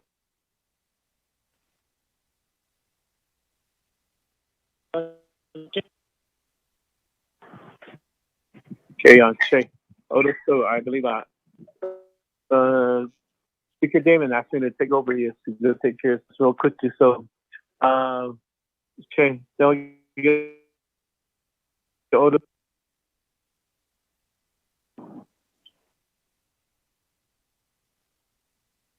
Shay, this is Kel. I have the motion.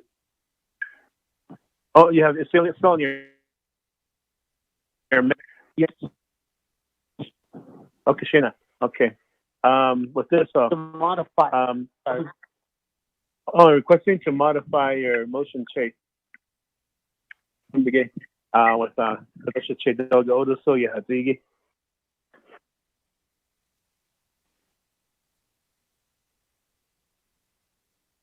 Mr. Chairman Hayes,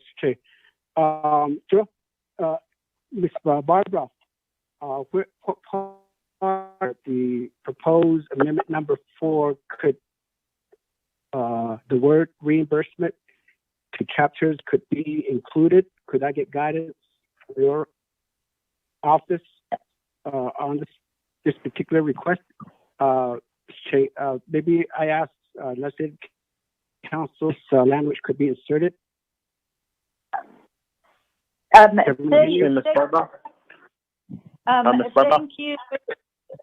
Thank you, Delegate Begay and your other delegates. I am first is so on that I hope I'm working off the same plan you are.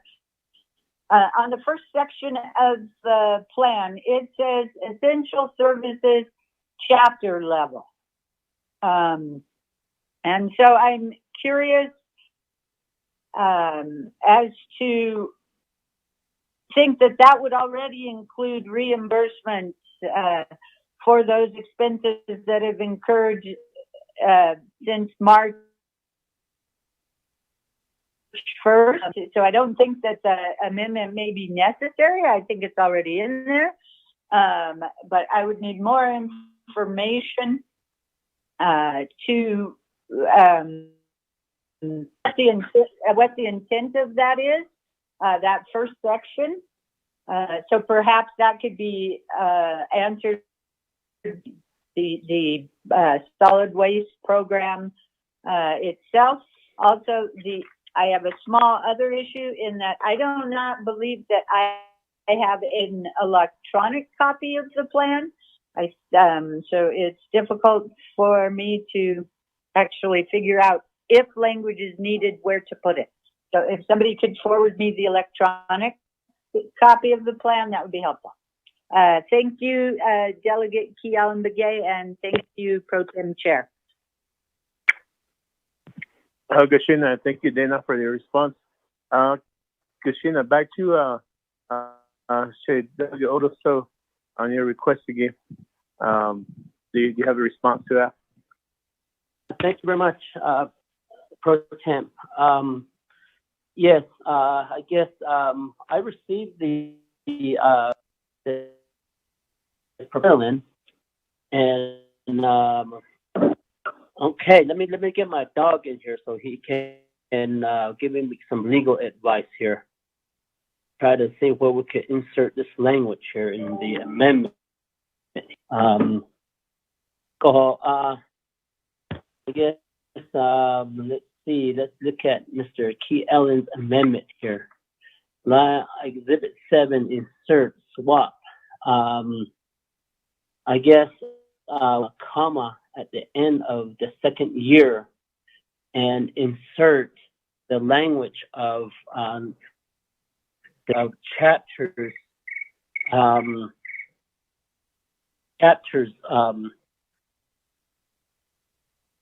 cost that is expended to be reimbursed from the day of the pandemic order on the Navajo Nation to December 30th or 31st, one of those days, one of those deadlines. And that way, they will be reimbursed and what's in there. Thank you. Okay, back to you, Delegate Shinanda, Delegate Kealan Bigay, on your amendment, on your email, number 2, after the word second year, modifying things, or nothing. Mr. Henio, I sent out an email. I did indicate that I do support the recommended modification. I'm just asking the Legislative Council the appropriate location for this particular language to be inserted. And I just hear Legislative Council that say that part of the language that's already there could be interpreted as for reimbursement by the chapters. Okay. Chairman Henio? Back to Dana. Okay, if you received the email, Delegate Kealan Bigay, it states there, it says, per Delegate Charles Newton, language for expense incurred with outside company. I believe that's what she was asking for. And then per Delegate Odoso, says language for reimbursement for chapters. And so I don't have a problem with the modification of the So, Ms. Barba, on the Amendment 4, would it be possible to add language in there as a 3 to state that, if not otherwise stated in the existing solid waste fund management plan, then you could put the 2 proposed languages in there, that reimbursement for the outside companies and the chapters. Could language like that be crafted? Sure. Give me a few. Please send me a Word copy of the proposed Amendment 4. All I have is on an email. So yes, that would be that. If you'll give me a few minutes, I can do that. Okay. Did you give Kealan Bigay's email? Yeah.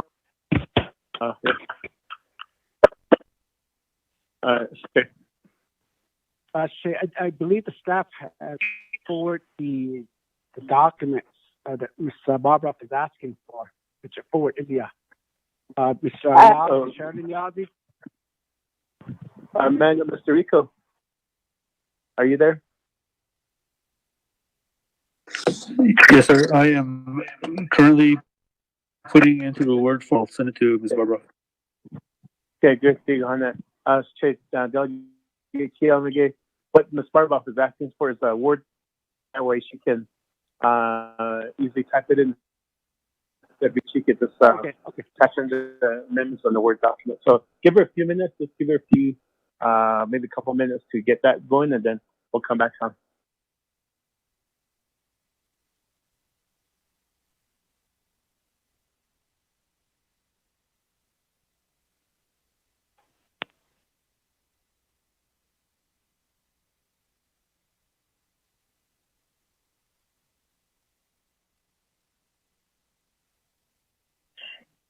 And I see 20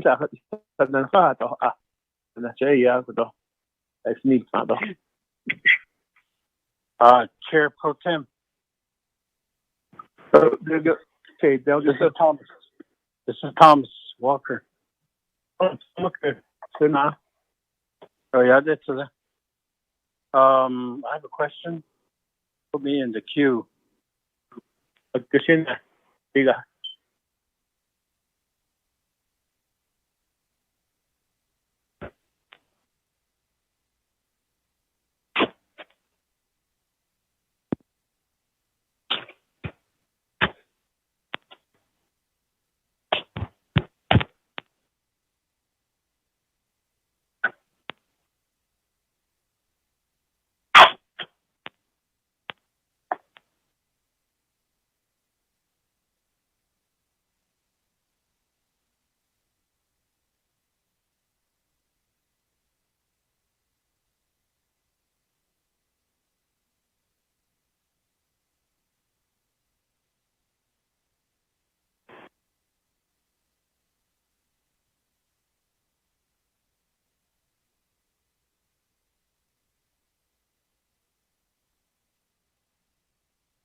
Hello. I'm coming and Oh, yes. sending it right now. Hang on just a second. Okay. Is that Shana Delegate Elmer Brigade? My phone was off again, so I was just checking. Oh, okay. We're still on Amendment 4, sponsored by Delegate Kalen Brigade. She's finishing up some amended language. She's going to present it to us again.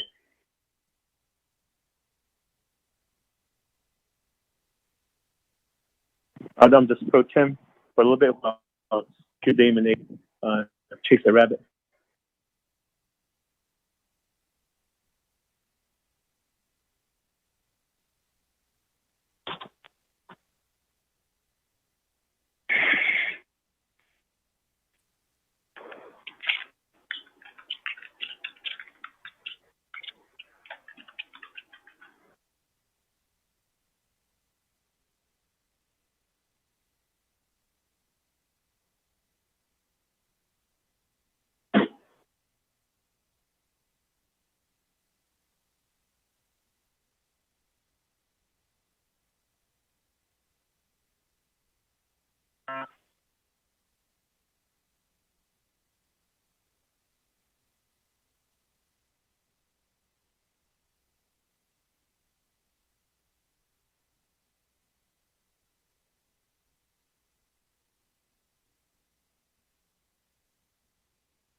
Okay, I determined that the best place to insert that amendment is actually in the solid waste expenditure plan document, which is exhibit number 7, and sent out a new, a revised exhibit 7 to Kialan Begay and to Manuel.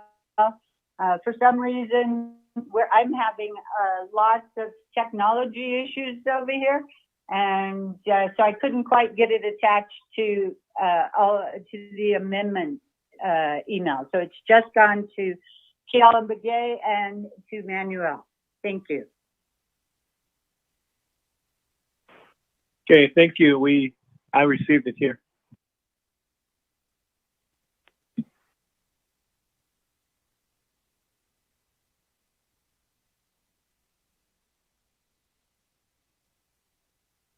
So maybe have Mr. Rico read the line. Hey, Mr. Rico, you have it here. I see it here. So.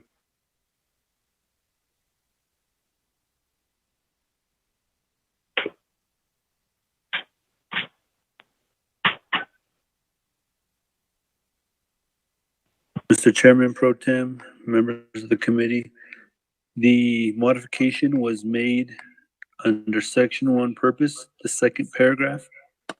A sentence was added and it's underscored and may include reimbursement to chapters and payments to private companies provided services to Navajo communities. Mr. Chairman Pro Tem. Chief,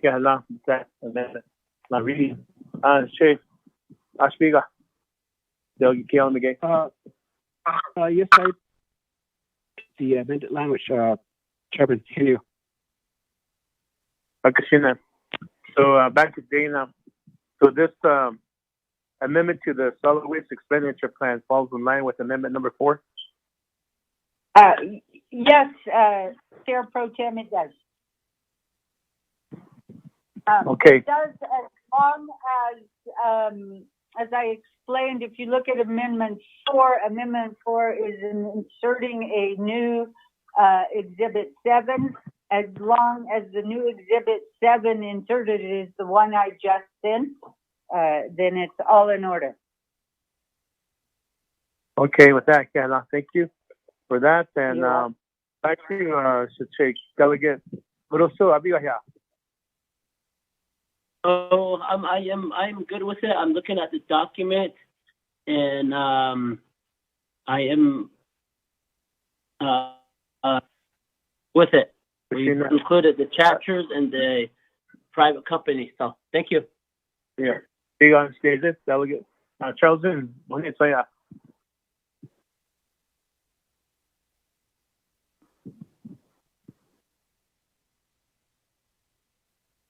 with that, let's move forward. I believe Delegate Delegate Slater, were you wishing to speak to amendment number 4? My question is, in the sites identified in the attachment, the only eligible sites sites that could receive funding under the expenditure plan. Okay. Delegate Thomas Walker, Ms. Zhang. Yeah, Chair Pro Tem. So of the amendment for proposing this amendment relating to solid waste and the issues, concerns, problems that we have across our great nation in this area.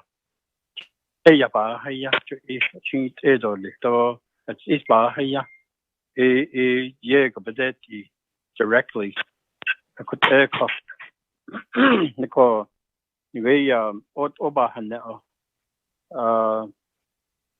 COVID-19 ina te ko ado le si ze da te ki chota e pa hanle ina ye ko pa da sia ado le si ze de jo no pa hanle ko da do il ze da do ja ko ta ko hata ko on the way trash bins waste management transfer station ko da logo trash bins ko te to ajo da hi ke jo hata ko the national so hada ta ba si gi ego ni ge tol ji ko ege ki shi ban sun ki so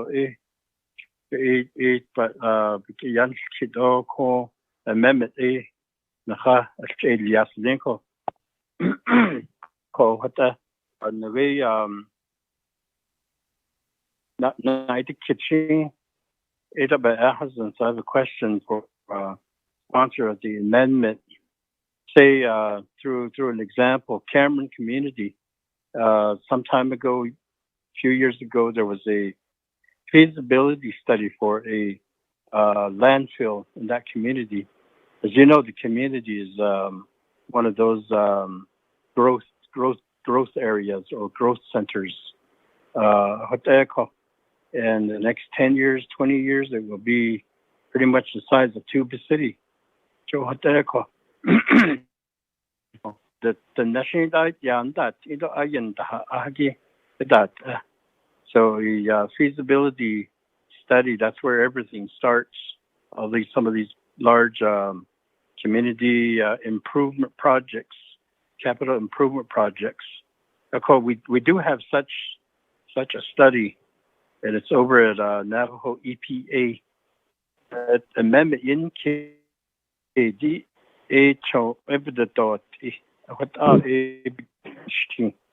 if we move forward, if we look at the feasibility study, if it is feasible, and then if there is a site, we can we have a good chance in utilizing these funds that your amendment is proposing. That's question number one. In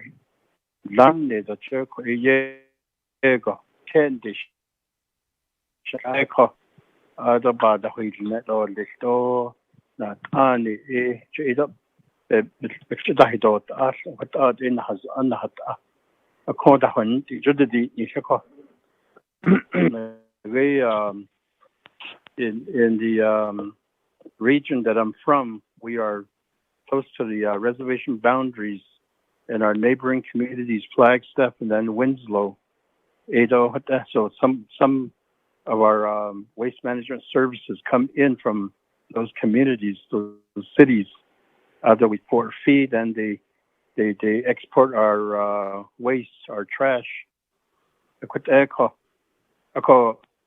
Around the Winslow Navajo fee land, land that we Navajo Nation owns and has owned for more than 35 years. If we were to move on land on our own feed land or securing permission to use through proper means, of course, to do a landfill. Johnson, obviously you had thought this through, and then in consultation with our staff and EPA waste management. So according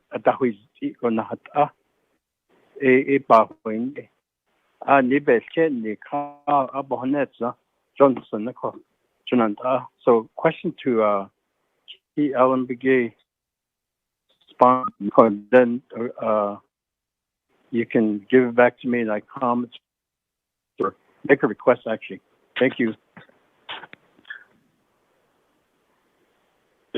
Delegate Thomas Walker. Delegate Keelan Begay, the two questions. One from Delegate Carl Slater and the other next from Delegate Thomas Walker. So brother, Mr. I'm responding to Mr. Slater's question. Ado, can you please quickly rephrase the specific question you're posing? Shana, I'm sorry.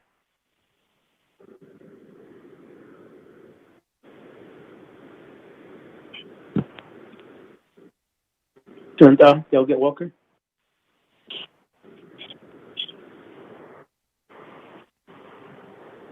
The call cut out here. Rephrase the rephrase the question, sir.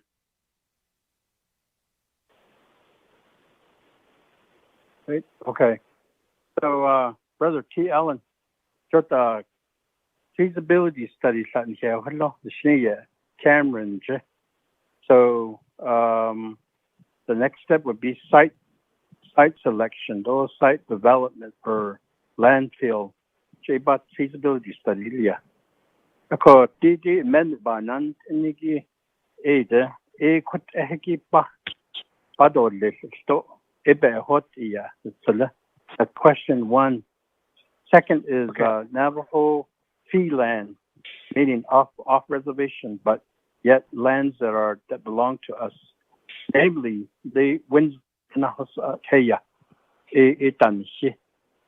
Ako harbe hadne landfill ne koto abe hot ishi the shoy nandishkits. Thank you. Okay.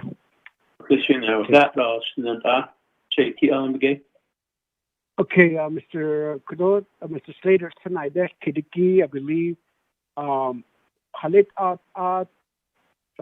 certain areas. I believe the question was the transfer stations. On the page 1 in the solid waste expenditure plan, the Excel format, if you look at the transfer stations, requesting for 26 million, there's only certain community that's listed as of right now. I'm thinking that these are the areas that are already having transfer stations. The recommendation of establishing an overbuilt transfer station.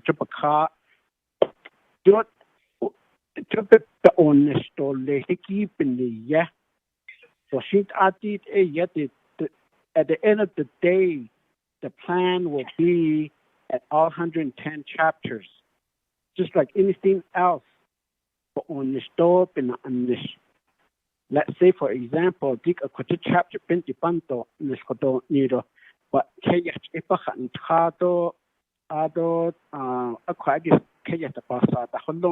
based on Yankee owners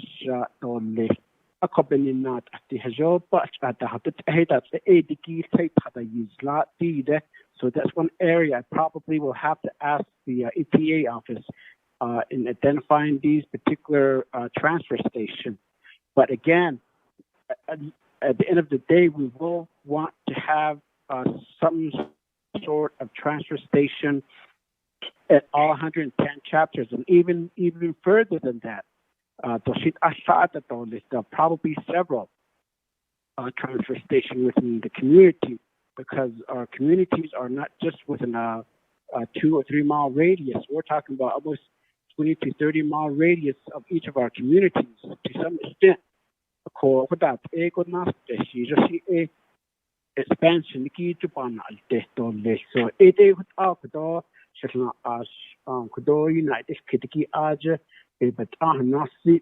so so we're not trying to leave anybody out, but the priority will come into play in a way.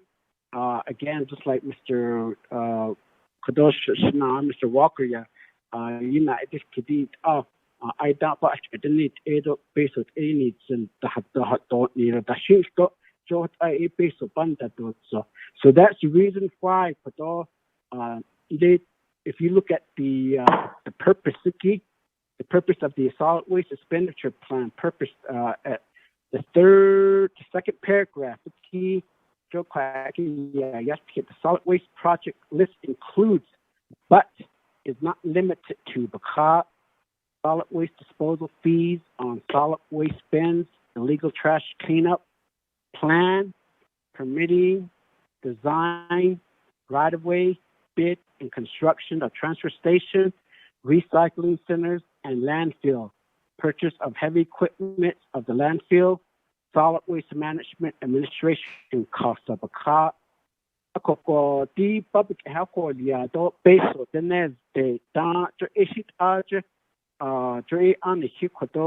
especially RDC. Today, will be the oversight. And how will we making sure that each of the 110 communities, including the Division Community Development chapters, and that the transfer station,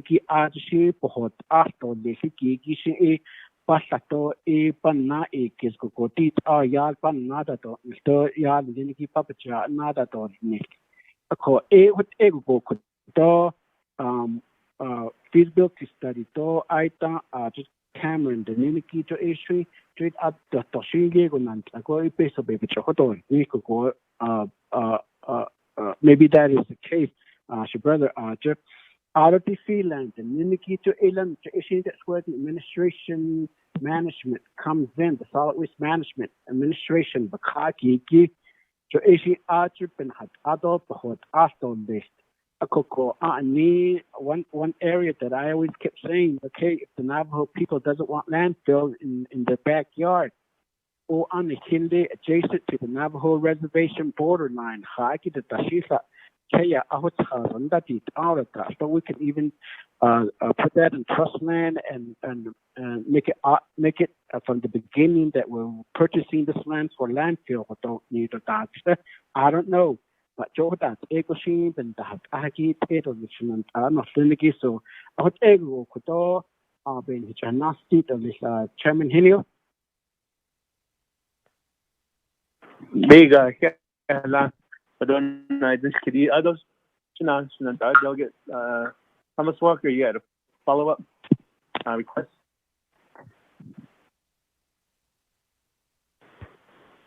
Okay, so the fee land reference to, and it's not referenced anywhere in the amendment. So I'm just wondering if it could be referenced. So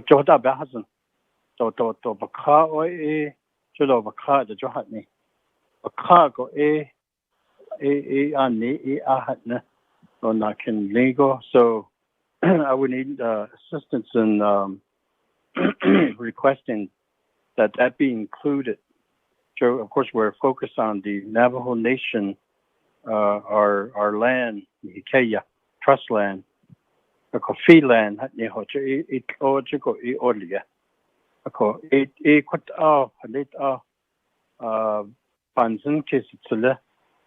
delegate BK sponsor of this amendment.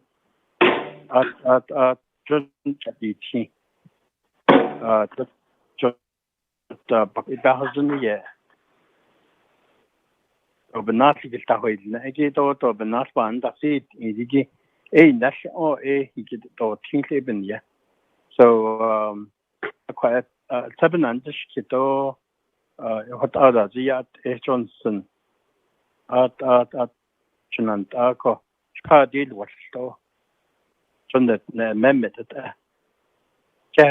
Thank you.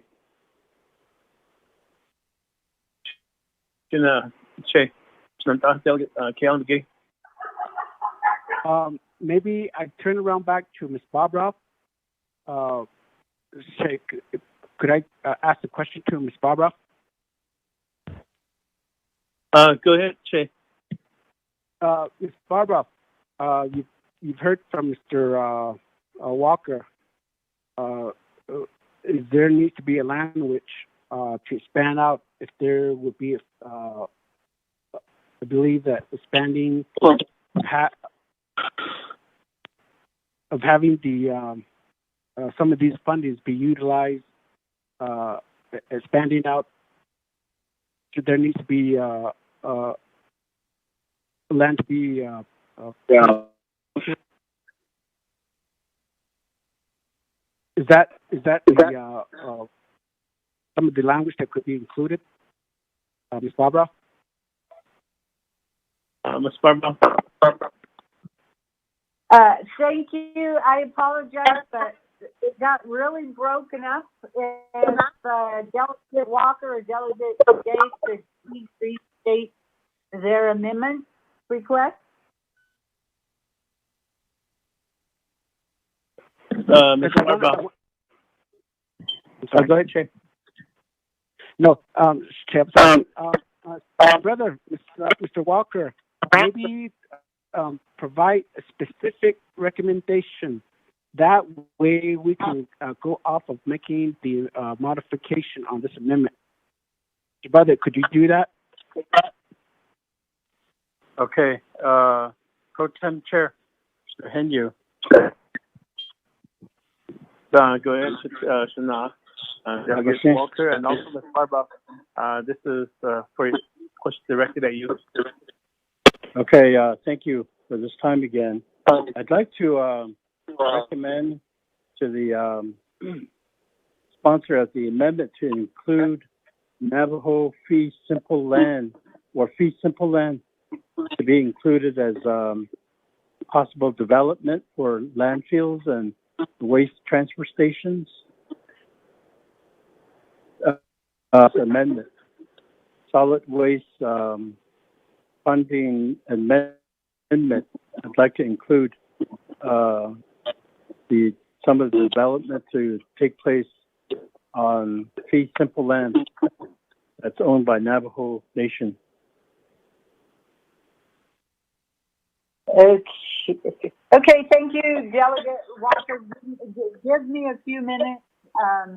I do not believe that there is anything that prohibits that as it stands right now, but if you want it clarified, I can do that. Thank you. Dana.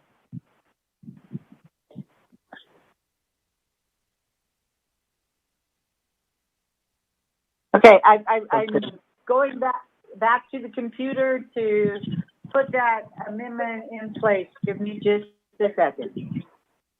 Are you going to put this in the solid waste expenditure plan again?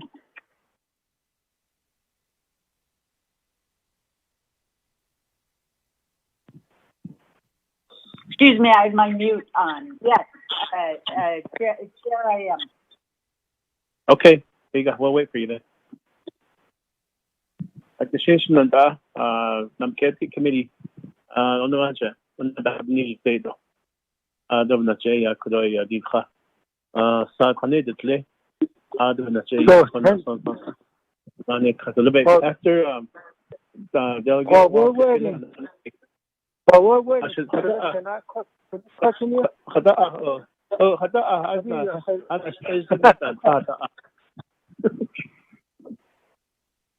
Ocean, go ahead. Transition it. Yes, to the water run by STG. Cause the level can also legislation is geared over on a question. This legislation I think later I think about 99 or 90 clean up draft of office of this thing. That $45 million, they want $1.5 million. I let all that England so don't give this I don't amendment not that I let us summary that in the expenditure yet. So in this kid for you not or vote that is need and it all in this kid that's my question. After waiting for Dina.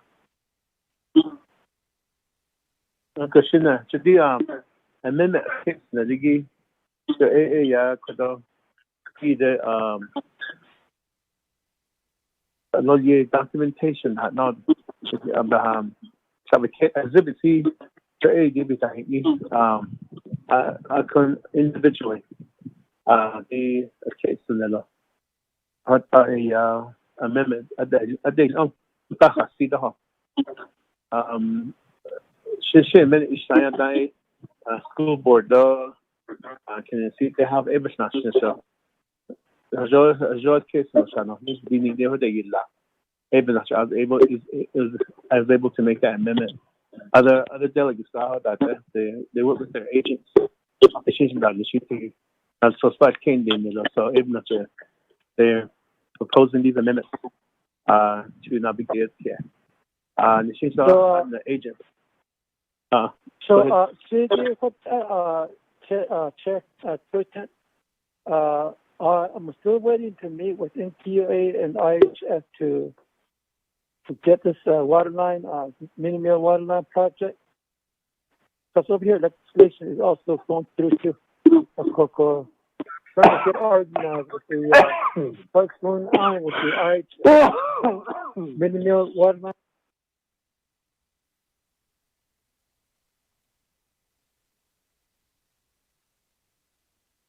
Okay.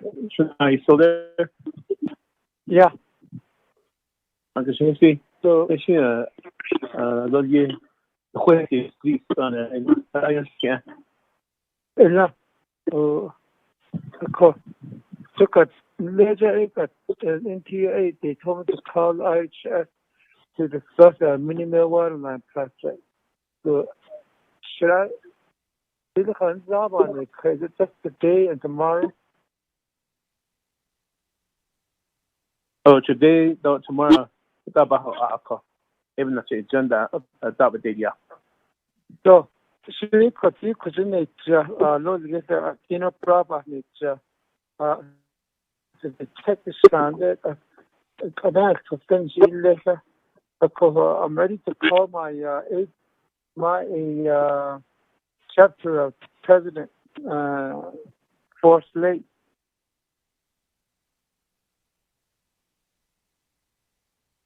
Oh, actually, DD call. Actually, tricky on the gate, a memory one day. The extra, Bendy jail. I don't know, so now I think, Carl Slater. She don't know that need a double ship, not vision, not a car after that. The kiddo, foundation, the one go in. Now we don't ask a minute, it didn't lay it. It is to be found this year. I thought I'm listening, guys. I'll vote for whatever comes before us as a council for those are legitimate. Thank you very much. I'll wait and let's see what happens. And I vote for all the council. Big on Shana. They'll get yellow hair. Okay. I'll just that back. Thank you. Thank you. Yeah. I'll just big on.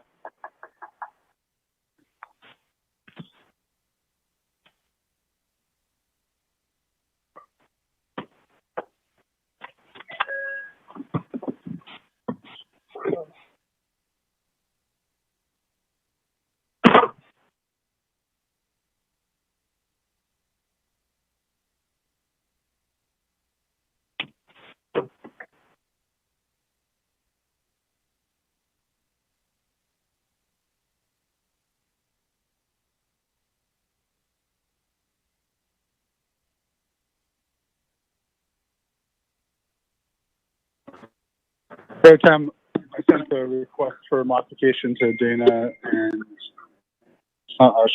Calendar Gay.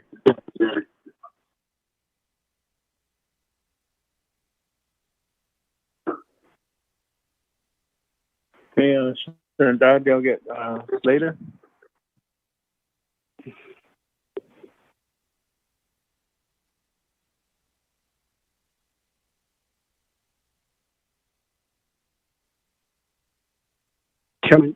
Chairman Henry or Shay? Calvin? Not.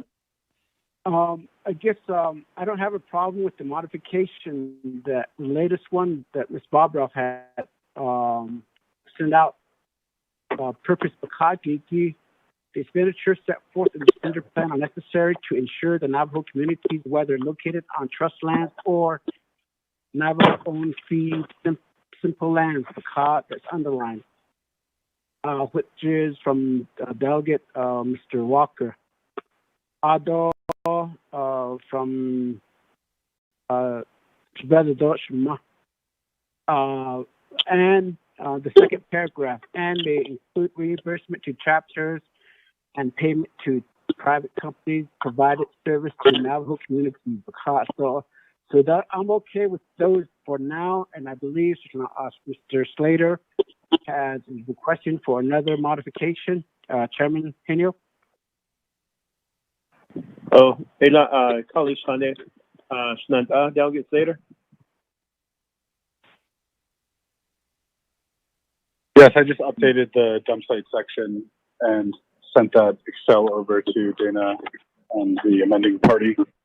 I see that Dana sent some guidance on the septic tank amendment to include it in the spreadsheet, and I'm happy to add that section in right now and forward it if we want to wait a moment so that we can include that in one full amendment. Okay. Chairman, can I add something here? Sure. So I have other amendments requested that go to the spreadsheet itself, the Excel spreadsheet. Apparently, Delegate Kealan Begay is to request a new section to be presented at council. And kind of it would be better to wait for cumulative amendments, all of the amendments to the spreadsheet, or we will be in a position of just replacing it. So that's just a suggestion. Okay, with that, back to sponsor the amendment, Chase. Kealan Begay. So I don't want to. Well, there's another question that I need to pose. If we're going to, because even though tomorrow's not, if that's a separate meeting, I mean, I don't want for us to table the legislation twice, and we table legislation twice because it becomes a dead issue, isn't it? So, now if you table a second time.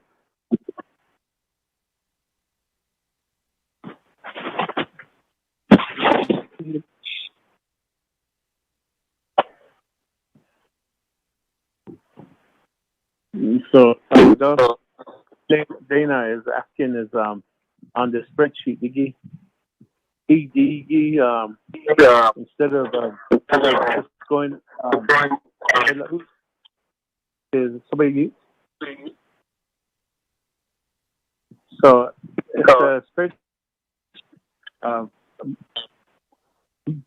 modify all at once, that's what they hitting the law instead of it one by one.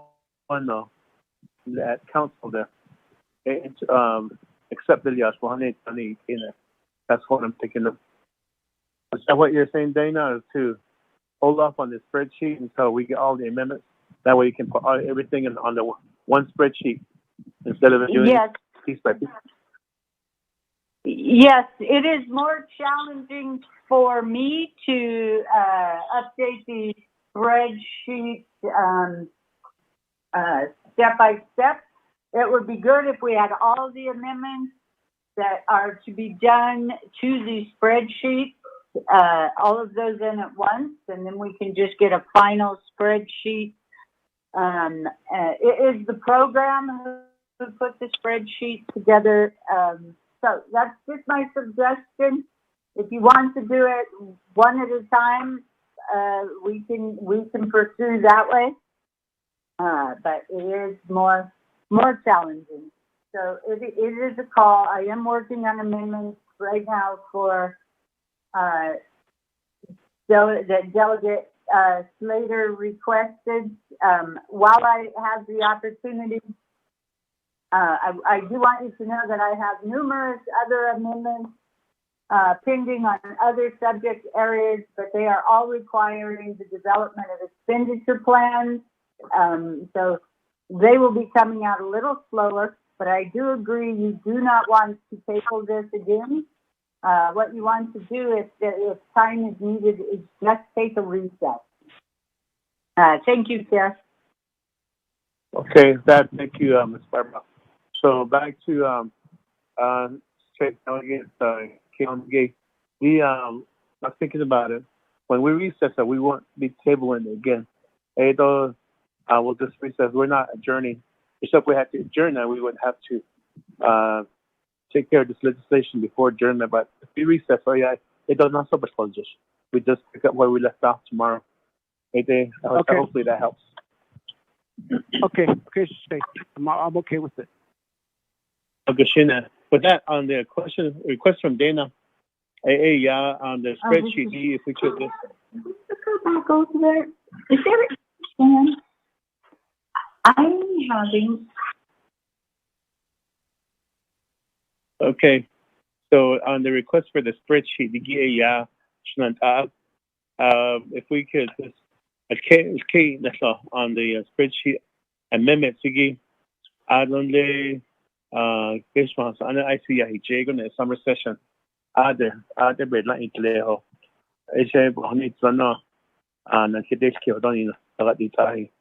So I do want to that case. Otherwise, if you go piece by piece, I should not to Kushido you amendments of case and that should you so they have on case. With that, back to amendment number 4.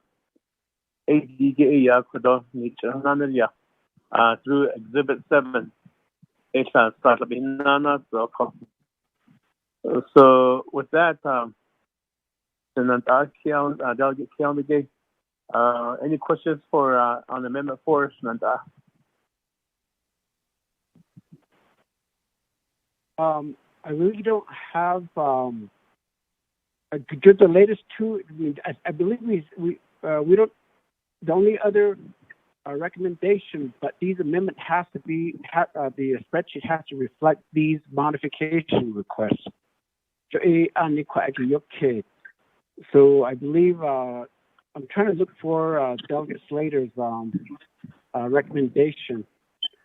Jokoko Ediki Bihnamatsov. I think that will be the end of it, unless if you ask the delegates if they have any additional requests regarding the solid waste, asking for modification. Otherwise, if Mr. Slater is the last one, I'm sure we can fix it, but asking the question if the spreadsheet can be updated quickly. Mr. Sherman and Ms. Yazzie are online, and I'm sure it's just a matter of changing the spreadsheet according to the modified language that was proposed today. Chairman, Agashina, good. Thank you for making that recommendation. So this any other requests for modifications to amendment number 4?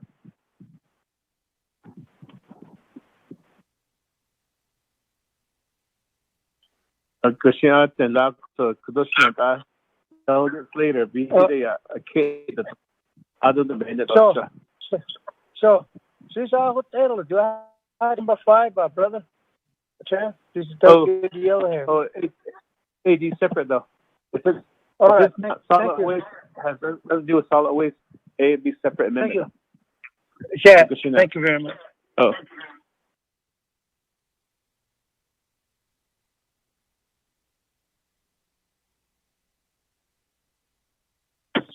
Is Ms. Sherlyn Yazzie on the line? Yes, I am. Chairman Henio. Okay, were you able to capture what Delegate Slater was requesting for on the spreadsheet? I need that documentation to be sent to me so I can include it on there and make those changes right now. Okay, Delegate Slater, would you send your request to Ms. Yazzie? Yes, I just did, and I previously sent it to Dina and and /WPA. So it should be coming in. I just got it. Well, let us know when the task is complete so we can go to voting.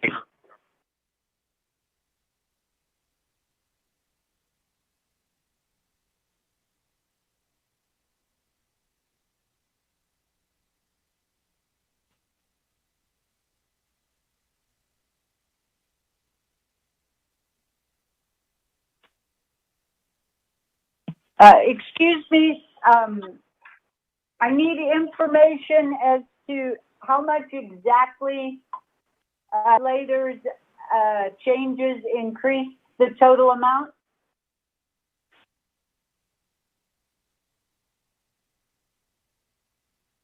I believe he sent the information to yourself and Ms. Yazzie.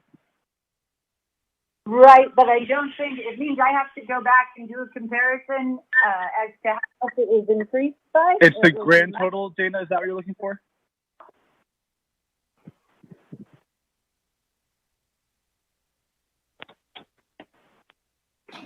Dana, there was a response. Mr. Pro Tem Chair? Mr. Yes, Speaker. Speaker Dana, go ahead. Mr. Pro Tem Chair, can I request my colleague Honorable Slater to send that over to myself too, as well as because I'm working here with Office of Legislative Services to update the fund management plans that are probably going to be needing to change as well due to the fact that there's a change in dollar amounts.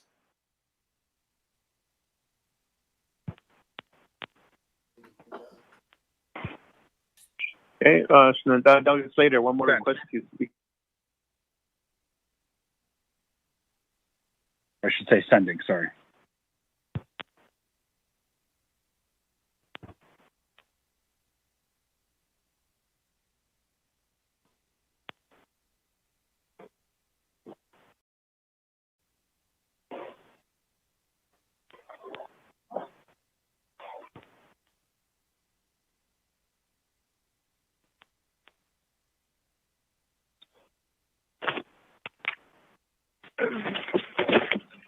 Flip!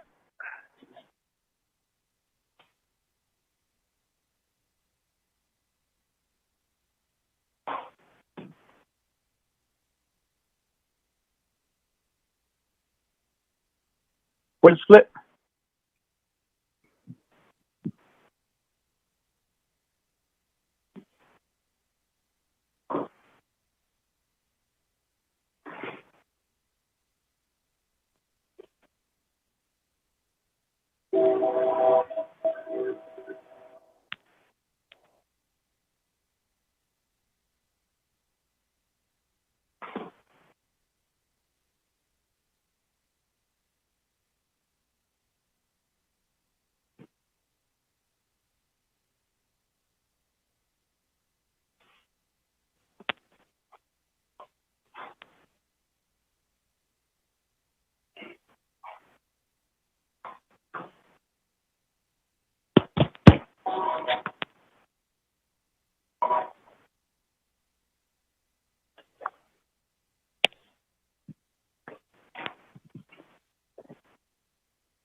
Okay, Ms. Barbosa or Ms.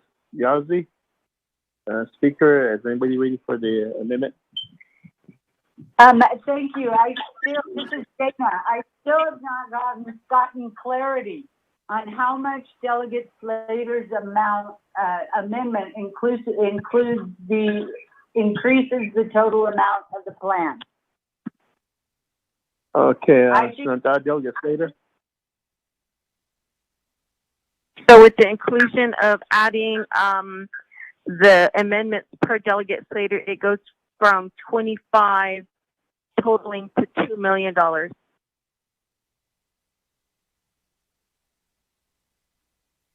Can you repeat that?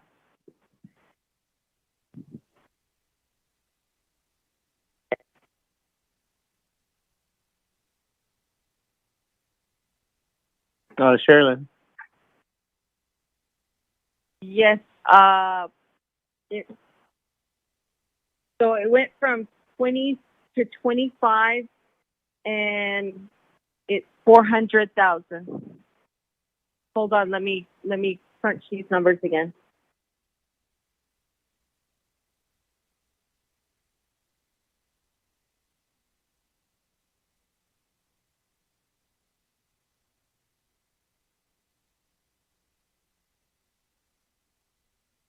I'm sorry.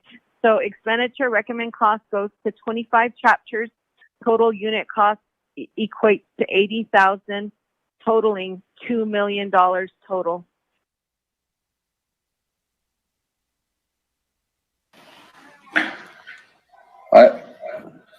Sherilyn, so to draft my amendment, I need to know how much Delegate Slater's amendment increases the total cost of the plan. As I'm understanding it, you say it increases it by $2 million? No. Yes, ma'am. No. Okay, thank you. I will have the amendment out in a No, second. the increase is $400,000.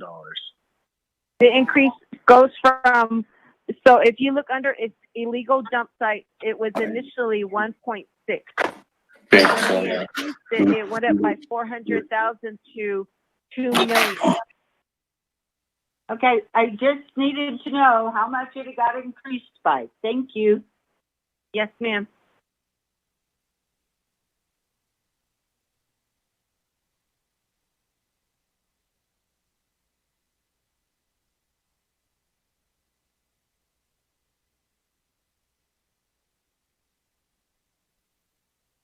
It's not us. Okay, Mr. Hinu. Go ahead, Jay. While they're working on this, I think rather than just 25 communities, could we add all 110 chapters? That's my recommendation.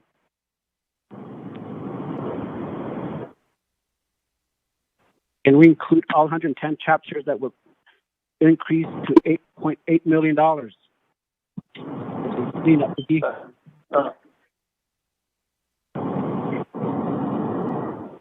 Okay, with that, back to Sherilyn. Ms. Yazdi, were you able to listen on Delegate Keon Begay? So if we increase it to 110 chapters and I put 110 there, it would go to 8.8 million, 8,800,000. So back to Chase. Delegate Keon Begay, is that your recommendation then? Mr. Slater, can you modify that to 110 chapters? I can do that.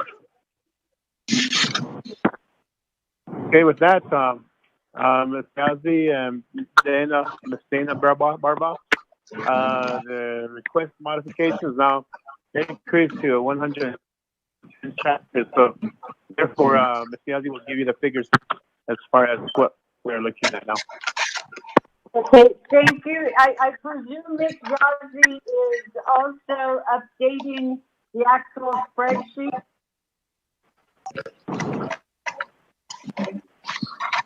She is.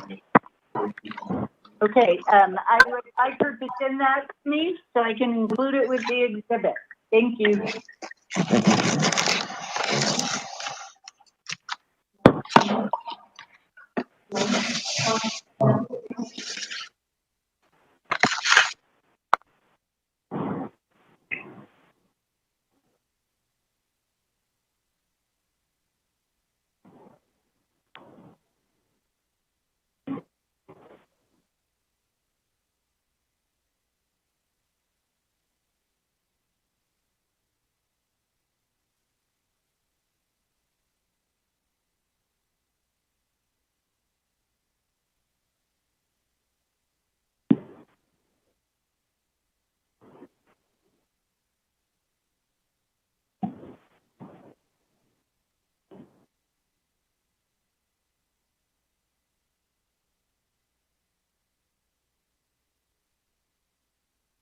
Hello, this is Frederick Sherman with Navajo EPA. Hello, Mr. Sherman. This is Chairman Hino. We are waiting on amendments to be completed by our legislative council and also Ms. Yazzie. Spreadsheet is concerned. Okay. Permission to speak, I guess. Well, maximum in 1 minute. while they're waiting. Hold on. Committee members, we have a message that in 1 minute this call will be ending. So therefore, while they are working on the amendments, let's all hang up and then call back in. And Mr. Sherman, at that time, I'll recognize the request. So this call has a time limit. So committee members, Shinada, let's all hang up and then let's all call back in.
Be recorded.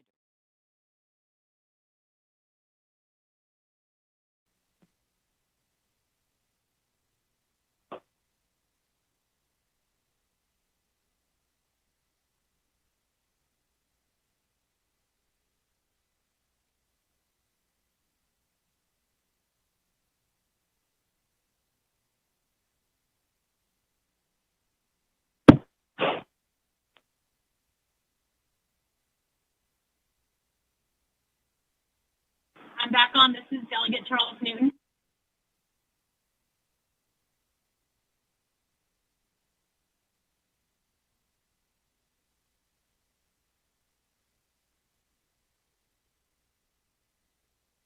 No, well, we're waiting.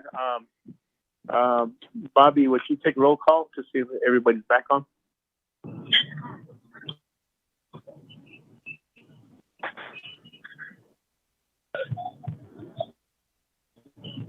Hello. Yes. Authentication. That's not good.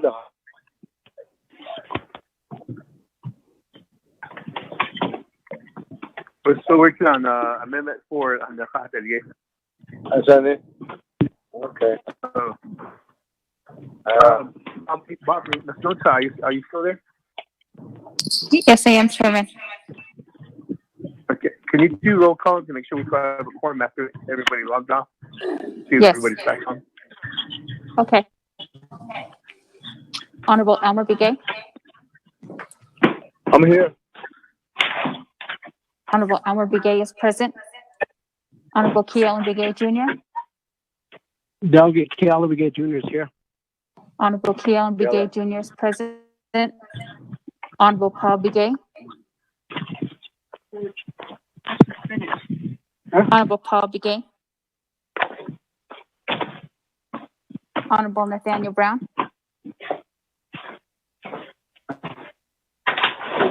Honorable Eugenia Charles Newton. Charles Newton is here. Honorable Eugenia Charles Newton is present. Honorable Amber Canaspa Crotty. Honorable Amber Canaspa Crotty is present. Honorable Herman M. Daniels Jr. Honorable Mark Freeland. Present. Honorable Mark Freeland is present.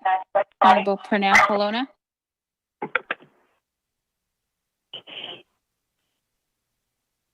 Oh, Honorable Speaker Seth Damon. Good afternoon, everyone. I'm here. Honorable Speaker Seth Damon is present. Honorable Pernell Colonna. Honorable Jamie Henyo. Hino's here. Honorable Jamie Henyo is present. Honorable Vince James. Delegate James is present. Honorable Vince James is present. Honorable Rick Nez. Delegate Rick Nez is here. Thank you. Honorable Rick Nez is present. Honorable Carl Slater. Delegate Slater present. Honorable Carl Slater is present. Honorable Raymond Smith Jr. Present. Honorable Raymond Smith Jr. is present. Honorable Wilson Stewart Jr. Present. Honorable Wilson Stewart Jr. is present. Charlene So. Honorable Daniel So. Daniel So is present. Honorable Daniel So is present. Honorable Eugene So.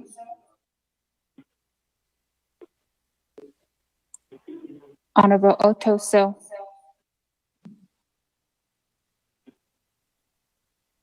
Honorable Thomas Walker Jr.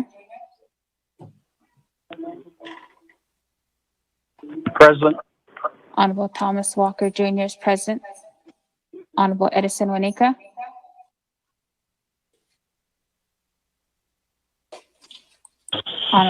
Honorable Edmund Yazzie. Honorable Jimmy Yellowhair.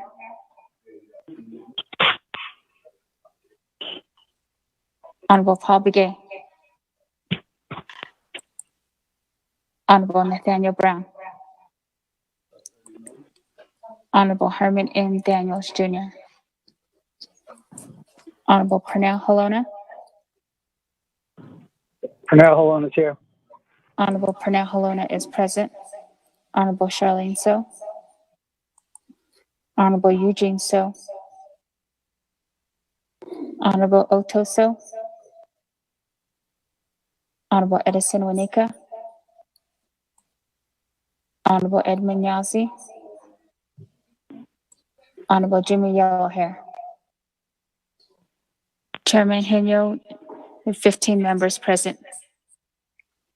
Okay, with that, we have a quorum. So, Ms. Barba or Ms. Yazzie, how far along are we on that? It will be just, thank you, Chairman. It will be just a few seconds.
Is that after employment or you just want to turn it on? Dana, I resent the updated spreadsheet with the new total.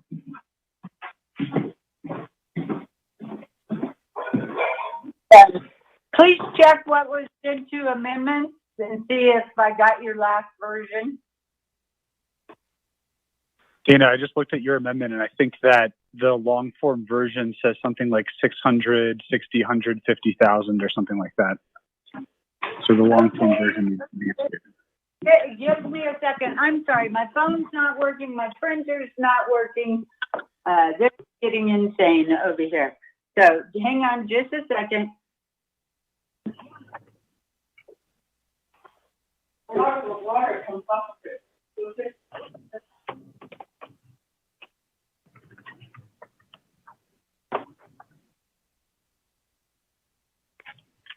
I think you should go really fast. But we ate a lot of it, and then what we have, this is what we want. None of it was the way. None. That's what I did was I put them up and it's so, this is good. I'll just bring one.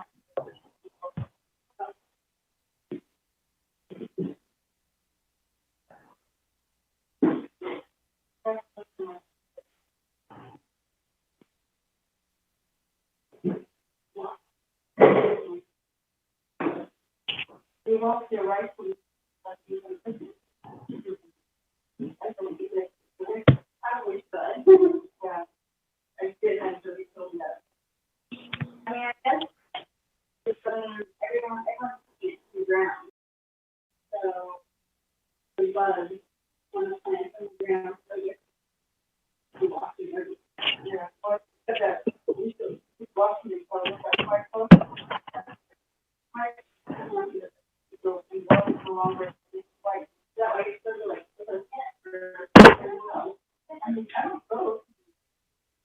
Okay, somebody please put your phone on mute.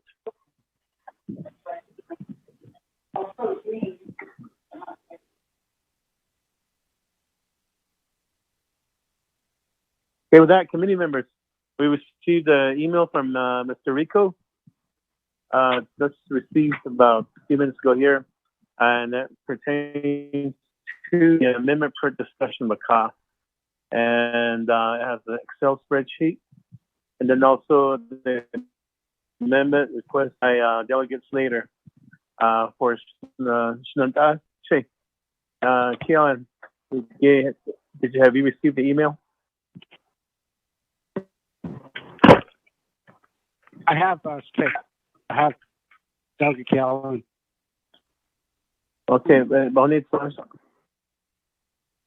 the language on there. The three main areas of understanding, yes, I do, with Mr. Walker's request of the language, Ardo Kadosh, Mr. Charles Newman, and then his brother, Mr. Aruso, out of the modification by Delegate Slater. So that should be the reflection. Again, the technical, adding up the figures really is, I'm trusting the staff that it is the correct figures.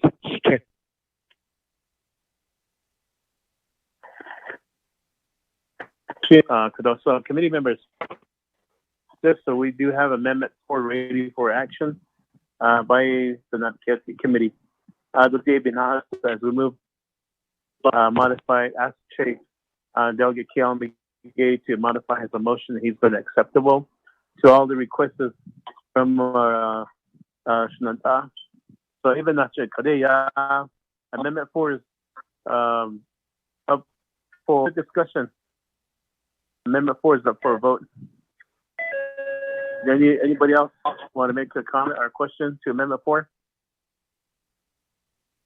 Did they send out the new? Okay, hold on. Speaker David. Just to clarify, Ms. Barbroff and Ms. Yazi's and Shay on about the math, we're good. It's good to go. Okay, with that, good to know that. Any other second request? Second call? Eugene So here. Eugene So, Che, the amendment number 4. Let's not forget to put my number 2 and I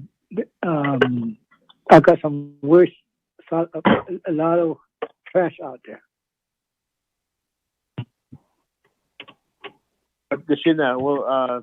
We'll keep that with this amendment. Yeah, Che. That let's go to the board. The modifications were presented to us. Manuel.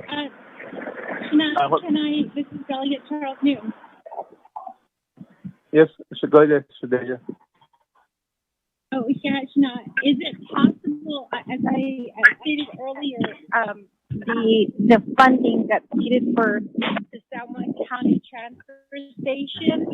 I know that there was some question of whether that could be included, and I did ask if we could have the amount included from March to December, if we could have services paid for during that time to get caught up at San Juan County. So is it possible to include in this amendment that would include maybe since a month from March to December to help assist with the cost of the services, but also to assist our people who are wanting to use the transfer station?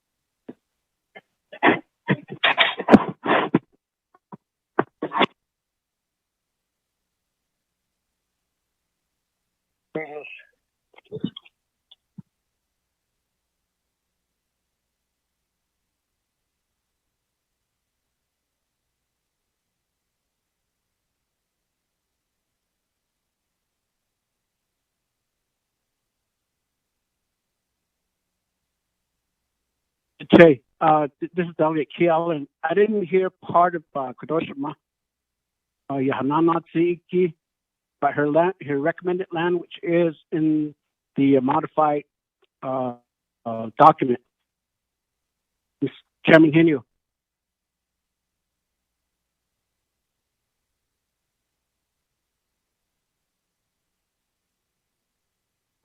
Now, Honorable Henio, would you like me to repeat what I said? Okay, so if I lost signal here too. So what you're asking for, Kadoy, is another modification to this amendment? Oh, if we could just make it, if we could just do 50,000 each month to San Juan County from March to December to help assist with the cost to address the contract that's currently in place, and this would be the services from March to December, and then also to help assist with the cost of dumping. As Honorable Freeland stated, the county pays for half, and then Navajo Nation is also paying for half. So if we could include that amount into the amendment to make it specific to help San Juan County transportation, and that amount from March to December. Thank you. Okay, back to Ms. Barba. If you were following this amendment that was made to Exhibit 7, where it talks about reimbursement to chapters and also outside private entities, would this request cover that, or does we need to do a new modification request? Thank you. There are not dollars under the on the spreadsheet, as far as I can tell, that would cover that request. So yes, the spreadsheet will need to be modified again. I'm hoping that the Speaker's office can take care of that modification. So we will be sending a new spreadsheet and a new amendment, Chair. Okay, Shina, with that, Che, Delegate Keelan Kodoya modifications like the Kodo from Shadeja, Delegate Charles Newton, to allocate $50,000 a month back from March 1st to December 30th for San Juan County.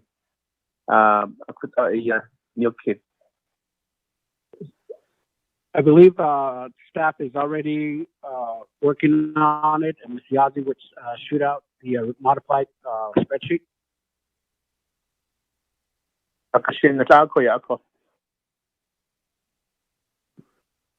Yes, I need to mention right at the moment that the IT guys are over working on my computer, so I am offline for a few minutes. Thank you. Okay. Are you in the window, Dana? Yes, I am. I'm in the office, but all of the equipment seems to be falling apart. I found out, I did not know this, that I cannot use my office phone on the weekends to dial into the council session. It's very strange, but Chair Pro Tem? Yeah, I've noticed that was not knocked out after 5 o'clock. So, Commissioner, Delegate Keelan again, this Jaco with this modification request. Yes, I was waiting for Ms. Yazzie to shoot out the modified spreadsheet. Okay, with that, Ms. Yazzie, I'll Speaker Damon with your staff there. You're currently working on the request from Madam Chair Charles Newton. Modification should be sending out by now. Honorable Chairman Henio? Yes. Statement. I have a question. Go ahead, Speaker Chile. Thank you, Mr. Pro Tem Chair. Thank you, everyone.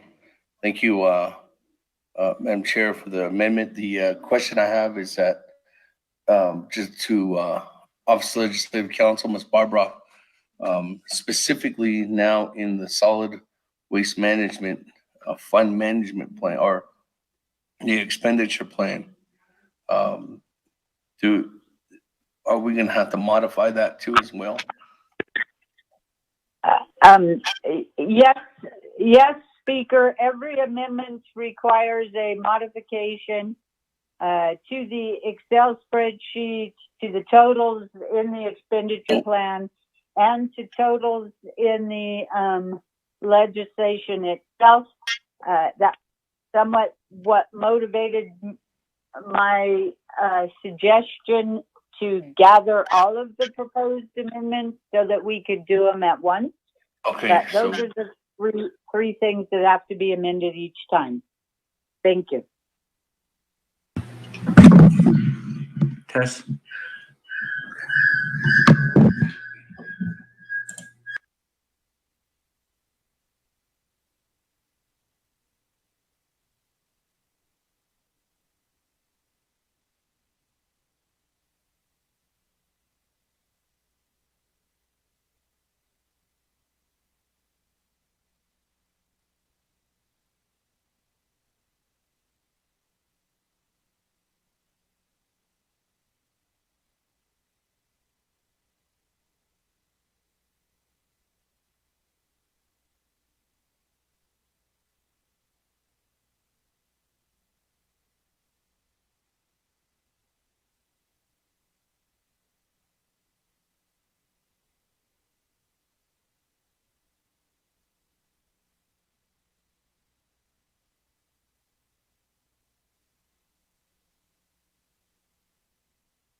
Hello, are we still on?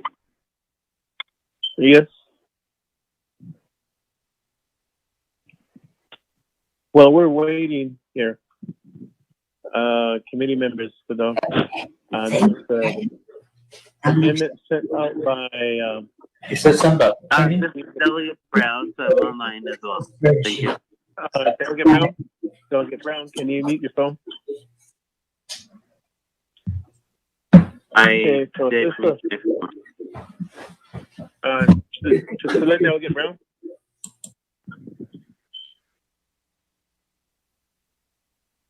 This committee members, there was an email sent out, with amendment number 4 by Kagi, and Exhibit 7, insert new solid waste fund management plan, amended version number 2, swap out Navajo Nation solid waste expenditure plan with new 2-year breakdown totaling $22,223,000 for the first year and $19,512,787 for the second year. Third, when you replace Excel spreadsheet attached to Exhibit 7 with what is attached here.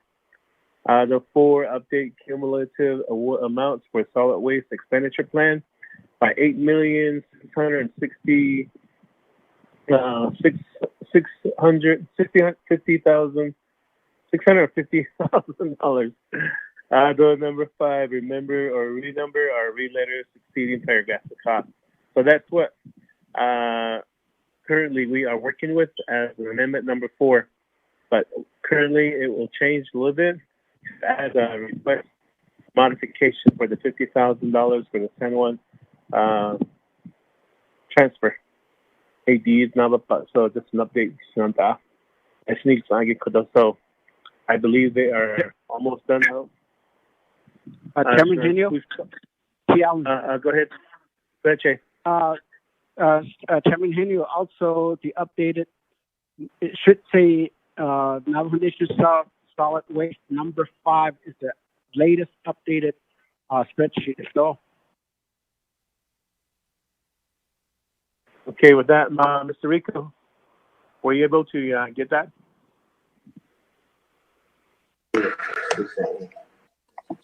So that is the expenditure plan.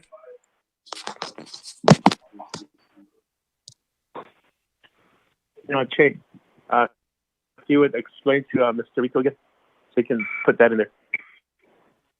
Mr. Rico, with the latest one, with the last modification by Delegate Charles Noon, to include the $50,000 per month, the latest version figure, the spreadsheet should say number 5.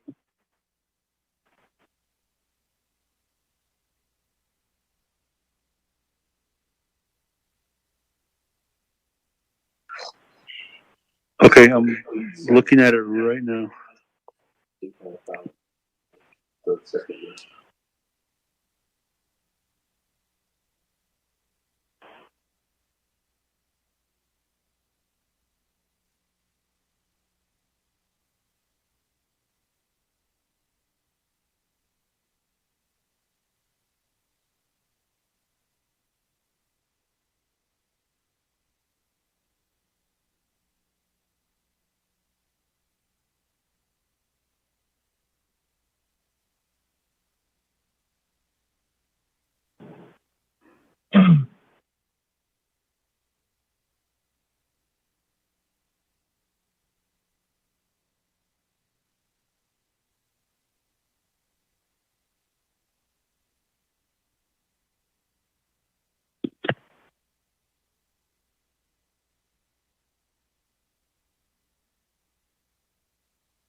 Okay, committee members, Ms. Yazzie has sent out the updated spreadsheet to, so which up the grand total to $150,000. So take a look at that. Chair Delegate Kealan Begay, are you in receipt of the new spreadsheet? Yes, again, I do trust the staff with the total figure. Thank you.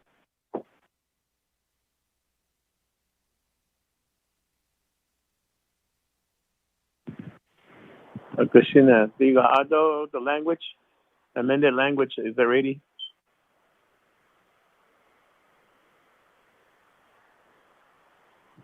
Is that to me, Chairman, or who? To our staff. Dana said she was going to be out for some time here because of IT is looking at her computer. So I don't know how long we'll be waiting for the amended language to be presented from staff.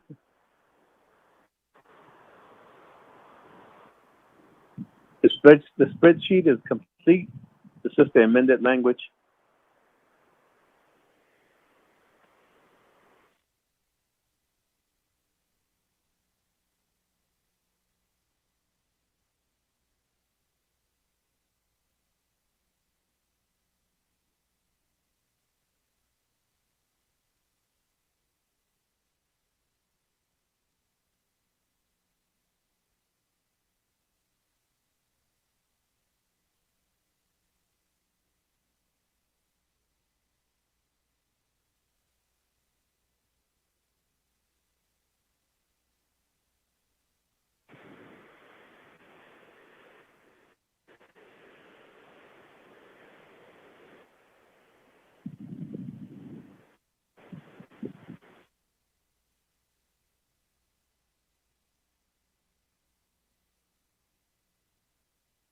This question is for Ms. Yazdi, who's working on the spreadsheet. Are you ready for the question? Yes, Chairman, can you? Okay. So on the amended language, here it says update cumulative amounts for the solid waste expenditure plan by 8,650,000 again. With this new request for modification, would that change? That figure change? Yes, that figure would change to increase the amount of 500,000 under essential services for chapters. So just add an additional 500,000 to it. So it'll be 9.1. Yes. Okay. So we'd have to change that to 9.150,000. $9,150,000. Okay. So we're waiting for the amended language, committee members.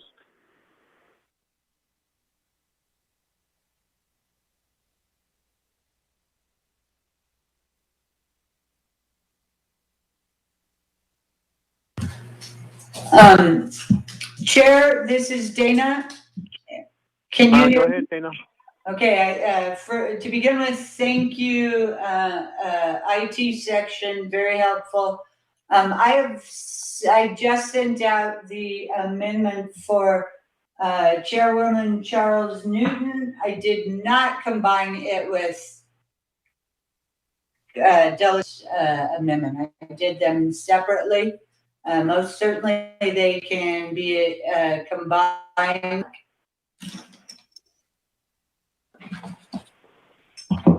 Okay. Well, we're waiting for that.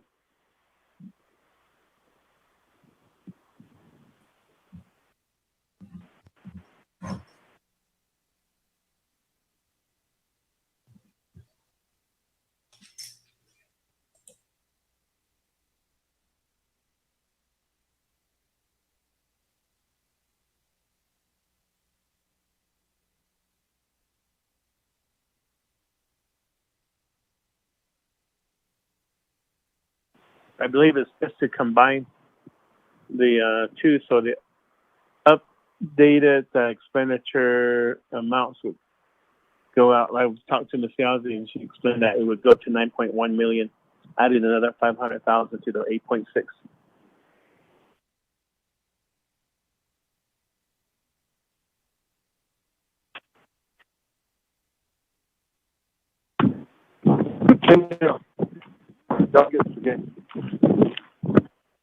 Go ahead, Shana, while we're waiting on this amended language to be drafted. Yeah, Henry, I was looking at the spreadsheet. On that spreadsheet,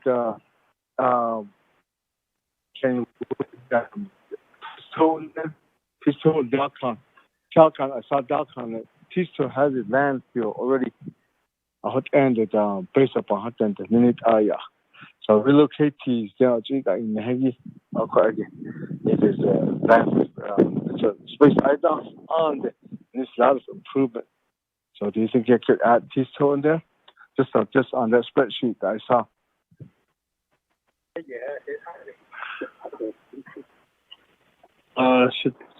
Kadosh Nanda, Che, Delegate Kealan Begay, that comment by Delegate Elmer Begay.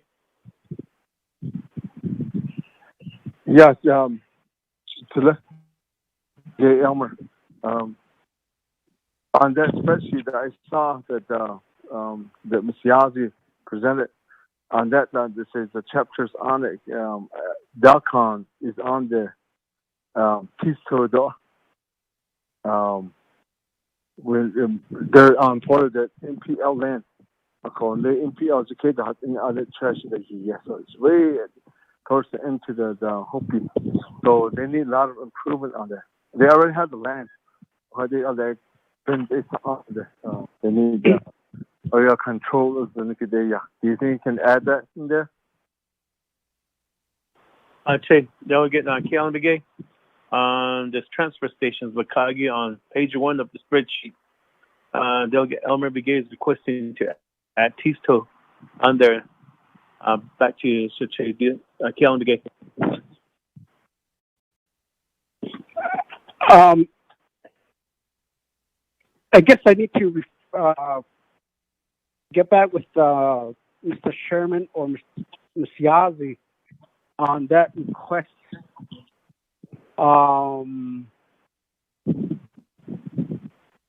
The transfer stations, the community chapter community locations, Kagiki. You want to add which chapter? Tisto chapter. Tisto do Zuni.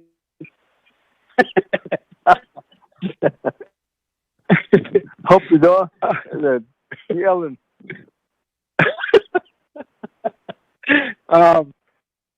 Well, that will change some more figures of the spreadsheet. But I don't think it's much. It's already there. That could go into the second. I'm sure there'll be modification as we go, brother. I mean, this is the start, and we'll need to, again, at every chapter there will be the intent. All 110 chapters. Transfer stations. I mean, Delcon's in there from your area. Tisto, the Niniki. I'm sure that could be go on into. This is only a few. This is not all 110 chapters. So, just because of the dollar figure, that's going to really go up there. Kishin that's in that. The first year, and then the additional will be coming forth together. Is that okay? All right, I'll be there. I'll call, brother. Appreciate it, brother. Oh. I'm just sharing brother. The amended language staff is ready for review, so we could move on with our vote.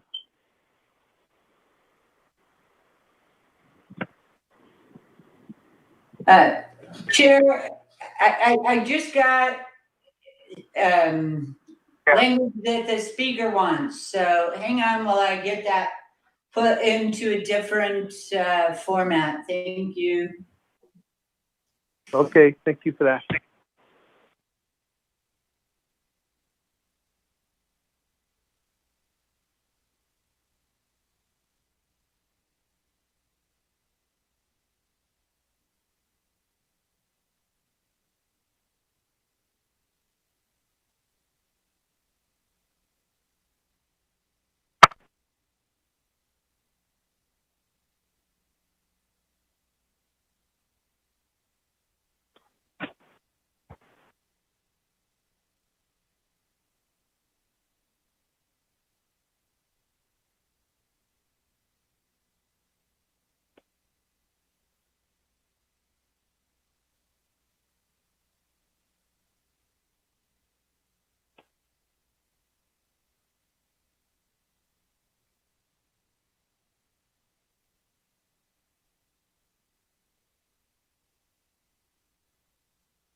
Everybody still on the line?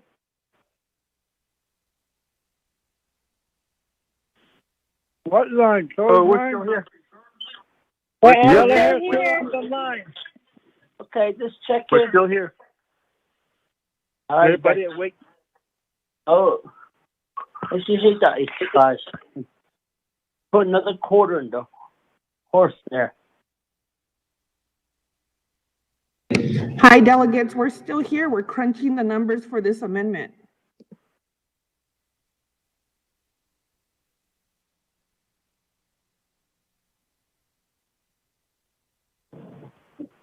Would we need to have that?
Are you still there? We're all still here, is waiting on the amended language for Bob. I was just talking. I think you heard me. Did you guys hear me?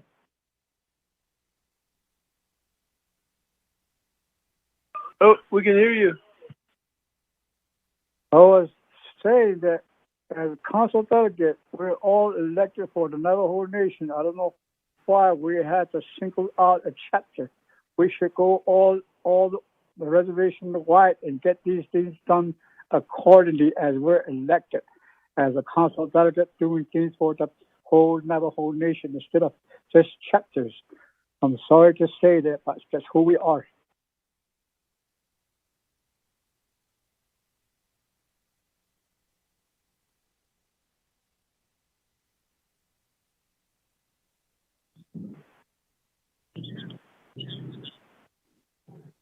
Yellow hair back on the line. I was lost of them. Sparbo.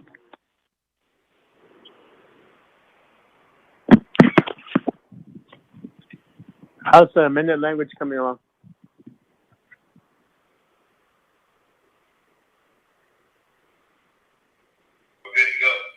Okay, I'm going to send the amendment language,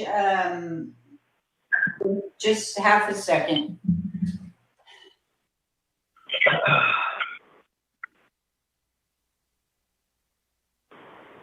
Speaker Celeste, on your end, everything's ready to go? With your staff? Speaker Damon? Yeah, we've been working with Ms. Barbroff, and we just had to still break, as you'll see when Ms. Barbroff sends this amendment out, we had to still break it down by 2-year variables and update those in the final expenditure plan. So we have it, everything's good to go on our side. Speaker. Speaker. Hello. Yeah, who's that? Delegate Elmer begin. Yeah. If I can't answer my phone for a while, I'll be voting green on this. Speaker. And call me in. Just send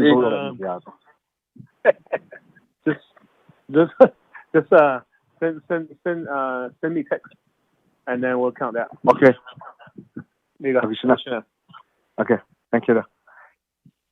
Shido. Yeah, brother. Shido, what the hell? Shido has to take a nap.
Chairman, this is Dana. I did send over the combined amendment.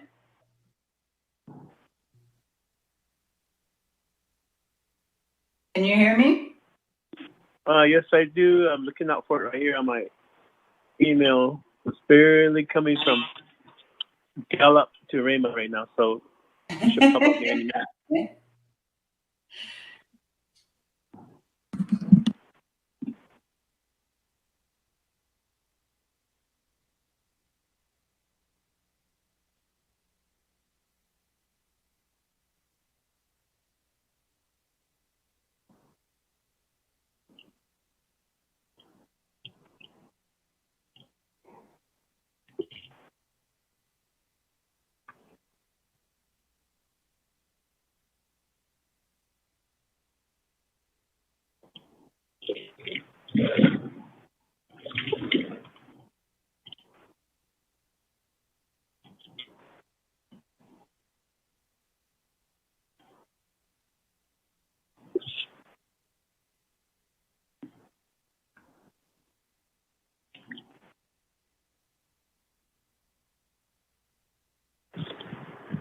Okay, committee members, the amendment has just arrived through email. Hopefully everybody received the amendment language, and amendment number 4 sponsored by Che. Delegate Kealan Begay. The new language here. It says, under number 1, Exhibit 7, insert new solid waste fund management plan, OLC amended version. Number 2, swap out Navajo Nation solid waste expenditure plan with new 2-year breakdown totaling $22,223,000 for the first year and $19,512,787 for the extension years. Replace Excel spreadsheet attached to Exhibit 7 with what is attached here. Update cumulative amounts for the solid waste expenditure plan by $8 million. Now that needs to be changed out. It should say $9 million. It still says $8,650,000. That should read $9,150,000 because they have the 9.1 million figure there. So that needs to be changed, Mr. Rico. And then Exhibit 7, page 1, Section 1, add $8,550,000 for the first year and $600,000 for the extension years to the cumulative amount. Read number, read letter, succeeding paragraph, or section. So with that, committee members, just that one typo that could be administratively fixed by Mr. Rico. So with that, committee members, that is amendment number 4, as I have read it to you. And are we ready to vote, committee members? With that, I'll go call for the question. And Ms. Notes, Bobby, would you count the votes?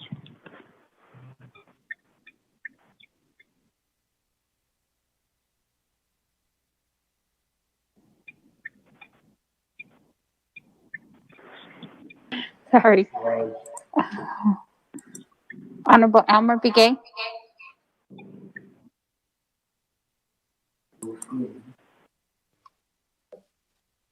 Sorry. He voted green via text. Honorable Elmer Begay voted green via text. Honorable Kealan Begay Jr. Delegate Kealan Begay Jr. votes green. Honorable Kealan Begay Jr. votes green. Honorable Paul Begay.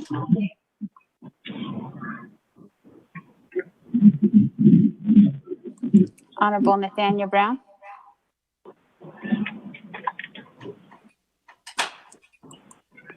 Honorable Eugenia Charles Newton.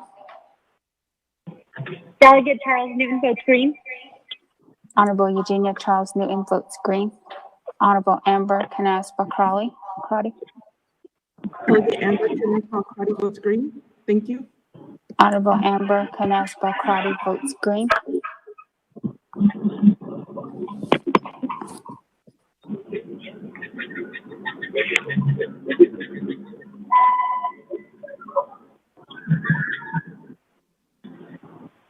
Honorable Seth Damon. Green. Honorable Seth Damon votes green. Honorable Herman M. Daniels Jr. Honorable Mark Freeland. Green. Honorable Mark Freeland votes green. Honorable Pernell Halona. Halona votes green. Honorable Pernell Halona votes green. Honorable Honorable Vince James.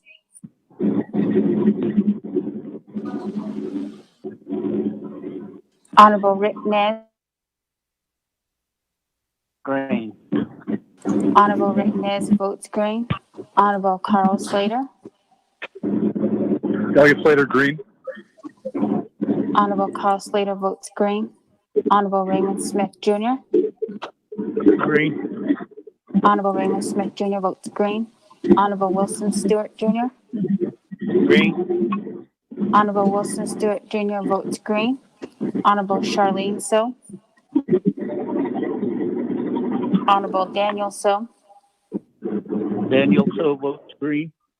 Honorable Daniel So votes green. Honorable Eugene So. I vote green. Thank you. Honorable Eugene So votes green. Honorable Otto So. I vote green. Honorable Otto So votes green. Honorable Thomas Walker Jr. Thomas Walker votes green. Honorable Thomas Walker Jr. votes green. Honorable Edison Wanika. Green. Honorable Edison Wanika votes green. Honorable Edmund Yazzie. Honorable Jimmy Yellowhair. Honorable Jimmy Yellowhair votes green. Honorable Jimmy Yellowhair votes green.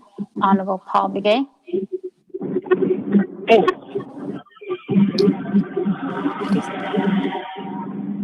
Did he say green? Oh. Honorable Paul Begay.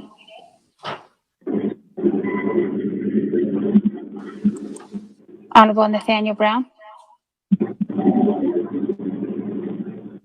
Honorable Nathaniel Brown votes green. Delegate Brown votes green. Can you hear me? Honorable Nathaniel Brown votes green. Honorable Herman M. Daniels Jr. Honorable Vince James. Honorable Charlene So. Honorable Edmund Yazzie. Speaker Pro Temp with a vote of 18 yeas and 0 nays. Okay, and let's continue the text. Says, brother, I'm voting green on Amendment 4 from Delegate Elmer Begay. So if you include that in the vote. Yes, sir.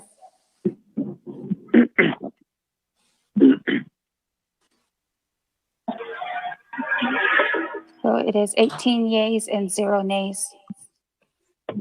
Okay, committee members, 18 in favor, 0 opposed, chair not voting. Thank you for amendment, the discussion on amendment number 4. I'll be turning the gavel back over to Speaker Damon. Select.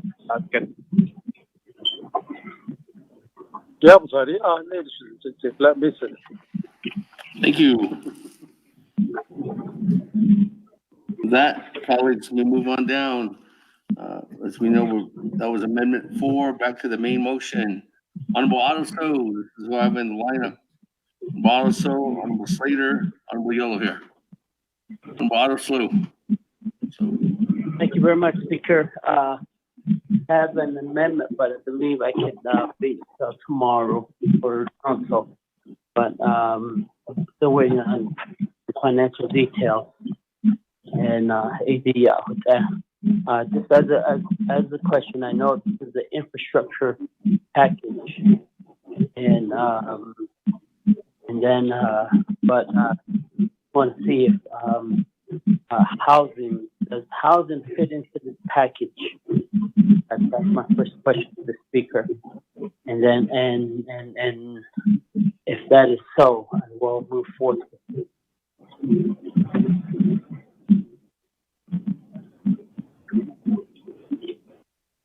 Mute it. You guys hear me? Yes, can't hear you, Honorable. Okay. All righty. Someone muted me again. So anyway, but yeah. Speaker, just want to ask that question. Thank you.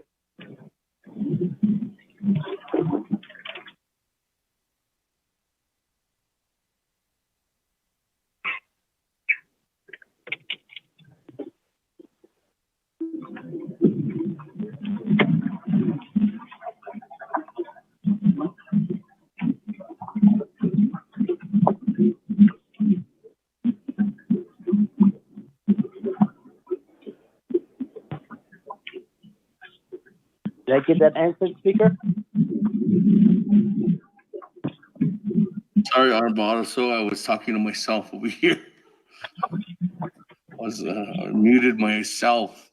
Honorable Otto So, I guess just to answer your question, the discussion for housing is not a closed door on this legislation, but it just haven't been discussed thoroughly and moving forward in that direction. I know that there was a couple of different housing items that wanted possibly be implemented. I know that under the Navajo Nation, when we did ask the Division of Community Development to come present before Naa'bik'iyati Committee, if you remember, we asked them on 2 different occasions to present. Both times they did not show up to the Naa'bik'iyati Committee work sessions. And at that time, we really wanted to envision what their direction was on particularly one of the few areas that the nation has as a government issuing, working together with not only the federal dollars, but the general fund dollars that the Navajo Nation gets on an annual basis to fund the Navajo Nation HIP program, Housing Improvement Program. That was the one option that we were looking at. But unfortunately, to this day, we still have not received anything from the Division of Community Development on any kind of possible recommendations moving forward. Now, if you remember, we did discuss possible options with Navajo Housing Authority. When Navajo Housing Authority presented, they did indicate, I do believe it was $23 million that they received from federal funds to meet the needs of the Navajo people for during this pandemic. To this day, I have not received an update on when or if they have started executing or implementing some of those dollars. As you know, that was one of the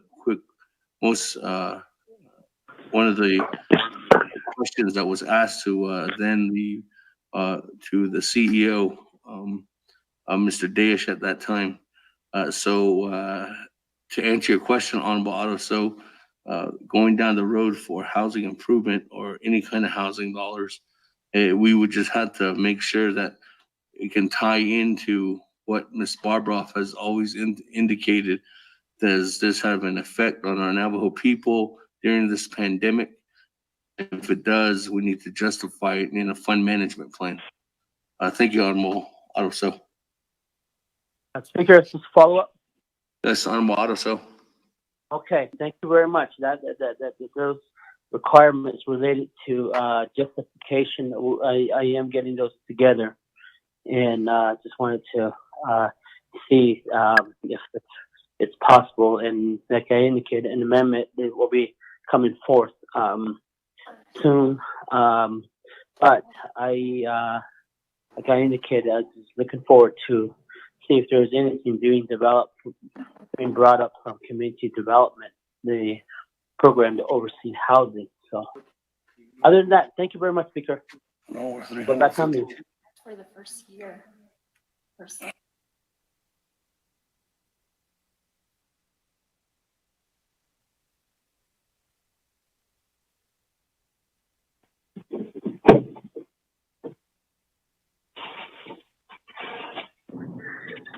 Speaker, this is Freeland.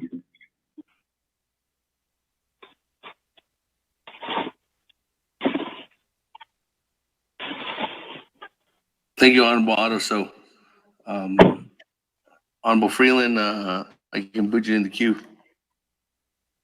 It's okay. I just had a question, but never mind. Thank you. Okay. Moving on down, Honorable Slater. Thank you, Speaker. First, I actually have a housing-related question based off of what you just said. For the Housing Improvement Program, is the program manager for that general funded or funded through the BIA? Historically, it's been funded by the BIA, but in 2015, I do believe was the first year, one of the first years since the 90s that the general fund dollars were actually helping assist in moving dollars in that direction. Since that, there's some funds in 2015, 16, and 17, and then that's when the dollars basically didn't go to that program anymore. So it's been funded, but historically just by BIA.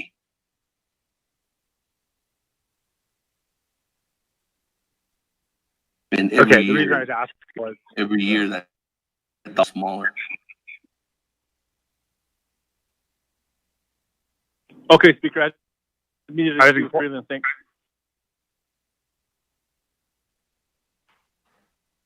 Okay, so the reason I was asking is because I mentioned the housing expenditure plan is taking right now, but it seems like that could be the fiscal entity on the Navajo Nation, and then we could authorize funds for maybe them to hire a project manager to oversee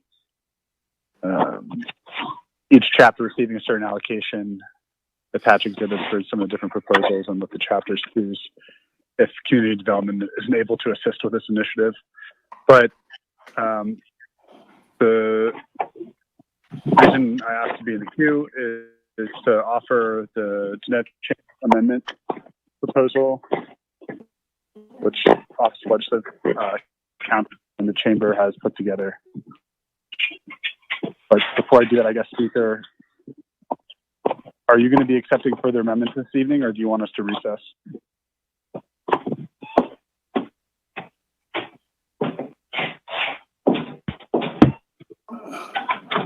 Yes. Honorable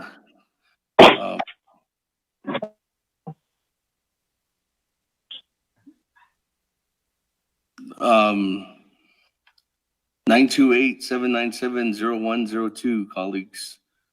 I just muted you. There's a lot of background noise coming from that phone. Honorable Slater, you say you're moving forward. Sorry, I was talking with staff.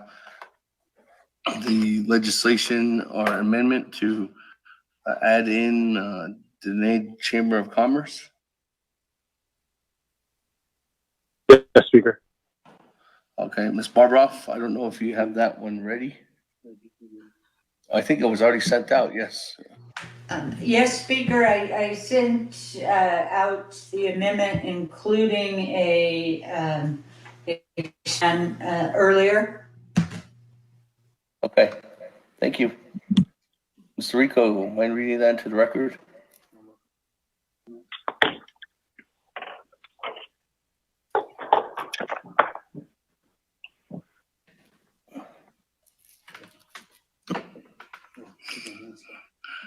I don't think you can do a timeout. Amendment number 5, page 1, line 16. After projects, insert Jeanette Chamber of Commerce projects. Page 4, line 30. Insert new paragraph as follows. Underscore the purpose of the CARES Fund Jeanette Chamber of Commerce attached as Exhibit 9 is to immediately provide $32,500,000 to the Jeanette Chamber of Commerce to provide economic support to primarily Navajo-owned businesses negatively impacted by the COVID-19 pandemic. Page 5, line 29, insert new paragraph as follows. The Navajo Nation hereby approves and adopts total funding for the Jeanette Chamber of Commerce expenditure plan from the Navajo Nation CARES Fund in the amount of $32,500,000 and allocates the funding to the Jeanette Chamber of Commerce through the Division of Economic Development as set forth in Exhibit 9. Page 6, line 14, before the period, insert 9. Attach new Exhibit 9 as attached. Renumber, reletter succeeding paragraphs or sections accordingly, if necessary, and this amendment shall supersede inconsistent language contained in any other committee amendment, which shall be conform to the intent or language of this amendment. The Office of Legislative Services, with notice to the sponsor of the legislation, is hereby authorized to make necessary grammatical changes. Mr. Speaker.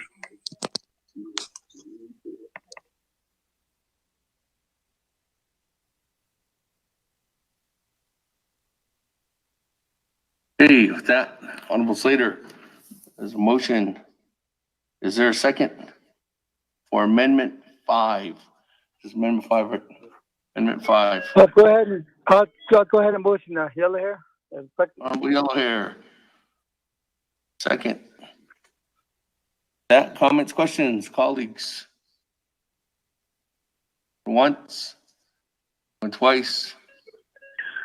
I have a question, Henio. This is Henio. Come on, Henio, go ahead. Okay, I'm looking at the Exhibit 9 here, and it's from the Jeanette Chamber of Commerce. And so I'm just thinking, looking at the executive summary page of it, it states that there's a survey that was conducted, and so the biggest source of personal stress related to COVID-19 pandemic. This is the small businesses that are in the nation. AD is they're stressing out because of the decline in sales, that they're unable to pay their home, business rent, or mortgage, their utilities, and paying for groceries or cost. So, and then as I read along further, I'm trying to think here as quickly as I can.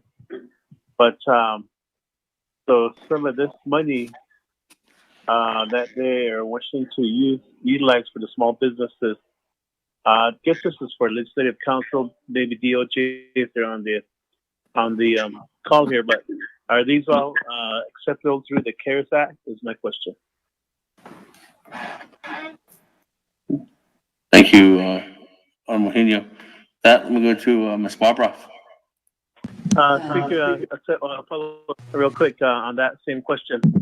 It seems like they want to do per capita too. As I read on page, let's see here, page 5, it says funding will be limited, and therefore the chamber and partners will distribute up to $10,000 to each business on first come first served basis per cost. So it sounds like this would be almost that per capita in my just reading along. Go ahead, Speaker.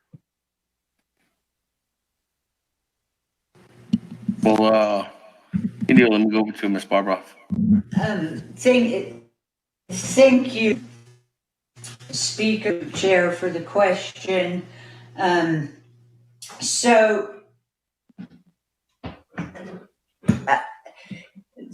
CARES Act does allow for some programs to assist businesses that have lost income. And these are, and of course, the income from the business goes to the owners, and then they use that, of course, for their personal expenses. So the way I read this, the chamber cannot be doing payments to the businesses owners specifically to pay their home business, their home rent, their utilities, or groceries. What they're going to be doing is assisting the businesses with income that they have lost, which they will and then use that to pay for their personal expenses. As far as being like a per capita distribution to the businesses, that is not that is really not correct, in that the businesses will have to provide documentation of their lost income under the CARES Fund. So the Chamber of Commerce will be implementing a program wherein a business owner could come in and apply for funding. They are going to have to provide documentation to support that lost funding. That can be, I don't want to speak for the chamber exactly how they're going to do the program, but there are many different types of documentation to show, that can show or at least indicate lost income. That could be many things, like the information you have filed with the Navajo Nation Tax Commission. Maybe that's your sales tax reporting. And my mind just went blank of the other types of reporting a business would do to the Navajo Nation Tax Commission, or the Chamber of Commerce could ask for some type of federal income tax, or those types of documents. So it's not a straight per capita program for businesses. They will have to do some type of showing of lost income. Thank you. I hope that answers the question.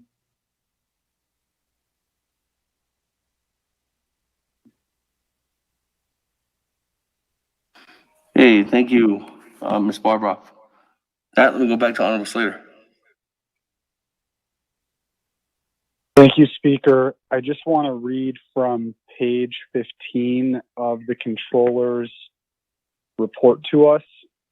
To small business grants and to assist small businesses facing financial hardship, business interruption, and or lost revenue due to the COVID-19 pandemic with financial assistance for necessary expenditures. This grant is designed to provide a direct incentive for small businesses to keep their employees on the payroll and provide support for operating expenses. The risk is low, which seems to be the lowest category that is identified in this matrix. So the assessment criteria, eligibility criteria established with Division of Economic Development, then qualify a small business, for example, under 500 employees. And so speaking to that point on substantiating the expenses up to that amount per business, use tax forms, bank statements, certificate of incorporation, certificate of Navajo-owned business. And under the guidance and comments, it says the small business grant program would provide funding to those with highest economic impact as a result of government mandated shutdowns and closures. So that's something that we've imposed upon our people. Assistance would be determined based on documented need and would contain broader flexibility on spending, for example, ability to cover payroll and benefits, operating expenses, etc. So I think this is a safe amendment that will directly help our economy and hopefully provide a little more sanity and assurance to our business owners. We can't lose them during this crisis. So I ask for your support, and thank you, Chair Henyo, for raising this issue. I wanted to speak to it as well. Oh, and one last thing, Speaker. I think we should keep an open mind if the Division of Economic Development or the Controller come back with a revised idea on this concept or something to that effect. We should stay open to that when this moves to full council, and I'm definitely open to that as well. Okay, thank you, Honorable Slater. Colleagues, any other comments, questions? Once, going twice. Speaker Freeland, Honorable Freeland, go ahead. regarding Honorable Slater's amendment, I really appreciate that, Honorable Slater. Just thinking about all the small business owners across the nation, how are we going to ensure that they do get the adequate funding to stay afloat and keep their doors open? I'm thinking of several businesses. I have couple in Crown Point, Victoria's Pizza, and then Willie's Tire Shop, for instance. How can we get money to those mom and pop shops, those one-man operations, those self-employed individuals? How can we work with the chamber to ensure that these small businesses' doors do stay open and they're staying in operation? Just a question, Shanata. Thank you. Honorable Slater. Thank you, Delegate Freeland. The grants from this program are up to $10,000, and it's then at the discretion of the business and how they would like to stay afloat in this environment, or even whether they can. But I think the important thing is recognizing we need an equitable program that doesn't favor any sort of type of business or industry, and is available to all business owners. And that's what this provides. So, once they provide that documentation, maybe it'd be a year-over-year tax return showing a decrease in business, or bank statement, something to that effect, they would receive the grant and then explain the need. Because that's one of the requirements on page 5 of the expenditure plan. Or is that? Sorry. Okay, thank you. Just a follow-up question. Do they have to be a member of the Chamber of Commerce in order to receive grant money? No. Thank you, the chamber is just Thank you, assisting Speaker. in the distribution. You got it. Thank you, sir. There's no other comments. Going once, twice. Paul again. Honorable Paul Begay, go ahead. Thank you, Speaker. Shanala, thank you for your legislation. I'm assuming you just said that it's for all business. So out here in the Western Agency, we have a lot of roadside vendors and also slot canyon operators, visitation operators. And we know that they are in hardship right now because of the executive order made by the president to close all parks and recreation areas. But there are a lot that are outside the parks and recreation area who are roadside vendors, and their livelihood depends on these roadside booths. So I'm assuming that this money will also support the roadside vendors. Is that correct, Shanala, Honorable Slater?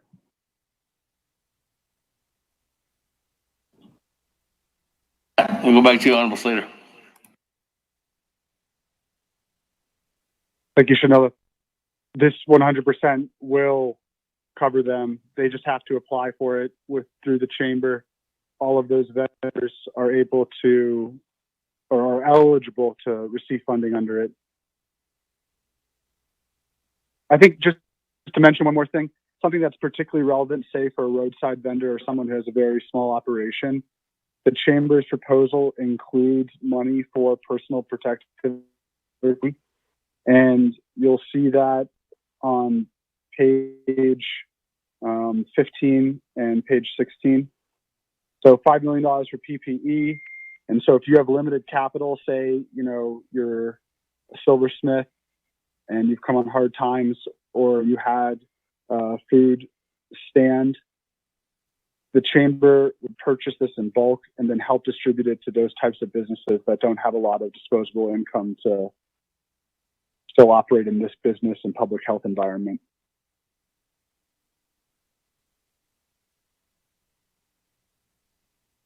Hey, with that, colleagues, other comments, questions? I got a question, Speaker. This is Doug Yellow here. Honorable Yellow here, go ahead. This is for later. As a businessman, being eligible for like that, I don't know if you gotta have something like ID, business ID, property ID. These are all have to require if you have a license, have a business license. I don't know if this is required, but it's all depend on the application that they will submit it in. And that's all for me later.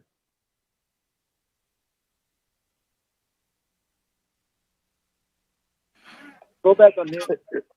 I'll come back to you, Honorable Slater.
Hey, with that, any other comments, questions? Those are requirements. None? What the hell? Hey. Vice Chair Smith, Chair.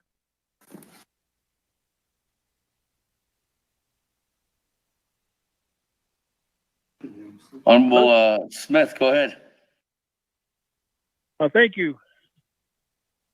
On this requirements. There's a lot of vendors. There's a lot of business people, even small-time folks. Would they be denied if they don't have any business license? Because you have some folks that are impacted because they can't even sell at the flea market. They can't even sell on the side of the road their goods and services. You're going to be flooded with folks requesting for help. I don't blame them because they were at the point in time when they used to do business. And certain individuals are going to be wanting to know if that, in fact, is going to be an obstacle. That's my concern. Thank you.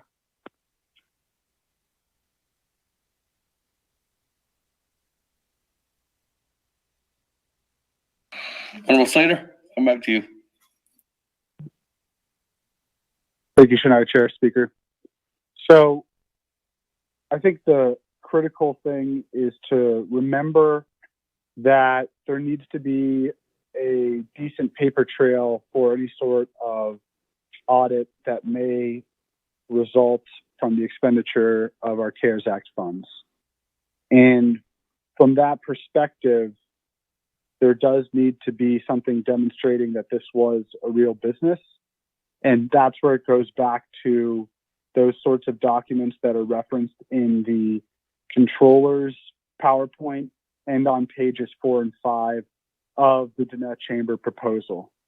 So tax forms, bank statements, those are the sorts of things that show there was revenue from sort of good or service that the individual or letting.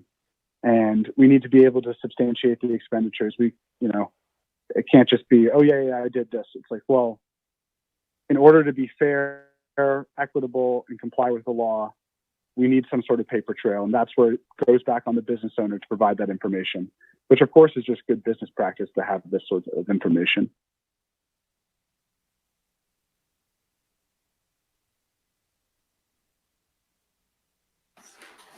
Thank you, Honorable Slater. Any other comments? Questions? Follow-up question, Speaker. Chairman, Vice Chair Smith, go ahead. Thank you, Speaker. The other thought is, are they going to expend all that money? And if they don't, I guess it goes back to the U.S. Treasury. What are the mechanisms? Is it going to be a way of ensuring that these folks, it's not a grant. Well, it sounds like it's going to be a grant based on their application, based on their business, based on their needs of requesting this funds. That is something that if they don't use all of it within, say, by November, could we revisit this and send it to water resources? Or because all I hear out there is water, and we're putting money over to other programs, which folks need too, but the number one is water. That's all I hear is water, and electricity. Third is home, and so forth. Now, any legislation that's put in, we could revisit that and recoup the dollars and see if we could get them spent, especially those projects that may turn to be shovel ready and ready for construction, if they can find their own contractors and their own construction firm to have at it and say, okay, let's apply for, there you go. Can you get it done by December 15th? Which the controller is saying that what I heard earlier was they're going to close it down around the 15th. So we really need to be conscientious of how we can help our people out there. Thank you, Speaker.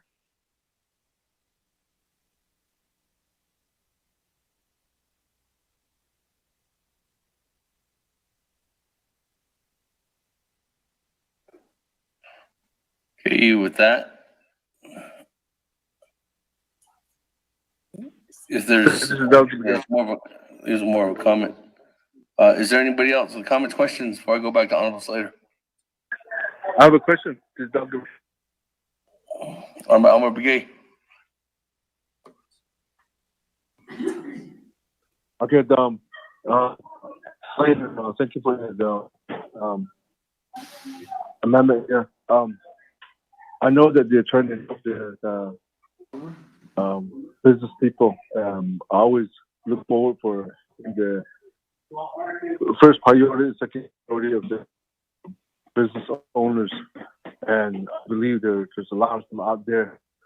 One is they have their skirt with under the business motions.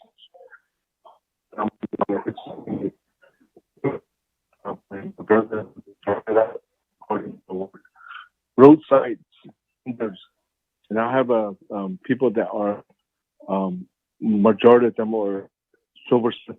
The silversmith. So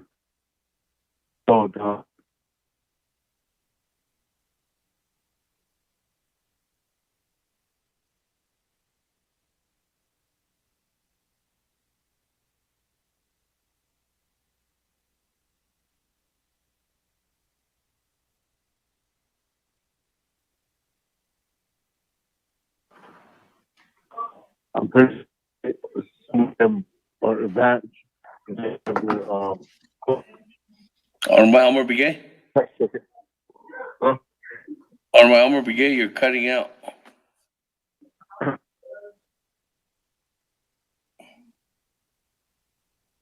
Honorable Brigade? I can barely hear you. How about now? Yeah. Okay, I was talking about is there any alternative documents that they can show? Like if they have a wholesale, these silversmiths, if they have a wholesale tax ID, and they don't have what all other requirements are. I know that these silversmiths, they have those wholesale that they do. That's what the only thing that they have towards to sell their jewelry to these stores, those galleries. Not that is it going to be good enough? Is there any other alternative? I'm talking about the silversmiths. Is there any other alternative documents that they could have too?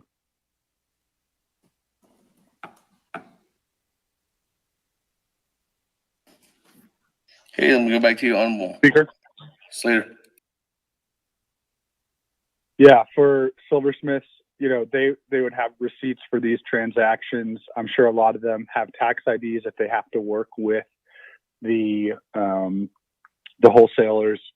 There's now a lot more stricter requirements in instances, and then various other papers that demonstrate their real business. Maybe it's the marketing materials for the business that demonstrate what they're selling, or other records that they retain. And then if they are working with a single primary customer, that's one of the things identified within the guidelines. If you're a sole proprietorship and you don't have articles of incorporation, as a lot of our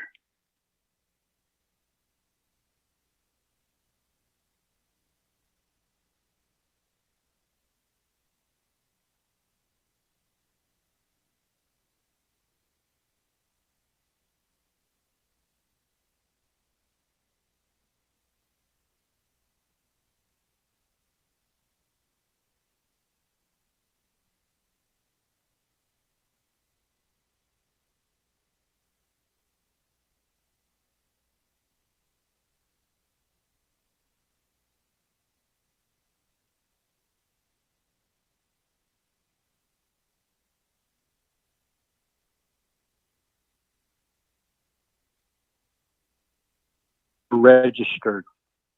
They register with Parks and Rec and at these monuments. So they do have records, and I believe, they do qualify and they do need the money, and I believe that we need to move forward with this amendment. So thank you very much. Speaker, this is Delegate Yellow here. Okay, with that.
Okay.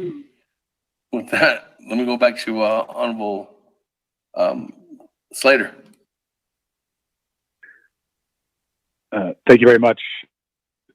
And Delegate Yellow Hair. Anyone involved in the rodeo business would have to show the same documents that we discussed before. Slater, So, thank you for that comment. Glad to hear that. That's good comment from you. So I'll probably tell these rodeo to maybe help them. They need money and support their family. Thank you, Slater. Yeah, I understand with this amendment. Yeah, so Okay. let's come back. All right. Yeah. Thank you, Honorable. There's any other comments, questions on Amendment 5? Shut your tune. So,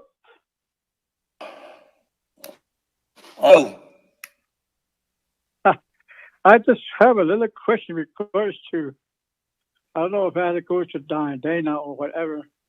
Maybe she can find out some of these fancy words. 501c3. Deductible charitable contribution. There are some sections in there I was trying to read up on. With regards to Chamber of Commerce, how are they working with J.T. Willie? That's my question. Are Chamber of Commerce, are they separate from, or are they trying to help the small business as they were maybe non-profit? For the J.T. Willie had even on this. Is it been state charge? So other than not trying to protect these things. I read that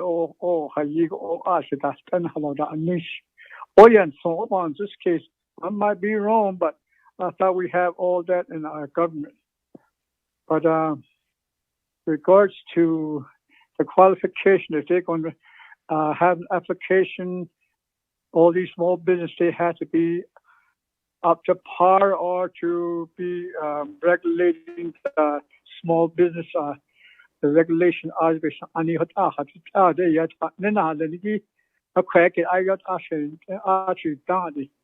that's one of the reasons why I came on board with this 24th Navajo Nation Council outfit. The national in there, they have a provision in there where they allow the people that are living in the canyon to be self-sustainable. They don't really try to, there's a provision in that code saying that they can do that. So that really allows them to be self-sustained with whatever arts, whatever they do with their tools. In the same regards, in the Treaty of 1868, it has another language in there saying mechanical pursuit. that same thing just by layman's term, the way I just look at my dictionary, it means that whatever tool you have, you can sustain yourself with. So that allows a treaty and the national park allows Navajo people to sustain themselves with whatever tools they have. On the inside and those are the things that were given to them when the land was given back to them. What my understanding is, so a lot of laws in there, and then we're just kind of like leading the people that were given that authority.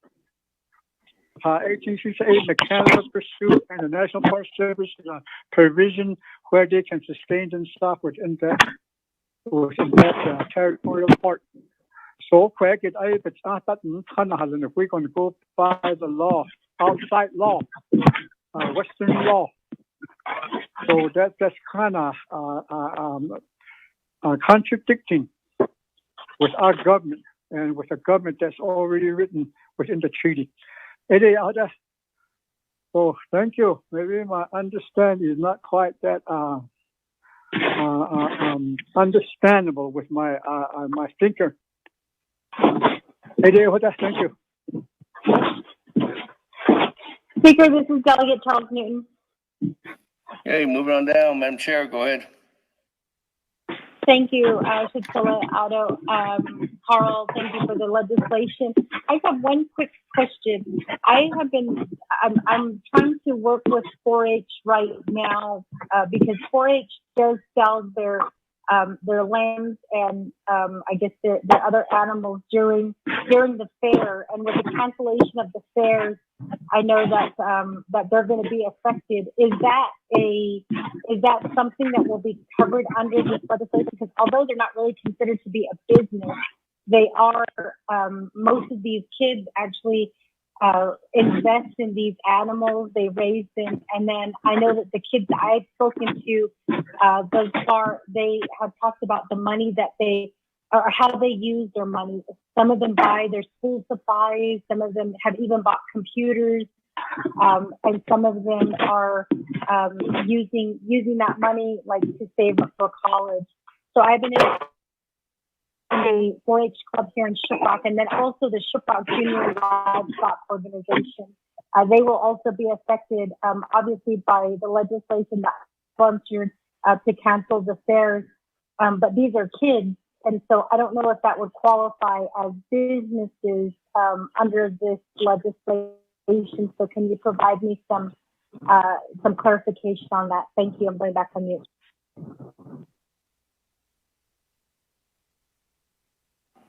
Go to you, Honorable Slater.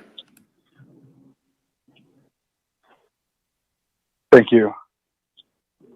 I think that's kind of a difficult question because I'm pretty sure 4-H is incorporated as a nonprofit organization, so they aren't a for-profit business like the vendors or other businesses we have on the nation. I would definitely support some sort of, I would say, like internal Navajo Nation purchasing or procurement that could replace the 4-H programs. So I think it's a little late to add that into this one, and the chamber wouldn't be the appropriate entity to manage it. I think it'd be better done through Department of Ag, a separate appropriation directly to 4-H to administer that program, depending on the composition of that, because I think that would require a whole new analysis under the CARES Act as well. Not that it's not eligible, but it would need to be added in. Speaker. Thank you. Speaker Freeland.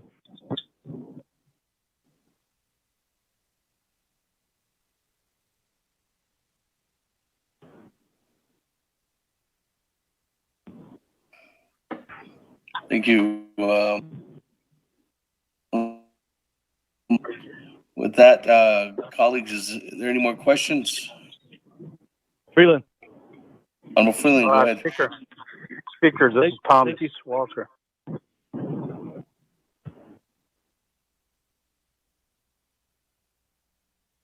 Okay, Speaker, thank you. thank you, Deja, for bringing this up. I too have 4-H groups in Crown Point and Herfino as well, and they did ask me the same question. And I don't know if we're going to be creating an agriculture expenditure plan, but a lot of time, a lot of money vested into these animals, and especially the parents' involvement. I'm just thinking about what efforts are being made, and then we cancel the fairs. A lot of the is all done throughout the year. These kids exercise their animals and prepare them for sale, and a lot of them go pretty high, and they get bought by businesses. And I think what Honorable Slater mentioned is real important. If we can look at a way to have this done through Department of Ag, and this is a solidified justification of how COVID-19 hampered just one of many lifestyles, or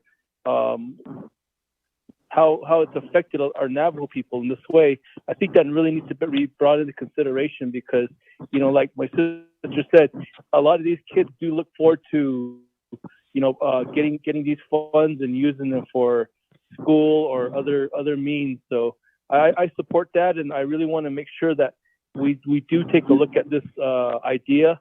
If we have to create an expenditure plan that's focusing on agriculture, I'm all for it. So, thank you. Dana, be expecting that legislation for agriculture bill. Thank you, Shana. Mark Freeland. Okay, with that, colleagues, move on down. I'll co-sponsor. Yes, Speaker, though, Chairman of Naa'bik'iyati, thank you for this time again. And then colleagues, members of the 24th Council, and then sponsor of the amendment, Carl, thank you for bringing forth an amendment that we're focusing in on. Also, wanted to just make some comments here, especially on assisting the Navajo artisans and vendors.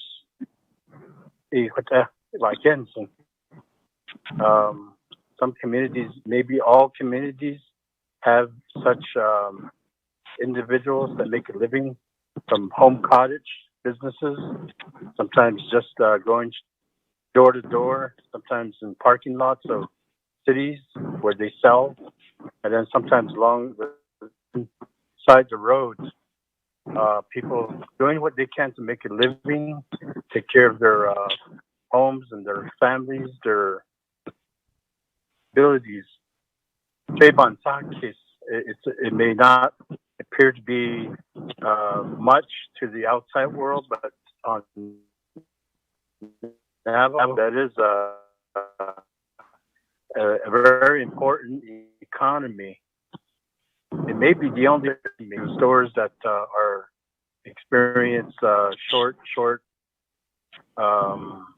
operations, or they're short-lived. So these vendors, all the time. So I appreciate the discussion going on how they can benefit from the Navajo Nation Cares Act fund. It's important to me and to my constituents, certainly, and to a lot of other community members.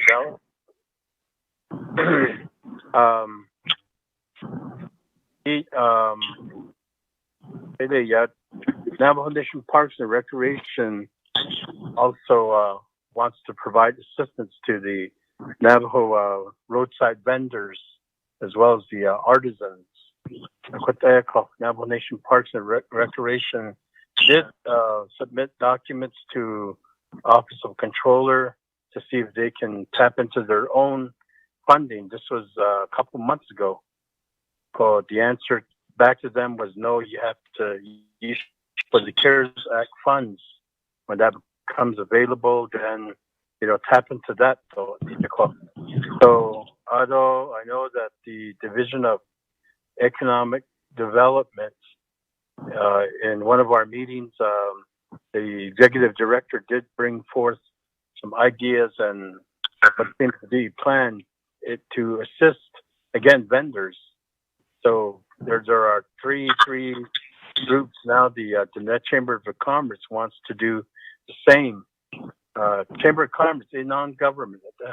The other two are governmental entities.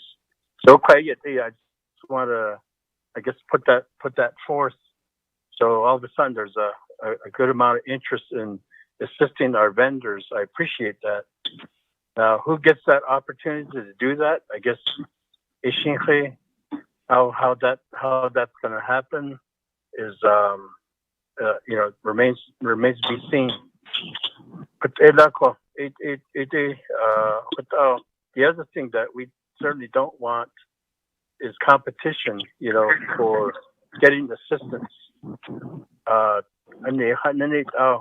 Our sports athletes and some of our other younger members of our nation, into things like 4-H club. The farmers now that don't, so ranchers, no doubt. Any vendors, I certainly don't want them to feel that they have to compete. But specifically, I would like assistance to go to them. A well thought out process where they can go in there without feeling they have to compete.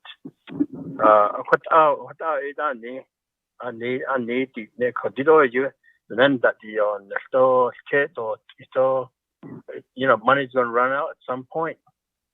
So, I certainly don't want the vendors to stand at the back of the line and then be told that there's no more money, there's no more funding.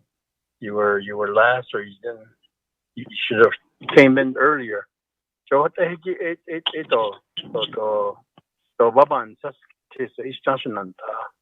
I don't know if the sponsor of this amendment has any kind of control over that, but these are thoughts and these are real concerns.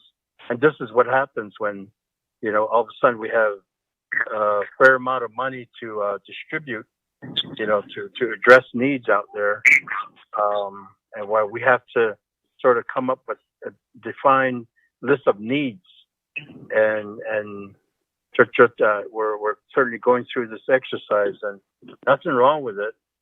I'm just saying that sometimes people, as much well-meaning as we intend to be, there are people that can be left out, and there can be competition and so forth. My comments. Thank you, Chairman and Speaker of Naa'bik'iyati. Thank you for this time. I would appreciate some response from the sponsor or the sponsor of the amendment. Patela, thank you. Hey, thank you, Honorable Vice Chair Walker. We go back to Vice Chair Slater. Floor is yours. Thank you, Speaker. Thank you, Chair. I think that the concern for our vendors and other small business owners is very important. With this estimate, if you are going to award $10,000 per business, you can assist 2,500 businesses. Now, I think that's a very good start. And with the appropriate documentation, it should be fairly simple to get the money out the door. And we can reassess as we move forward. I think in deference to the responses from students in the composition of both 115 and 116, all sorts of types of infrastructure projects were sort of elevated above other sorts of relief, mainly water and power. So, this is maybe a modest proposal compared to what the absolute need is across the Navajo Nation. But to my knowledge, it's also the first sort of assistance of its kind. And to that end, I don't think we should infuse it with so much money that it will just become overly cumbersome to administer. But starting off with about 2,000 businesses is a solid start. We can assess where maybe there are documentation issues or better resource businesses, or maybe if you're smaller, it's easier to actually get your paperwork over to the Chamber and the Division of Economic Development.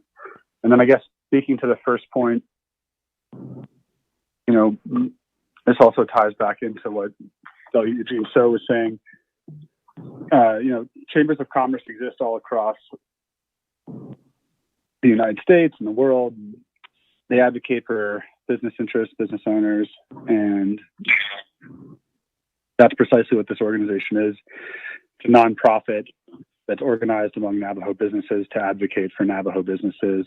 And we have, and this is not to knock anyone at the Division of Economic Development because they're going up against such incredible odds with the relations of the federal government, but we, you know, have a strong, I think, willing partner here. And it's good to help build Navajo civil society by strengthening these sorts of organizations.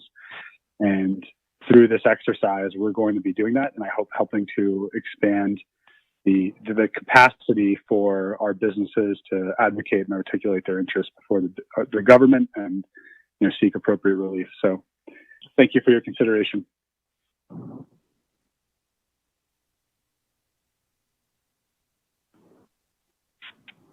Thank you. There's any other comments, questions for Honorable Slater on Amendment 5? Speaker, Eugene. Yes, Honorable Eugene So. I always try to understand small business on the Navajo Nation. Somewhere else, I do understand it. There are some cities when you go through, they don't allow like Walmarts or all these big fast food. And these little towns, they have their own. I always try to persuade that the Navajo Nation, when are we going to have our own like Nan's Steakhouse or the Gays Restaurant and Yazi's Burger, Soul's Inn, or all these that own small business across the Navajo Nation. In this case, we always just start introducing all these other fast food and all these other grocery stores, etc., across the Navajo Nation. All the motels are named. We don't have any scenes that Navajo own. I always feel that the hotels and the restaurants or any food should be owned by Navajos, because that's the reason why tourists from the other world, I mean not the other world, but I'm not talking about ETs, the other countries. So they come around to the United States. That's where all the money is coming from. That's what they have researched. The people that come from another country wants to go to an Indian country, so eat something that's Indian made or buy something that's Indian made. That's the only reason he comes here. He gets out the plane, rents a car, goes to a restaurant, etc., all the way to the East Indian countries. All that money is made. It's making a lot of money for the United States. So I don't know why we don't think that way on the Navajo Nation. We always just use maybe Burger King or McDonald's, etc., across the Navajo Nation.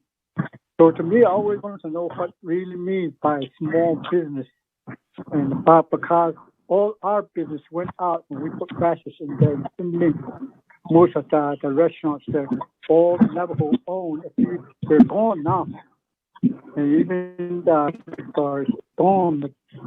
So all the gay restaurants are gone, and all these things are gone because one big business comes in and they take over. So that's how we are on the Navajo Nation. So I wanted to know what small business is. So that's what I wanted to know. or we only had a few business people on the reservation. I know there's we used to be a Richard Mart, and then the one that runs the stores there at the corner of Winter Rock. Those people or small business, they call themselves, they get land and then they put other business in there where other people from outside, those are the ones that's running our economic, all these businesses that we buy from. So credit also is us sometimes, or these the next commerce, chamber of commerce, try to persuade the government to do our own business. Hold on, Saban, in this case. Thank you.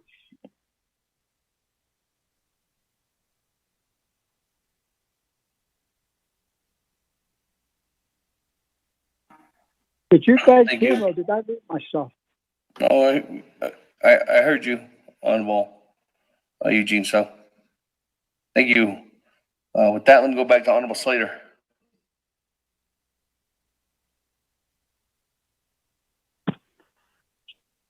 Thank you. This amendment doesn't confine the relief provided under it to only small businesses. So I think that that's more of a philosophical and larger discussion because it's not necessarily implicated by a policy of this proposal right now. But I just think I could pontificate on all those issues right now, Speaker, but I don't think that this is the Navajo Business Relief Fund. It's for all businesses. And probably 99.9% of all of these, if not 100%, are going to be quote unquote small businesses by most of our definitions.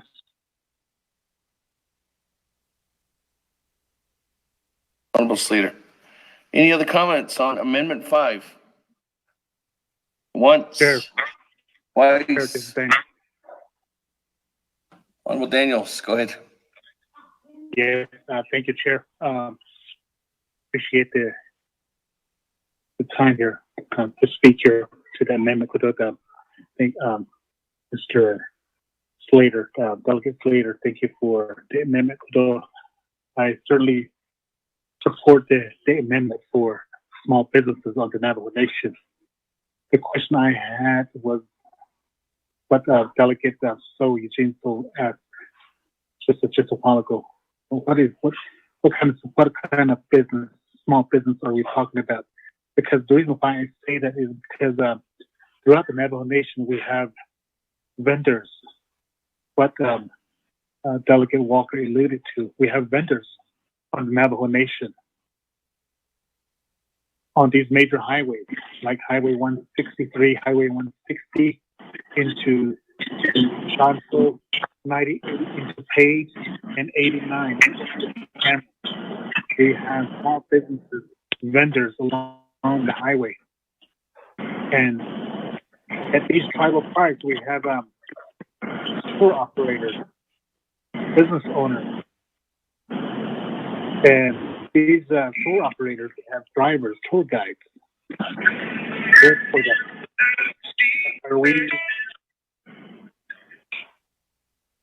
Are we talking about business like those? Are those small businesses? Yeah, that's the question I have. Throughout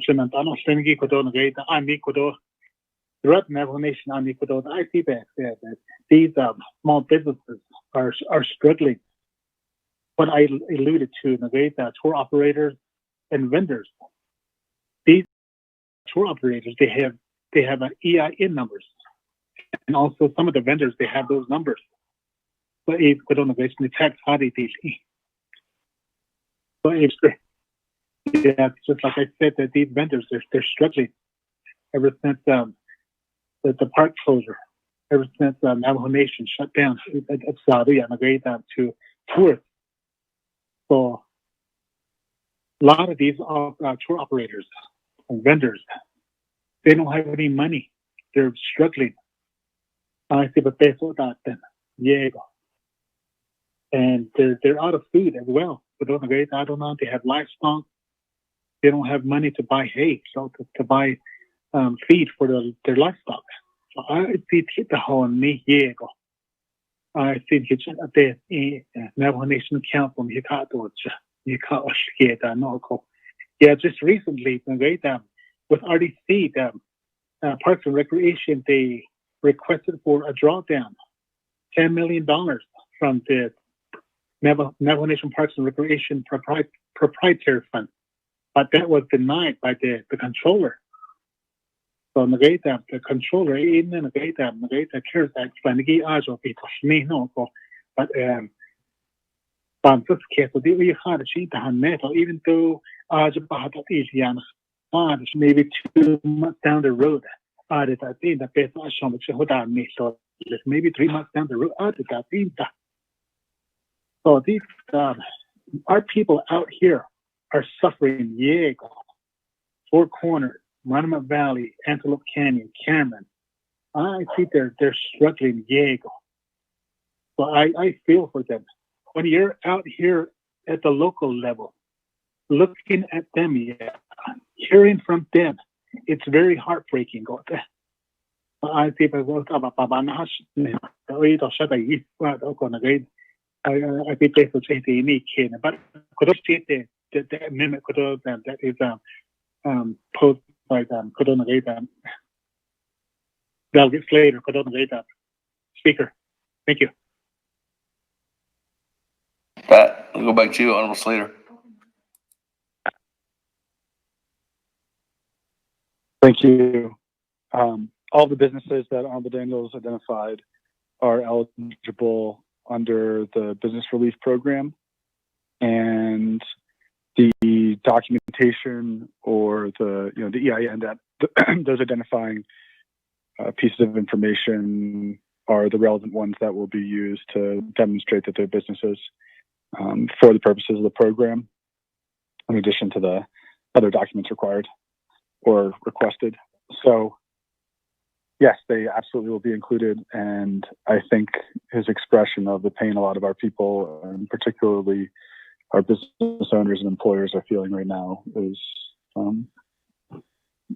right, spot on. So the chamber sent this proposal, I think, to the council or some of us in early May. Pretty sure they presented it on the 26th or sometime toward the end of May to NABI, and then updated the direct proposal on the 11th of June. So they've been looking to assist, and this has been an opportunity for them to partner with the government to assist.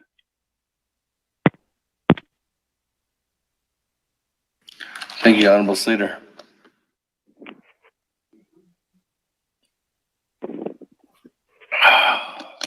Colleagues, any other questions on Amendment 5? Speaker, I have a question. Vice Chair Smith. Vice Chair Smith, go ahead. Thank you. This would be to Legislative Council. Legislative Council, hope you're listening. There's going to be $32 million that's going to be given to the Dene Corporation. Now, in the U.S. Treasury, the money has to be paid back. How do we ensure we get that money back to pay U.S. Treasury? Is this going to be given to Dene Corporation, and that's it? And whatever they don't expend, the nation has to pay that back? How does this work? Because this is CARE Act money. Is there language we need into this legislation for not only the Dene Corporation, but others that are utilizing the CARES Act money, but the Navajo Nation is in control of it to ensure that it's expedited by December or spent out by December 30th. That's the main goal. But if they're not, then there should be language somewhere in there speak to the effect that that money that was provided would be brought back to the nation and then sent back to the U.S. Treasury. That's my question. Thank you.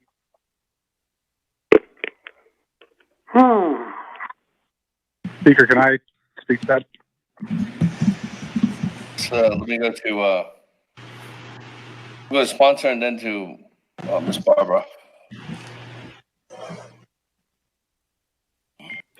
The arrangements that are envisioned here is that this is through the Division of Economic Development. So a memorandum of agreement will have to be signed between DED and it will outline these provisions.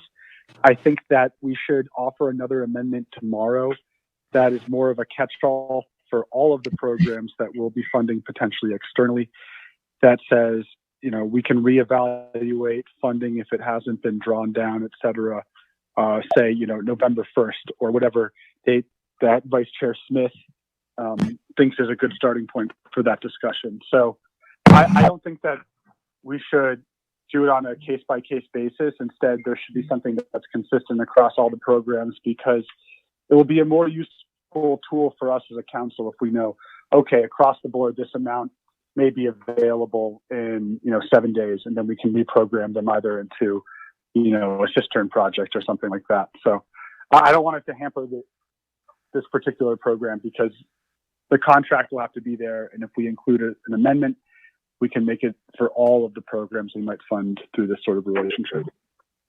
Thank you for the point, Vice Chair. I wanted to speak to that earlier. Thank you.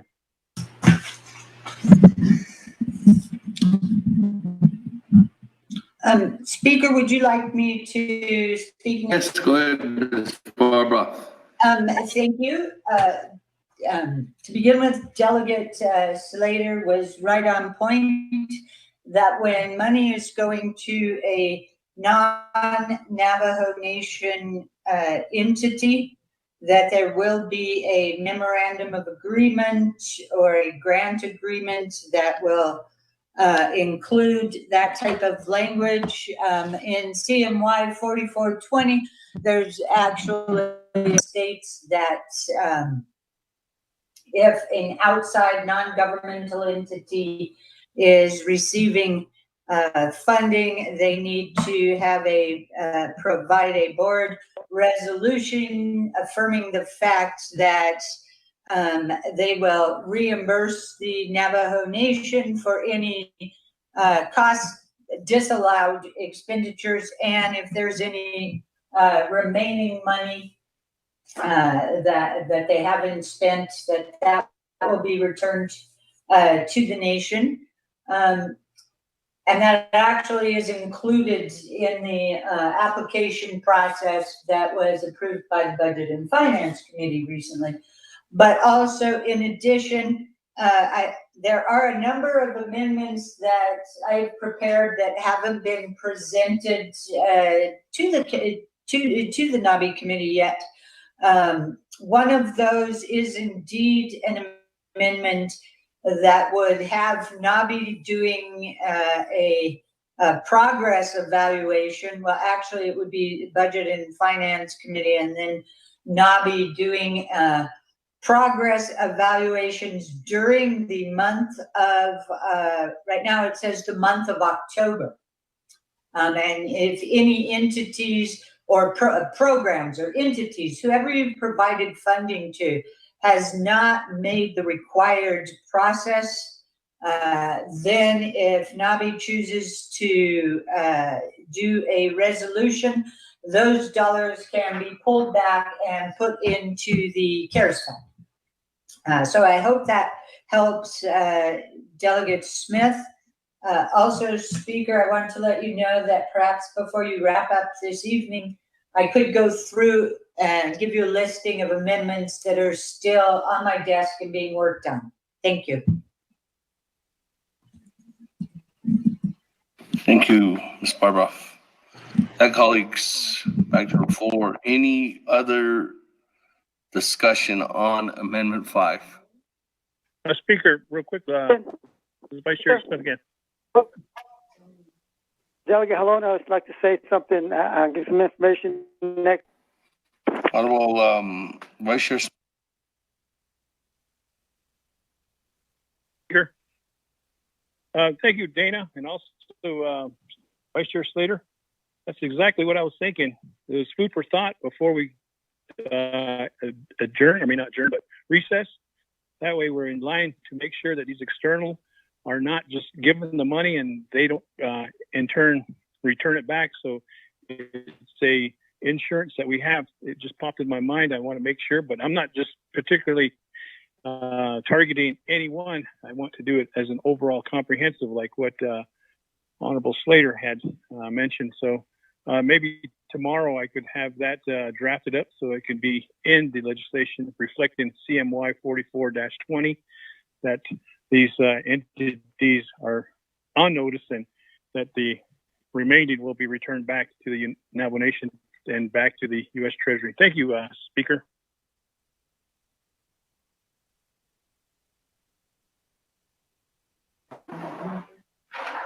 Your vote.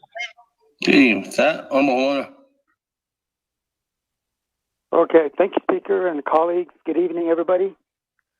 On this small businesses, I understand from the last conversation that we had about small businesses in a work session, when the money came out from Washington to help small businesses, a lot of them didn't apply for it because they had to have a a unit number for a tax number from the government. And so there was a lot of them that didn't apply for that funding because they didn't have the tax number. So it's part of the rules to get some of the assistance.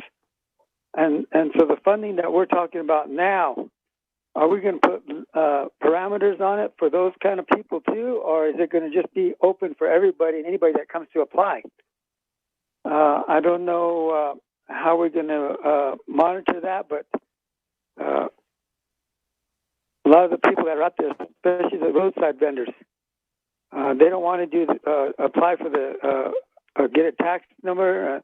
A lot of them don't want to apply for the business license over at the Navajo Nation Regulatory Office also, and because they don't want to pay the tax. So how are we going to work that out with this program? That's my question, Speaker. Thank you.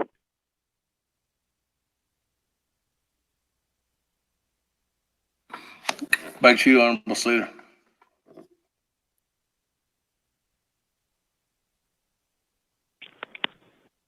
Thank you, Delegate Helena, for that question.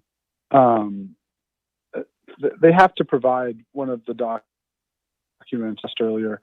Sorry, not one of them, but documents that are consistent with those guidelines and what the controller has recommended under her matrix on page 50 or slide 15.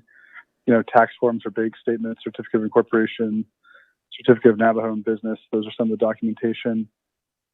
Under the Chamber's proposal, they also include a third-party letter of recognition for the business. It says preferably from the principal customer. But, if an entity isn't paying its tax liabilities wherever they're due, then I think that's a view. But there's other ways of, demonstrating your business. You just have to prove you're a viable business. And in terms of documenting the need, that's where item number 5 comes in on page 5, which is the statement on how to buy the coronavirus. And they'll need to provide, relevant documents to substantiate the amount that they will request. So I hope that answers the question. Thank you. Follow-up question, Speaker? That, colleagues, any other comments, questions? I had a follow-up, Speaker. Honorable Holland. Okay, so under that provisions that you just talked about, Honorable Slater, so we're still going to have to leave out all those people that have these other smaller businesses that are the roadside businesses that that don't have any tax numbers or tax ID. We're still going to be leaving them out. How are we going to help them if we can't do this? Because I know a lot of them too around some in my community. That's only that small business type income, and there's a lot of those people are struggling. I'm sure they're all across the nation. They're struggling, just like Delegate Daniels was talking about. All the people are sitting along the highway out there. A lot of them don't make a lot of money already. So we're with this program you're implementing, we're still going to be leaving them out. Is that how I understand it? Thank you. Speaker. Honorable Slater, go ahead.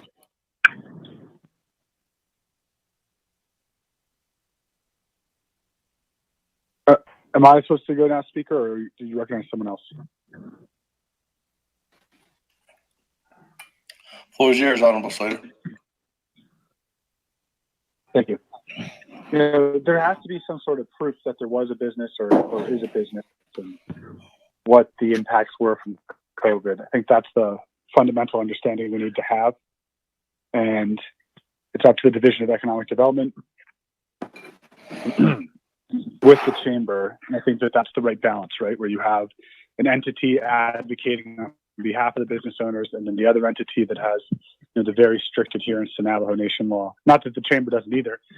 They're subject to the Single Audit Act with this appropriation, just like anyone else over $750,000. And that's a fiduciary responsibility they'll have. But there needs to be some sort of proof. And, you know, if you operate exclusively as a cash business with no sort of documentation on your acquisition and sales, you know, that's a very dangerous game to be in. And what the chambers can do through this process is help assist these business owners to transition into something a little bit more formal, either for relief under this act or future relief that may come from the federal government. And that partnership with the Division of Economic Development will be critical, I think, toward doing that, hopefully getting more people on our source lists. And, you know, ultimately there is responsibilities held by business owners. And who knew, you know, 5 years ago, 10 years ago, 40 years ago, when you started doing whatever your craft was, that you'd have to deal with a pandemic and it would affect your business in this way. So I'm definitely sympathetic to them. If we need to do more analysis and amend this at full council for some reason, we can, but ultimately it's the Navajo Nation who's on the line when it comes to the expenditure of these funds. And we do need to have some sort of way to document who they went to, why, and how they were spent. So thank you.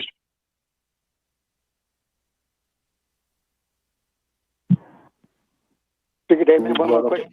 Speaker, Honorable. Okay. Yes, the point that I'm getting at is, yes, clearly these people were affected by this COVID pandemic, because when they shut down everybody's businesses and restricted all the travel, they didn't have no more customers that were coming by to buy their goods.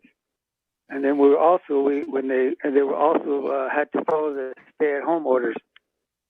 So I don't know how we can investigate that and see what kind of loophole that we can find that we can get them some kind of help.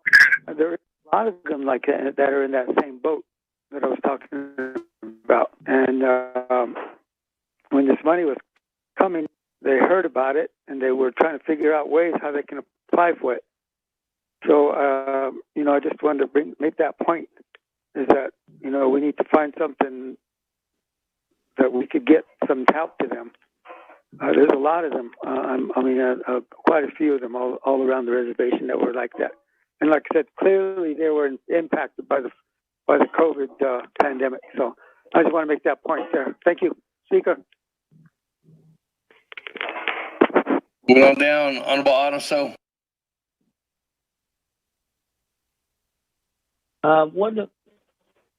Thank you very much.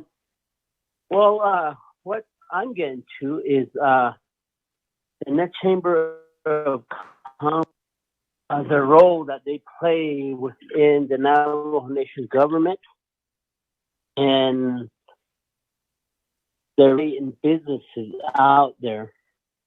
I would say that DD should be part of the picture here, because the Net Chamber of Commerce does not issue the business site license, and on the businesses, So if we give money to the Chamber of Commerce, how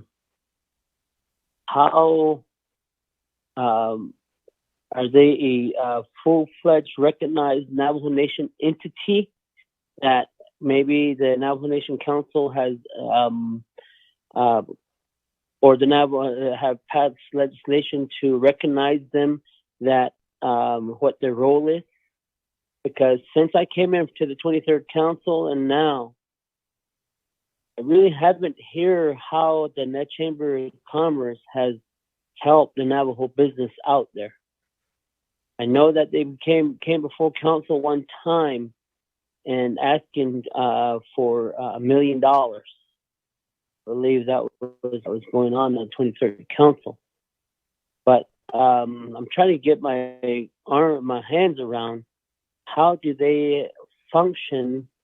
Do they assist DD in vetting businesses, or are they helping DD structure local economies out there? And where do they come into the picture here? Is it a private entity? Is it who owns the Net Chamber of Commerce? You know, things like that. Just thinking about that. Maybe I'm missing the whole thing, but the issue related is one area that I'm thinking about. How are they helping the nation craft the Navajo economy? And if they are is that a duplication of work from DD and the Net Chamber of Commerce? But if it's a local, you have the local Chamber of Commerce of each town. I'm going to pick on Flagstaff, the city of Flagstaff. They assist and work with the city government to try to improve and attract businesses to open up in those communities. So my thought is, how are they helping the Navajo Nation and they're trying to attract businesses to open up on Navajo? And how many businesses have they opened up from the time they started to operate to now? You know, what is their, what is their 2 cents? How much have they helped the Navajo Nation to improve their economy? Because if it's an entity that right now that is not assisting, I'm worried about giving money over to them. That's just my, but if I will enterprise working with DD, that would have been different. But I don't think they're structured like a tribal enterprise where the Navajo Nation government has a say in their, in their leadership, such as maybe like shareholders or you have Navajo leadership part of the board. And so that's just one of my takes of the Chamber of Commerce that they call Navajo Chambers of Commerce. And I'm sort of worried about that, but I don't know. Just one of my thoughts. Thank you. Rest my case. Colleagues, any other comments, questions? Well, Slater, come back to you for closing remarks. Thank you.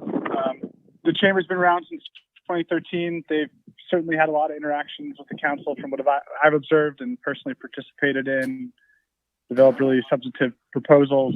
And I think when we look at the entities that are advocating on behalf of Navajo-owned businesses, it is the Chamber preeminently doing that. I can't really name another organization that is doing the same level of work they are. So I think they have at least 65 members. They're constantly increasing their numbers. And because they're organized to advocate on behalf of our businesses, they're the correct counterbalance. And I think really anything is possible if you combine the Chamber of Commerce with the Division of Economic Development. And that's precisely how this is arranged, through a memorandum of agreement. And that relationship does extend it back to the government, where there is input on the services can be delivered through this proposal. So you have the political oversight, you have the fiduciary responsibility with the MOA, and you have the balancing forces. So with that, thank you for your consideration, colleagues. What are we at right now? The number. Hey, thank you, Honorable Slater. With that, there's no other comment. Chair, Daniel.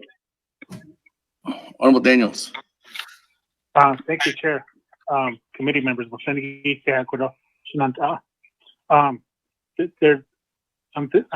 sitting here thinking about small businesses.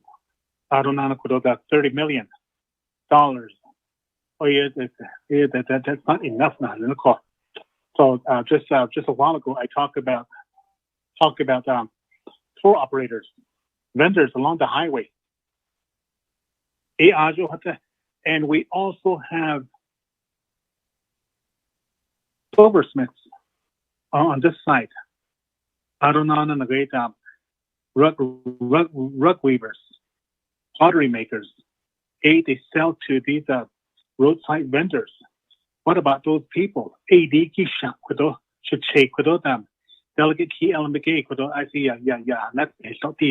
What about those people? Those people are also affected by this COVID-19.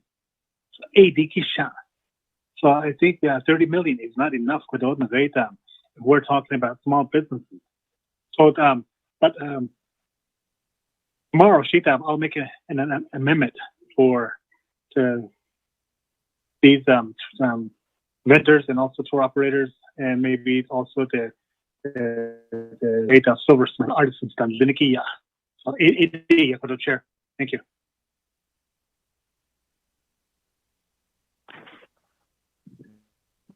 Hey, Speaker. thank you. Speaker. Vice Chair Smith. Thank you. This is a pretty good debate, and it's bringing a lot of thoughts, because there is a lot of folks out there that are right now in dire straits. Even going this morning, when I went to Gallup, I saw a chainsaw company closed down, just as an example. And then on the north side, there used to be a feed store where they sell aluminum cans. That shut down. Now, if it's hitting home mom and pop shops, I'm sure folks like what Delegate Herman Daniels spoke about, and also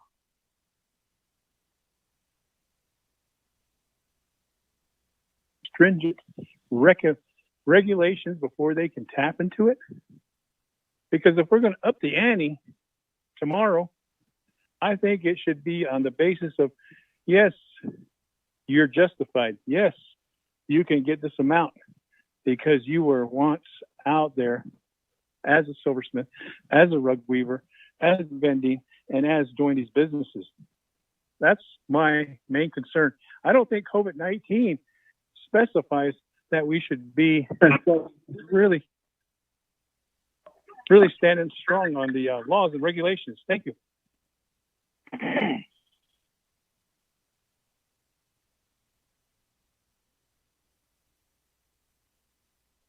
Hey, was that? Any other comments, questions? Eugene So here. Eugene So. Hi. I'm excited. We opened up a can of worms here.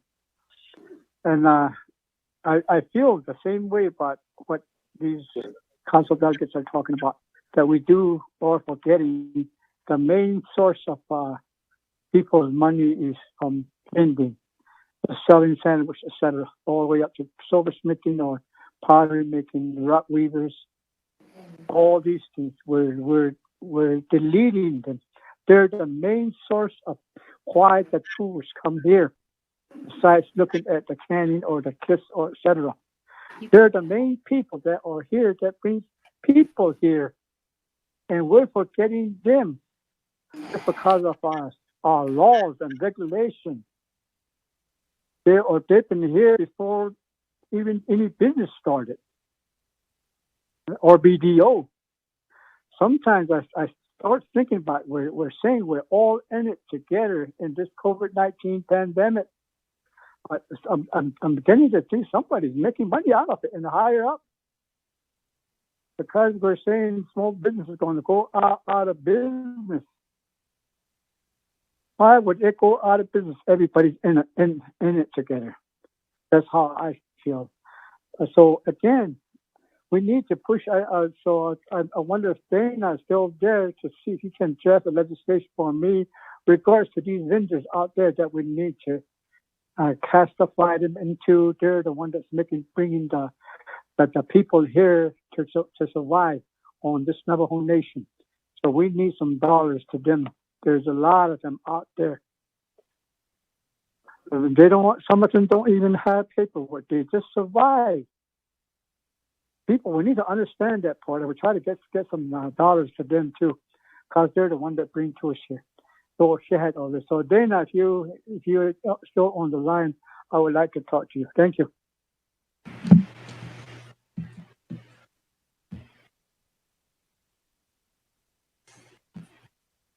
Speaker, would you like me to respond? You're more than welcome. Okay. I'm smiling right now. Thank you. Yes, I'm still on the line. Now, however frustrating it is, we are dealing with federal dollars that have criteria attached to them. Unfortunately, many of the artisans, excuse me, roadside vendors that you are talking about don't have the documentation or have not followed standard American business practices to have that documentation. So they are therefore not going to meet the criteria of the CARES funds. That does not mean that the Navajo Nation could not develop some type of assistance plan for them. However, to do so, I believe you would have to be looking at using Navajo Nation funds to do that. For example, UUFD funds. To develop a plan like that and to implement it, I probably, the Division of Economic Development would really need to be involved. That is a bit too complicated for me to develop by myself overnight, but I am more than willing to work on it. Unfortunately, these are federal funds that have these criteria.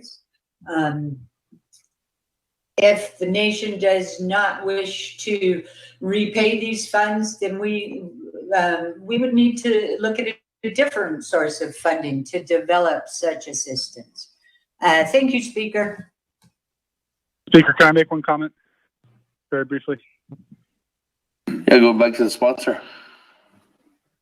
Thank you. I think this point is very important, and haven't been able to put in all of the writing and assist the Office of Legislative Counsel, but about 1 or 2 weeks ago, I did message our Chief Legislative Counsel requesting for a hardship assistance expenditure plan.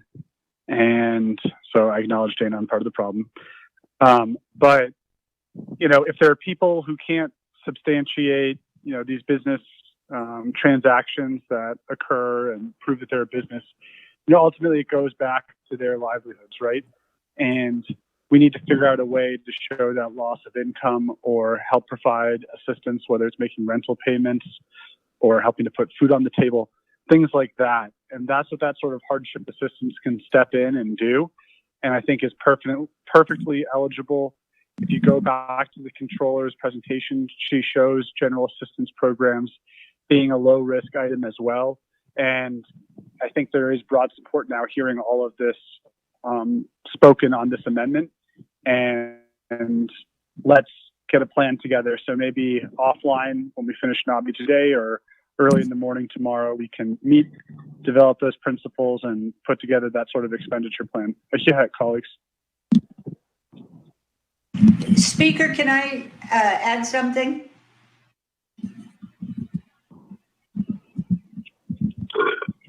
Yes, go ahead, Ms. Parma. Thank you. Perhaps I should question or such. I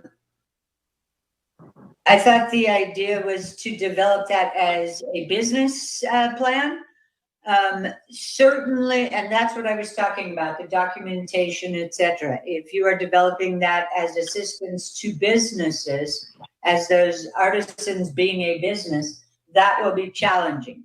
As far as them applying under a hardship criteria available to individuals, that's certainly doable. And as a matter of fact, I have developed an expenditure plan for that, which I've just recently sent out to the group of delegates who have pretty much requested the same thing. So that might be ready for a presentation later tonight, maybe tomorrow. There are some questions that I sent to these delegates. So I just want to make that distinction. The artisans and others, the roadside vendors, could get assistance as an individual through this hardship or general assistance plan. That's one avenue. But doing it as assistance to a business under the CARES Act, you need documentation they probably don't have. Thank you, Speaker.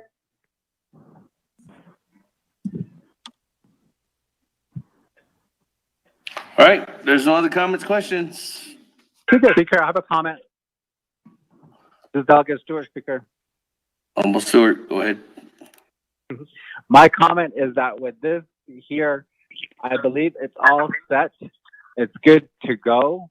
And if we continue to fine line it and whatnot for our small vendors, I believe that's the reason why that Division of Economic Development and Council stressed to the small business owners to take up the workshops that are put on, the seminars that are put on, so that they can become more efficient on the reservation for what has been worded in the past 2 years by Navajo.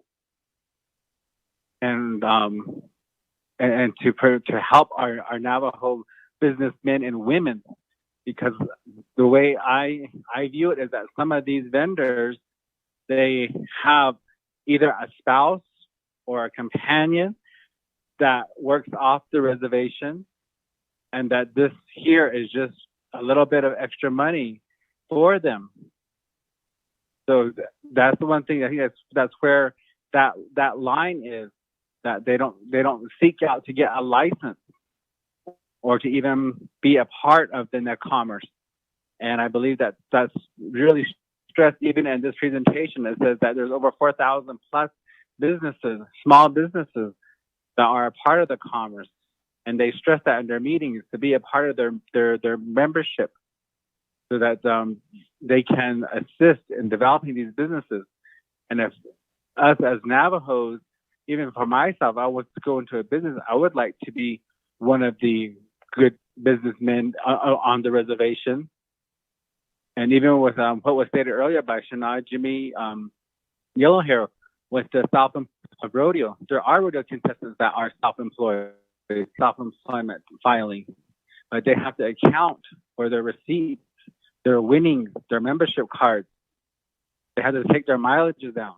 They have to itemize. That's what it is. You have to itemize. How much material did you buy? What did you sell your product for? How much was it worth?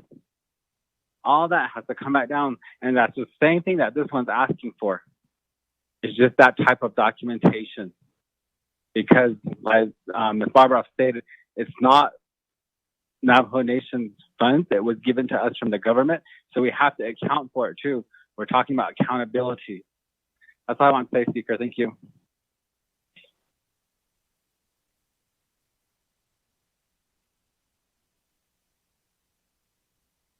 Hey, thank you, Honorable Stewart.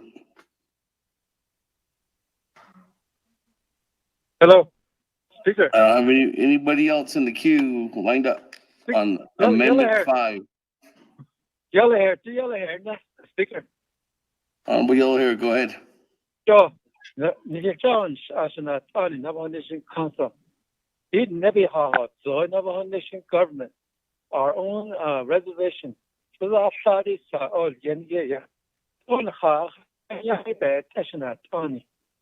even in a lot of these people, they can't qualify to file for the income tax or itemized. So we can't get everything back because of this. We did never know for permit open. So I hope national authority told them, working in the women.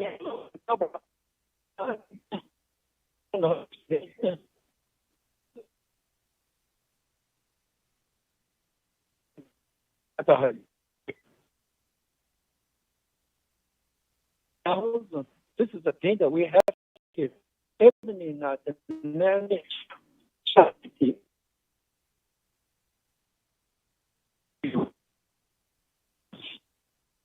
This is the part.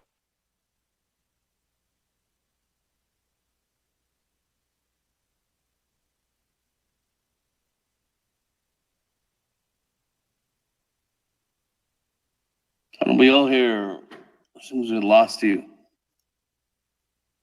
I can't hear you, Honorable Yellow Hair.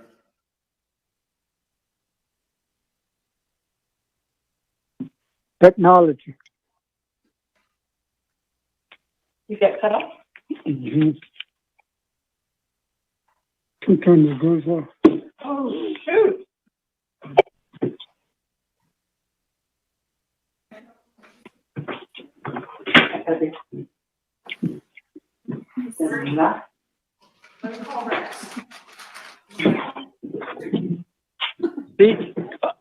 My line got cut off. Oh, hold on, come national attorney. What's on his house? Was it end of the check? I did this later. It's the lagi. Let's support and vote on it. About the year, so what the machine lay better husband on the upper. I went that in the you had to fill out your forms. It is about me. So your income to the form how to the individual, not the kid. There's questions on these. What about speaker those should not on. We should just vote on it and move on. They are all turned at the legal come. Should have said no tomorrow. I'll bring forth to you my colleagues. So Speaker, thank you very much.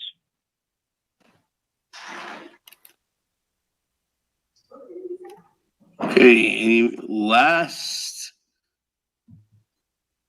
comments, questions on Amendment 5? Once, twice, 3 times, second reading on Amendment 5.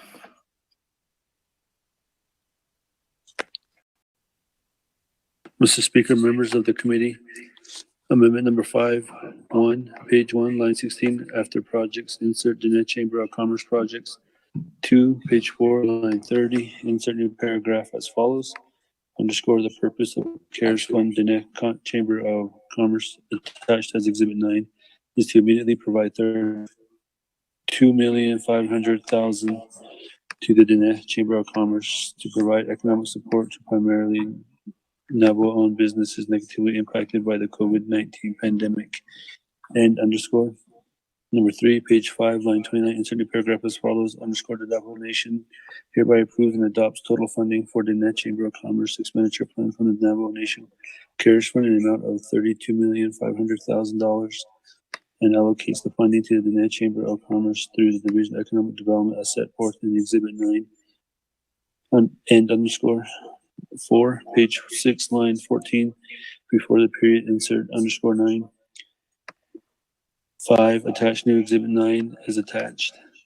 6, renumber or re-letter succeeding paragraphs or sections accordingly if necessary, and this amendment shall supersede inconsistent language contained in any other committee amendment which shall be conformed to the intent or language of this amendment. The Office of Legislative Services, with notice to the sponsor of the legislation, is hereby authorized to make necessary grammatical changes. Mr. Speaker.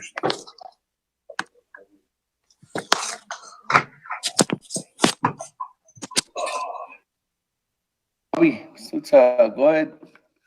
Roll call vote. Honorable Elmer Begay.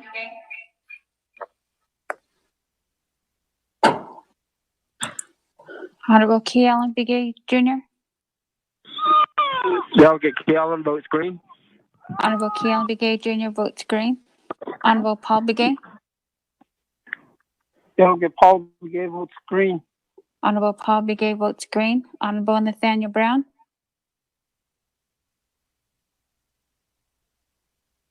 Honorable Eugenia Charles Newton. Charles Newton votes green. Honorable Eugenia Charles Newton votes green. Honorable Amber Canasba Crotty. Delegate Amber Canasba Crotty votes green. Thank you. Honorable Amber Canasba Crotty votes green. Honorable Herman M. Daniels Jr. I vote green. Herman M. Daniels green. Honorable Mark Freeland. Green. Thank you. Honorable Mark Freeland votes green. Honorable Pernell Halona. Halona votes green. Thank you. Honorable Pernell Halona votes green. Honorable Jamie Henyo.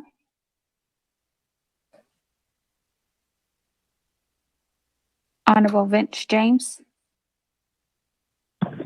Delegate James votes green. Honorable Vince James votes green. Honorable Rick Nez. Delegate Rick Nez votes green. Honorable Rick Nez votes green. Honorable Carl Slater. Delegate Slater green. Honorable Carl Slater votes green. Honorable Raymond Smith Jr. Green. Honorable Raymond Smith Jr. votes green. Honorable Wilson Stewart Jr. Green. Honorable Wilson Stewart Jr. votes green. Honorable Charlene So. Honorable Daniel So.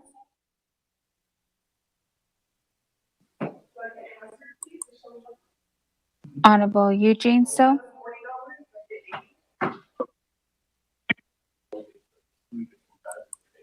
Honorable Otto So.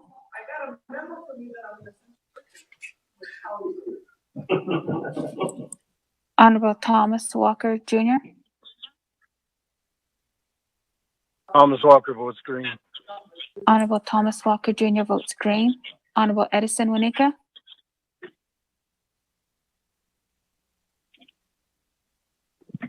Honorable Edmund Yazzie. Honorable Jimmy Yellowhair. Honorable Jimmy votes green. Honorable Jimmy Yellowhair votes green. Honorable Elmer Begay. Honorable Nathaniel Brown.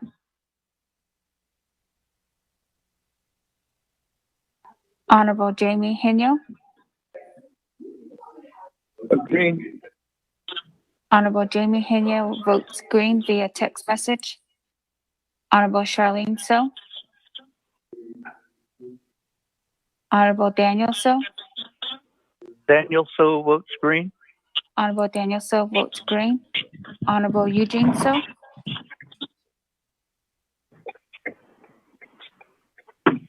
Honorable Otto So. I vote green. Honorable Otto So votes green. Honorable Edison Winika. Green. Honorable Edison Wanika votes green. Honorable Edwin Yazzie. Speaker, with a vote of 18 yeas and 0 nays.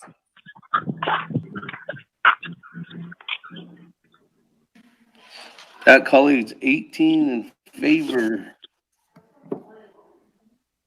0 opposed.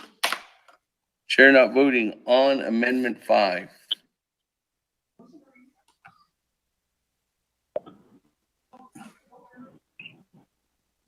Mr. Crotty?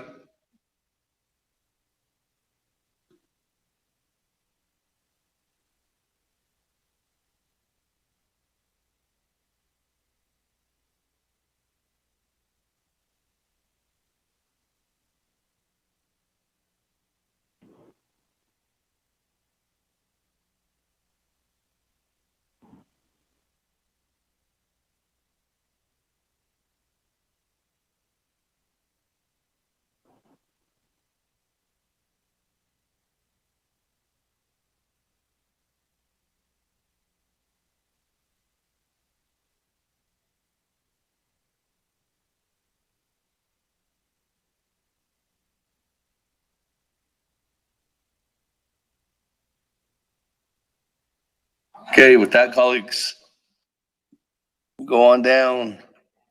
We're back on the main motion. I went to Honorable Chairman Hino, Mikel Begay, Honorable Otto So, Honorable Slater. Moving on down to Honorable Jimmy Yellowhair.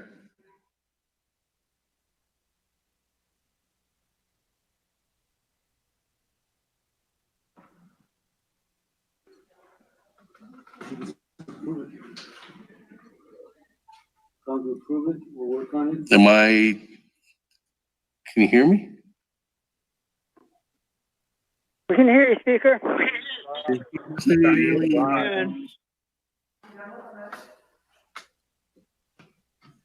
Let me go to Ms. Barbara.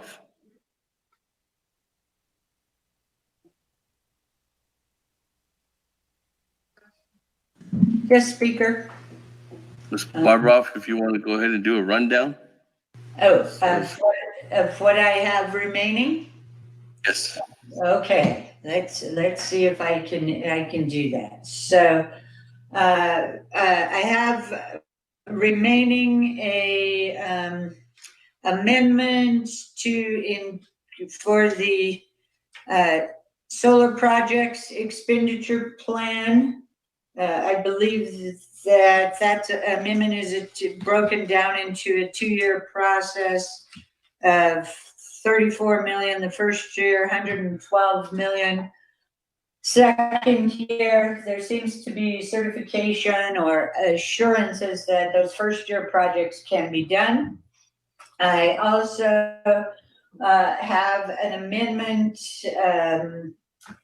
for the Mini Mules Waterline project, but I'm not sure of the first year amount on that. I have an amendment pending for a strategic stockpile for water infrastructure for 32 million and some change. I also have a hardship assistance amendment to include a new expenditure plan for hardship assistance. I'm not exact on the dollar amount. Right now, I have a pending request for 250 million, but I informed that I think that puts the whole plan over what is available from the CARES funding. I also have some amendments that include language. They're not dollar amount related.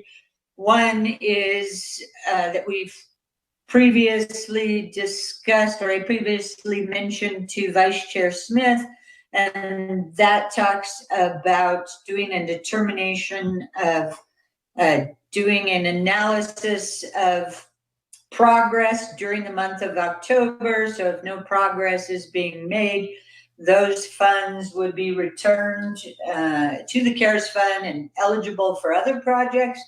I think Delegate Vice Chair Smith would maybe want some additional amendment. And then I have another amendment. It's not dollars, but it has something to do with water projects and NECA. I am not sure if that amendment is still needed or not. I'm waiting. I think, Speaker, that would summarize what I have pending so far. If I have missed something, shoot me an email. Thank you, Speaker. There's a request for a septic tank too. There is a request for septic tank. That is true. Kiala wants septic tank plan or amendments put under the solid waste expenditure plan. But he is going to provide me more information, dollar amounts, etc. And he's going to, I think the Excel spreadsheet on that one also needs to be updated. So those would be the ones I have pending. Thank you, Speaker.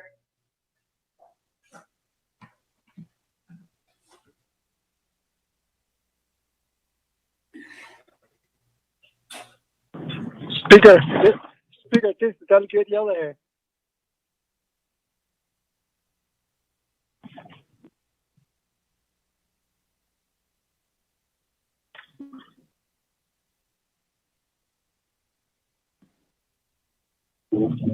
Hello?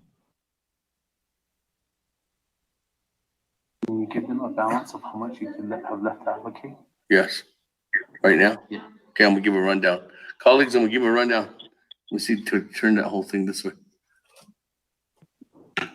Colleagues, in the first year, this is what we have as of right now. Go all the way back up. As of right now, in the original legislation started off with three components, and that was water, power line, and broadband. So the total amount of water, Department of Water Resources, NTUA wastewater, White Horse Lake, Sand Springs water supply pipeline, and NTUA. Still needs to be amended. White House, White Lake, White Horse. The total amount right now is with the change is $158,082,086. Moving on down with power line projects for NTUA power line project, NTUA capacity projects, Hamus Mountain Electric, Connell Divide, and Rama Pine Hill campus. You're looking at $43,370,832.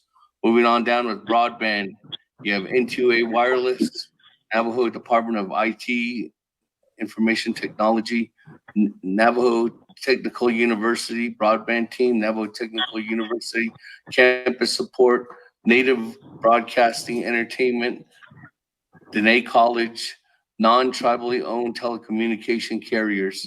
For the total amount under broadband is $83,224,989.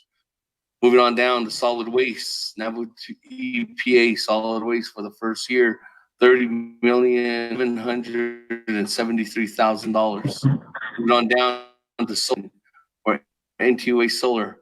As of right now, the first year, this is without the future amendment, is $879,800. Moving on down to healthcare facilities at Canyonsito Healthcare Center, $4,271,704. Moving on down to the last amendment, Amendment 5, Dene Chamber of Commerce, receiving $32,500,000. Totaling that all up for the first year, colleagues, is $353,102,449.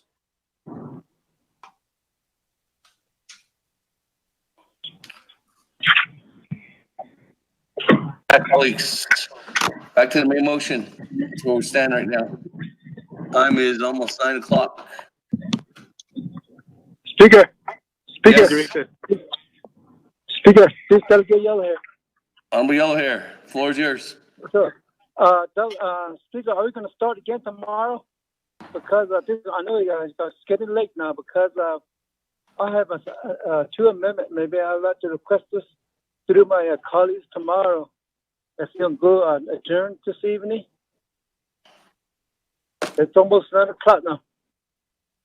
Colleagues, we do have an agenda posted for Nabi tomorrow at 1 p.m. If we close out this evening, there's two options.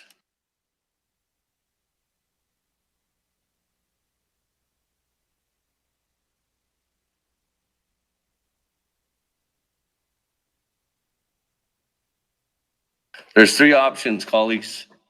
The first recommendation, or first option, is because this legislation was tabled once, and that was yesterday, and it was taken off the table.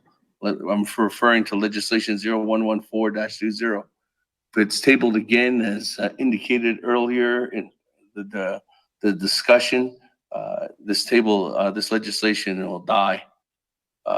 Moving on forward, it seems like that's not the interest of anybody's benefit this evening or for the nation as a whole. The first option is that what we could do is we could refer this to a Navajo Nation Naa'bik'iyati Committee work session tomorrow at 12 o'clock. That work session could go from 12 to 12:30, 12:45, just to talk about it. And then from that point, we talk about the work session. And then once that work session comes, we can bring it back to the Navajo Nation Council's Naa'bik'iyati Committee meeting which starts at 1 o'clock. So we refer it to the work session at noon. It could go back onto the agenda when we reconvene tomorrow afternoon at 1 o'clock. That's one option, colleagues. The second option is I lose a quorum right now. I don't know how many of you are in bad service areas. The third option is we go till 11:59 tonight, and the clock beats us. And then the fourth option is we just approve it tonight and send it to council. Those are the options, colleagues. Motion for the first option. Speaker Freeland. Let me go back. Let me go back here first. This is who I have up in the lineup.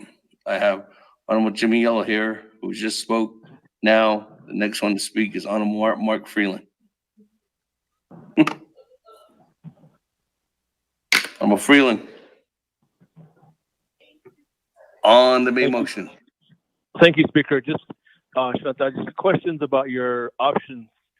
If we approve it tonight, that means we won't have to come back tomorrow and have to discuss any other legislation, because this is the last legislation on the agenda. Am I correct, Speaker?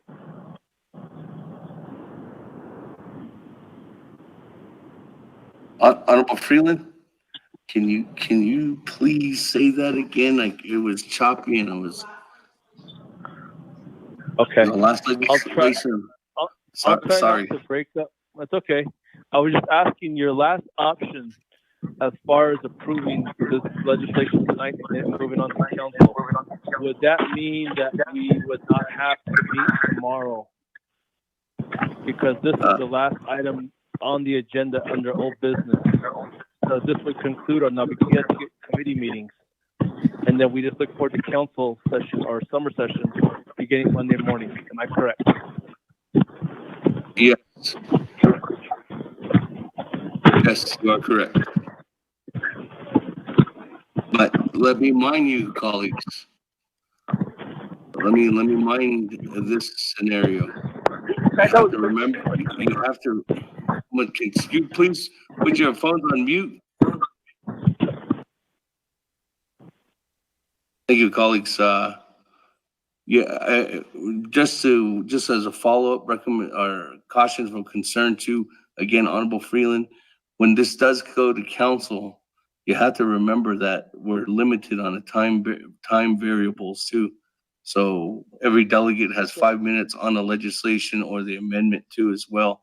It says here. So that just to let everybody know, at Nabi there is no time, but when we do get to council. So I just want to remind you of that. Thank you.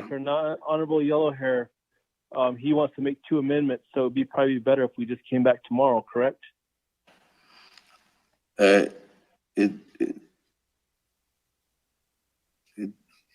It all depends on the debate.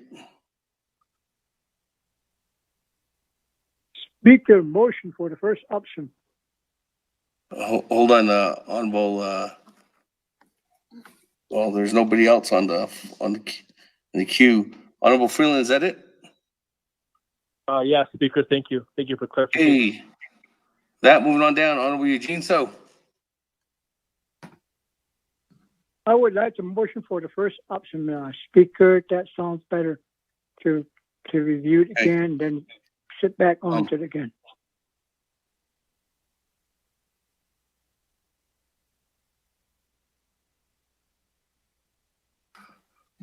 Okay, with that, Honorable Eugene So, with this option, the first one I said is stated is that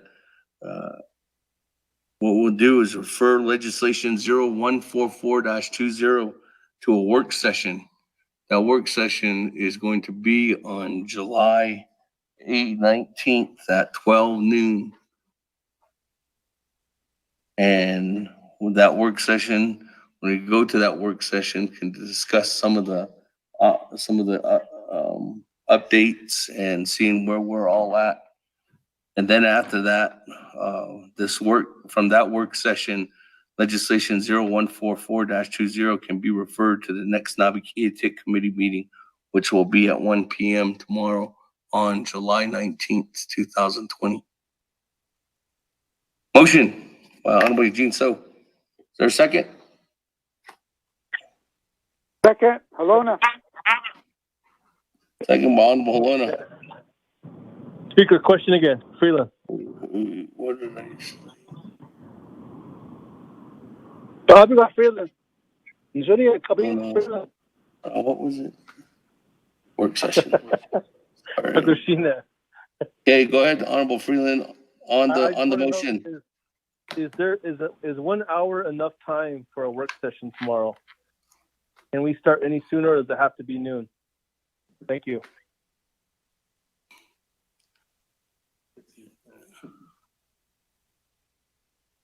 Honorable Freeland? Yes, the reason why I operated it just for the 1 hour was because this is just an opportunity for us to still utilize and discuss this legislation at Nabi without referring it or to either to back to a committee or a recommendation in order for us to have an option without tabling the legislation or without us being here till 11:59. So that option for a work session was just like a parker, it's like we park the legislation and we'll discuss it and then we can move it forward just so that we can save the legislation in the process. Meeting the requirements from Navajo Nation Council or Navajo Nation Committee Rules of Order. But again, it's up to you, colleagues, if you want to start before that.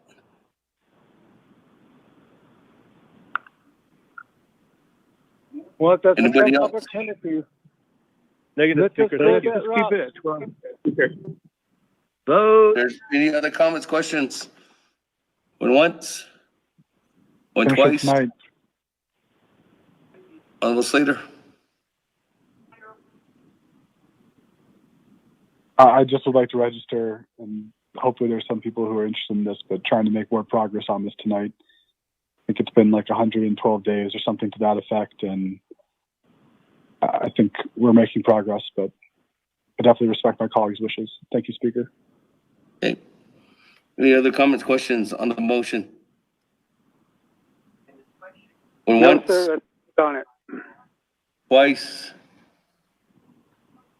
3 times. Go ahead, Bobby. Roll call vote. Second here. Honorable Elmer Begay. Honorable Keelan Begay Jr.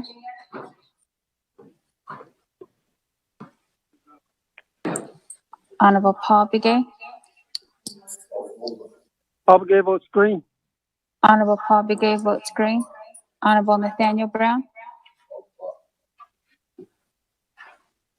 Honorable Eugenia Charles Newton. Green. Charles Newton votes red. Honorable Eugenia Charles Newton votes red. Honorable Amber Canasba Crotty. Delegate Amber Crotty votes green. Thank you. Honorable Amber Canasba Crotty votes green. Honorable Herman M. Daniels Jr. Vote green. Honorable Herman M. Daniels Jr. votes green. Honorable Mark Freeland. Freeland votes green. Thank you. Honorable Mark Freeland votes green. Honorable Pernell Halona. Lona votes green. Honorable Pernell Halona votes green. Honorable Jamie Henyo. Henry votes green. Honorable Jamie Henyo votes green. Honorable Vince James.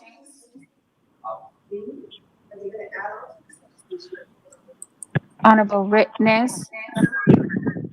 Delegate Rick Nez votes green. Honorable Rick Nez votes green. Honorable Carl Slater. Delegate Slater, red.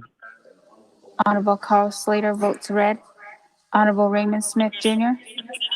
Green. Honorable Raymond Smith Jr. votes green. Honorable Wilson Stewart Jr. Green. Honorable Wilson Stewart Jr. votes green. Honorable Charlene So. Honorable Daniel So. Daniel So votes green. Honorable Daniel So votes green. Honorable Eugene So.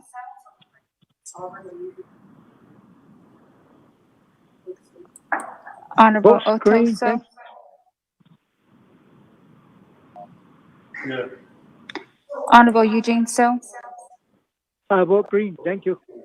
Honorable Eugene So votes green. Honorable Otto So. Vote green. Honorable Otto So votes green. Honorable Thomas Walker Jr. Walker votes green. Honorable Thomas Walker Jr. votes green. Honorable Edison Wanika. Green. Honorable Edison Wanika votes green. Honorable Edmund Yazzie. Honorable Jimmy Yellowhair. Honorable Jimmy Yellowhair votes green. Honorable Jimmy Yellowhair votes green. Honorable Elmer Begay. Honorable Keelan Begay Jr. Delegate Keelan Begay Jr. votes green. Honorable Keelan Begay Jr. votes green. Honorable Nathaniel Brown.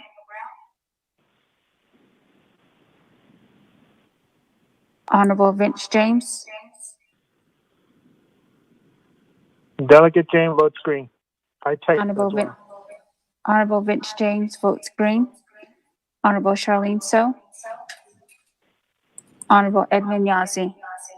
Speaker with a vote of 17 yeas and 2 nays.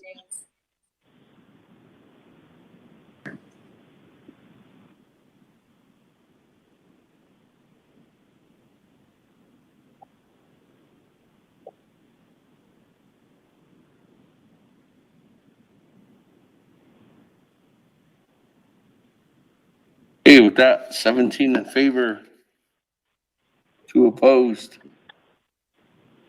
Chair not voting on the referral motion. That, colleagues, back onto the agenda. Close the meeting, announcements, adjournment.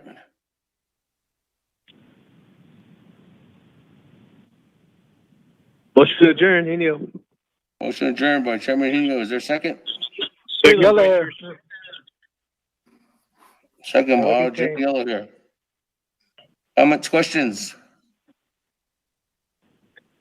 So we're gonna start tomorrow at 12 o'clock at the work session.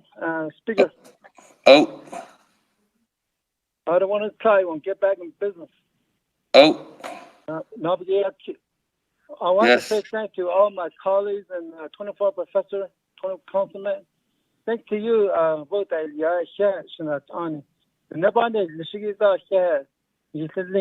Thank you, Speaker.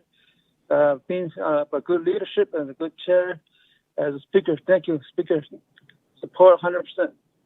Thank you. You're on wheel here. That, those are the comments, questions. Good board on adjournment at 9:10 p.m. Honorable Elmer Begay.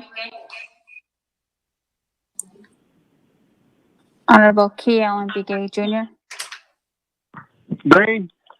Honorable Key Allen Begay Jr. votes green. Honorable Paul Begay. All Begay votes green. Honorable Paul Begay votes green. Honorable Nathaniel Brown. Honorable Eugenia Charles Newton.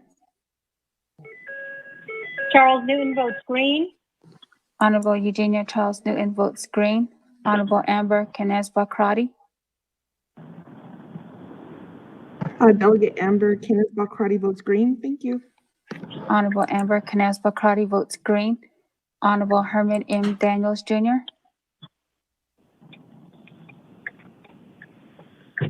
HC votes green. Honorable Herman M. Daniels Jr. votes green. Honorable Mark Freeland. Freeland votes green. Thank you. Honorable Mark Freeland votes green. Honorable Pernell Halona. Delegate Halona votes green. Honorable Pernell Halona votes green. Honorable Jamie Henyo. Henio votes green. Honorable Jamie Henyo votes green. Honorable Vince James. Delegate James votes green. Honorable Vince James votes green. Honorable Rick Nez. Delegate Rick Nez votes green. Honorable Rick Nez votes green. Honorable Carl Slater. Delegate Slater, green. Honorable Carl Slater votes green. Honorable Raymond Smith Jr. Green. Honorable Raymond Smith Jr. votes green. Honorable Wilson Stewart Jr. Green. Honorable Wilson Stewart Jr. votes green. Honorable Charlene So. Honorable Daniel So. Daniel So votes green. Honorable Daniel So votes green. Honorable Eugene So.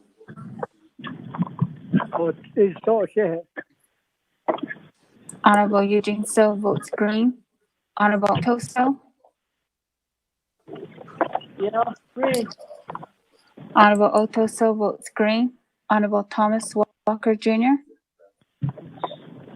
Walker votes green. Honorable Thomas Walker Jr. votes green. Honorable Edison Wanika.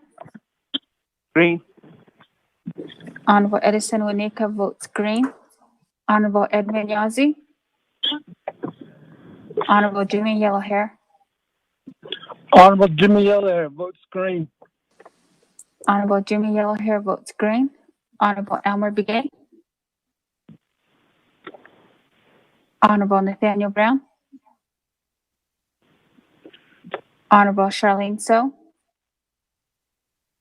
Honorable Edmund Yazzie. Speaker with a vote of 19 yeas and 0 nays. Oh, no. 19 in favor. Let me see. 19 in favor, 0 opposed. Chair not voting, motion carries. Thank you, colleagues. Tomorrow's lineup, 9 a.m., colleagues. The notice sent out. There's a 3 branch chiefs meeting. I'll call in, hear what the president has on his recommendations. I know some projects that he's wanting to present on his side. I know one of the biggest ones I know he's presenting is a scholarship initiative that he's wanting to present to the council. And after that, I know Madam Chief Justice will be on the line too as well. Moving on down towards afternoon, we have our work session at noon, and then 1 o'clock we have Naa'bik'iyati Committee. Then on Monday morning, 10 a.m., colleagues, One Nation Council summer session begins. So have a good evening.